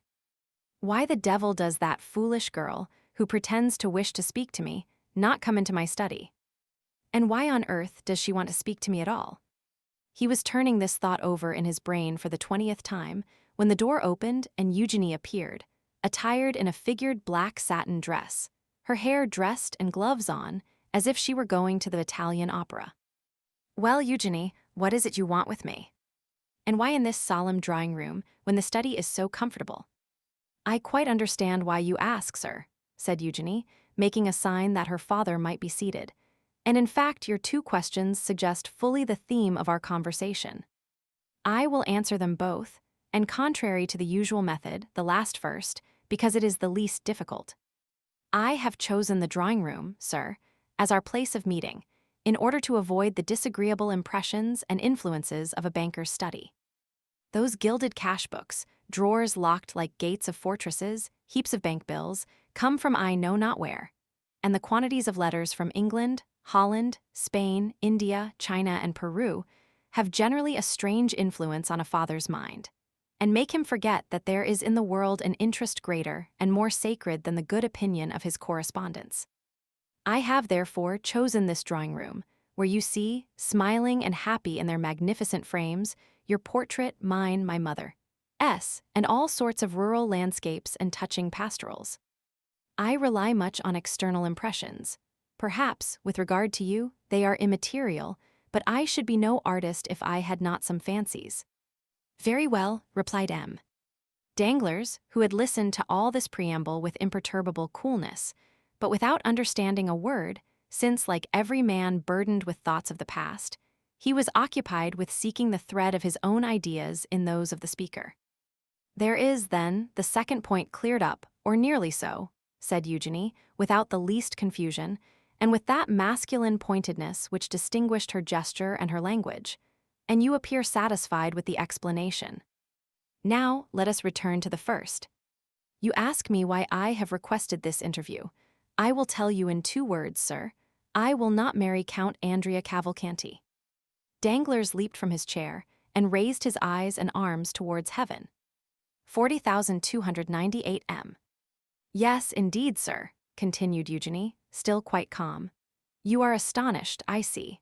For since this little affair began, I have not manifested the slightest opposition, and yet I am always sure, when the opportunity arrives, to oppose a determined and absolute will to people who have not consulted me, and things which displease me. However, this time, my tranquility or passiveness, as philosophers say, proceeded from another source. It proceeded from a wish, like a submissive and devoted daughter. A slight smile was observable on the purple lips of the young girl, to practice obedience. "Well?" asked Danglars. "Well, sir," replied Eugenie, "I have tried to the very last, and now that the moment has come, I feel in spite of all my efforts that it is impossible." "But," said Danglars, whose weak mind was at first quite overwhelmed with the weight of this pitiless logic, marking evident premeditation and force of will, "what is your reason for this refusal, Eugenie? What reason do you assign?" "My reason," replied the young girl. "Well, it is not that the man is more ugly, more foolish, or more disagreeable than any other. No, M. Andrea Cavalcanti may appear to those who look at men's faces and figures as a very good specimen of his kind. It is not, either, that my heart is less touched by him than any other. That would be a schoolgirl's reason, which I consider quite beneath me. I actually love no one, sir. You know it, do you not? I do not then see why, without real necessity, I should encumber my life with a perpetual companion. Has not some sage said, 'Nothing too much'? And another, 'I carry all my effects with me.' I have been taught these 2 aphorisms in Latin and in Greek. One is, I believe, from Phaedrus, and the other from Bias. Well, my dear father, in the shipwreck of life, for life is an eternal shipwreck of our hopes. I cast into the sea my useless encumbrance, that is all, and I remain with my own will, disposed to live perfectly alone, and consequently perfectly free. Unhappy girl, murmured Danglars, turning pale, for he knew from long experience the solidity of the obstacle he had so suddenly encountered. Unhappy girl, replied Eugenie. Unhappy girl, do you say, sir? No, indeed. The exclamation appears quite theatrical and affected. Happy on the contrary, for what am I in want of? The world calls me beautiful. It is something to be well received. I like a favorable reception. It expands the countenance, and those around me do not then appear so ugly. I possess a share of wit and a certain relative sensibility, which enables me to draw from life in general. For the support of mine, all I meet with that is good, like the monkey who cracks the nut to get at its contents. I am rich, for you have one of the first fortunes in France. I am your only daughter, and you are not so exacting as the fathers of the Port Saint Martin and Gate, who disinherit their daughters for not giving them grandchildren. Besides, the provident law has deprived you of the power to disinherit me, at least entirely, as it has also of the power to compel me to marry monsieur this or monsieur that. And so, being beautiful, witty, somewhat talented, as the comic operas say, and rich, and that is happiness, sir, why do you call me unhappy? Danglars, seeing his daughter smiling, and proud even to insolence, could not entirely repress his brutal feelings, but they betrayed themselves only by an exclamation. Under the fixed and inquiring gaze leveled at him from under those beautiful black eyebrows, he prudently turned away, and calmed himself immediately, daunted by the power of a resolute mind. Truly, my daughter, replied he with a smile, you are all you boast of being, excepting one thing. I will not too hastily tell you which, but would rather leave you to guess it. Eugenie looked at Danglars, much surprised that one flower of her crown of pride, with which she had so superbly decked herself, should be disputed.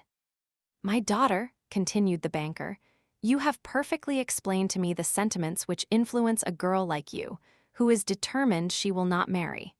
Now it remains for me to tell you the motives of a father like me, who has decided that his daughter shall marry. Eugenie bowed, not as a submissive daughter, but as an adversary prepared for a discussion. My daughter, continued Danglars, when a father asks his daughter to choose a husband, he has always some reason for wishing her to marry. Some are affected with the mania of which you spoke just now, that of living again in their grandchildren. This is not my weakness, I tell you at once. Family joys have no charm for me. I may acknowledge this to a daughter whom I know to be philosophical enough to understand my indifference, and not to impute it to me as a crime. This is not to the purpose, said Eugenie. Let us speak candidly, sir. I admire candor. Oh, said Danglars, I can, when circumstances render it desirable, adopt your system, although it may not be my general practice. I will therefore proceed. I have proposed to you to marry, not for your sake, for indeed I did not think of you in the least at the moment. You admire candor, and will now be satisfied, I hope. But because it suited me to marry you as soon as possible, on account of certain commercial speculations I am desirous of entering into. Eugenie became uneasy. 40,302 M. It is just as I tell you, I assure you, and you must not be angry with me, for you have sought this disclosure. I do not willingly enter into arithmetical explanations with an artist like you, who fears to enter my study lest she should imbibe disagreeable or anti-poetic impressions and sensations. But in that same banker's study, where you very willingly presented yourself yesterday to ask for the 1,000 francs I give you monthly for pocket money, you must know, my dear young lady, that many things may be learned, useful even to a girl who will not marry. There one may learn, for instance, what, out of regard to your nervous susceptibility, I will inform you of in the drawing-room, namely, that the credit of a banker is his physical and moral life. That credit sustains him as breath animates the body. And M. de Monte Cristo once gave me a lecture on that subject, which I have never forgotten. There we may learn that, as credit sinks, the body becomes a corpse, and this is what must happen very soon to the banker who is proud to own so good a logician as you for his daughter. But Eugenie, instead of stooping, drew herself up under the blow. "Ruined," said she. "Exactly, my daughter, that is precisely what I mean," said Danglars, almost digging his nails into his breast, while he preserved on his harsh features the smile of the heartless though clever man. "Ruined? Yes, that is it." "Ah," said Eugenie. "Yes, ruined. Now it is revealed, this secret so full of horror, as the tragic poet says. Now, my daughter, learn from my lips how you may alleviate this misfortune, so far as it will affect you." "Oh," cried Eugenie, "you are a bad physiognomist, if you imagine I deplore on my own account the catastrophe of which you warn me. I ruined? And what will that signify to me? Have I not my talent left? Can I not, like Pasta, Malibran, Grisi, acquire for myself what you would never have given me, whatever might have been your fortune, 100 or 150,000 livres per annum, for which I shall be indebted to no one but myself, and which, instead of being given as you gave me those poor 12,000 francs, with sour looks and reproaches for my prodigality, will be accompanied with acclamations, with bravos, and with flowers. And if I do not possess that talent, which your smiles prove to me you doubt, should I not still have that ardent love of independence, which will be a substitute for wealth, and which in my mind supersedes even the instinct of self-preservation? No, I grieve not on my own account. I shall always find a resource. My books, my pencils, my piano, all the things which cost but little, and which I shall be able to procure, will remain my own. Do you think that I sorrow for Madame Danglars? Undeceive yourself again. Either I am greatly mistaken, or she has provided against the catastrophe which threatens you, and which will pass over without affecting her. She has taken care for herself, at least I hope so, for her attention has not been diverted from her projects by watching over me. She has fostered my independence by professedly indulging my love for liberty. Oh no, sir. From my childhood I have seen too much, and understood too much, of what has passed around me, for misfortune to have an undue power over me. From my earliest recollections, I have been beloved by no one, so much the worse. That has naturally led me to love no one, so much the better, now you have my profession of faith. Then, said Danglars, pale with anger, which was not at all due to offended paternal love. Then, mademoiselle, you persist in your determination to accelerate my ruin. Your ruin? I accelerate your ruin. What do you mean? I do not understand you. So much the better, I have a ray of hope left, listen. I am all attention, said Eugenie, looking so earnestly at her father that it was an effort for the latter to endure her unrelenting gaze. Cavalcanti, continued Danglars, is about to marry you, and will place in my hands his fortune, amounting to 3,000,000 livres. That is admirable, said Eugenie with sovereign contempt, smoothing her gloves out one upon the other. You think I shall deprive you of those 3 millions, said Danglars, but do not fear it. They are destined to produce at least 10. I and a brother banker have obtained a grant of a railway, the only industrial enterprise which in these days promises to make good the fabulous prospects that law once held out to the eternally deluded Parisians in the fantastic Mississippi scheme. As I look at it, a millionth part of a railway is worth fully as much as an acre of waste land on the banks of the Ohio. We make in our case a deposit on a mortgage, which is an advance, as you see, since we gain at least 10, 15, 20, or 100 livres worth of iron in exchange for our money. Well, within a week I am to deposit 4 millions for my share. The 4 millions, I promise you, will produce 10 or 12. But during my visit to you the day before yesterday, sir, which you appear to recollect so well, replied Eugenie, I saw you arranging a deposit, is not that the term? Of 5,5 millions. You even pointed it out to me in 2 drafts on the treasury, and you were astonished that so valuable a paper did not dazzle my eyes like lightning. Yes, but those 5,5 millions are not mine, and are only a proof of the great confidence placed in me. My title of popular banker has gained me the confidence of charitable institutions, and the 5,5 millions belong to them. At any other time, I should not have hesitated to make use of them, but the great losses I have recently sustained are well known, and, as I told you, my credit is rather shaken. That deposit may be at any moment withdrawn, and if I had employed it for another purpose, I should bring on me a disgraceful bankruptcy.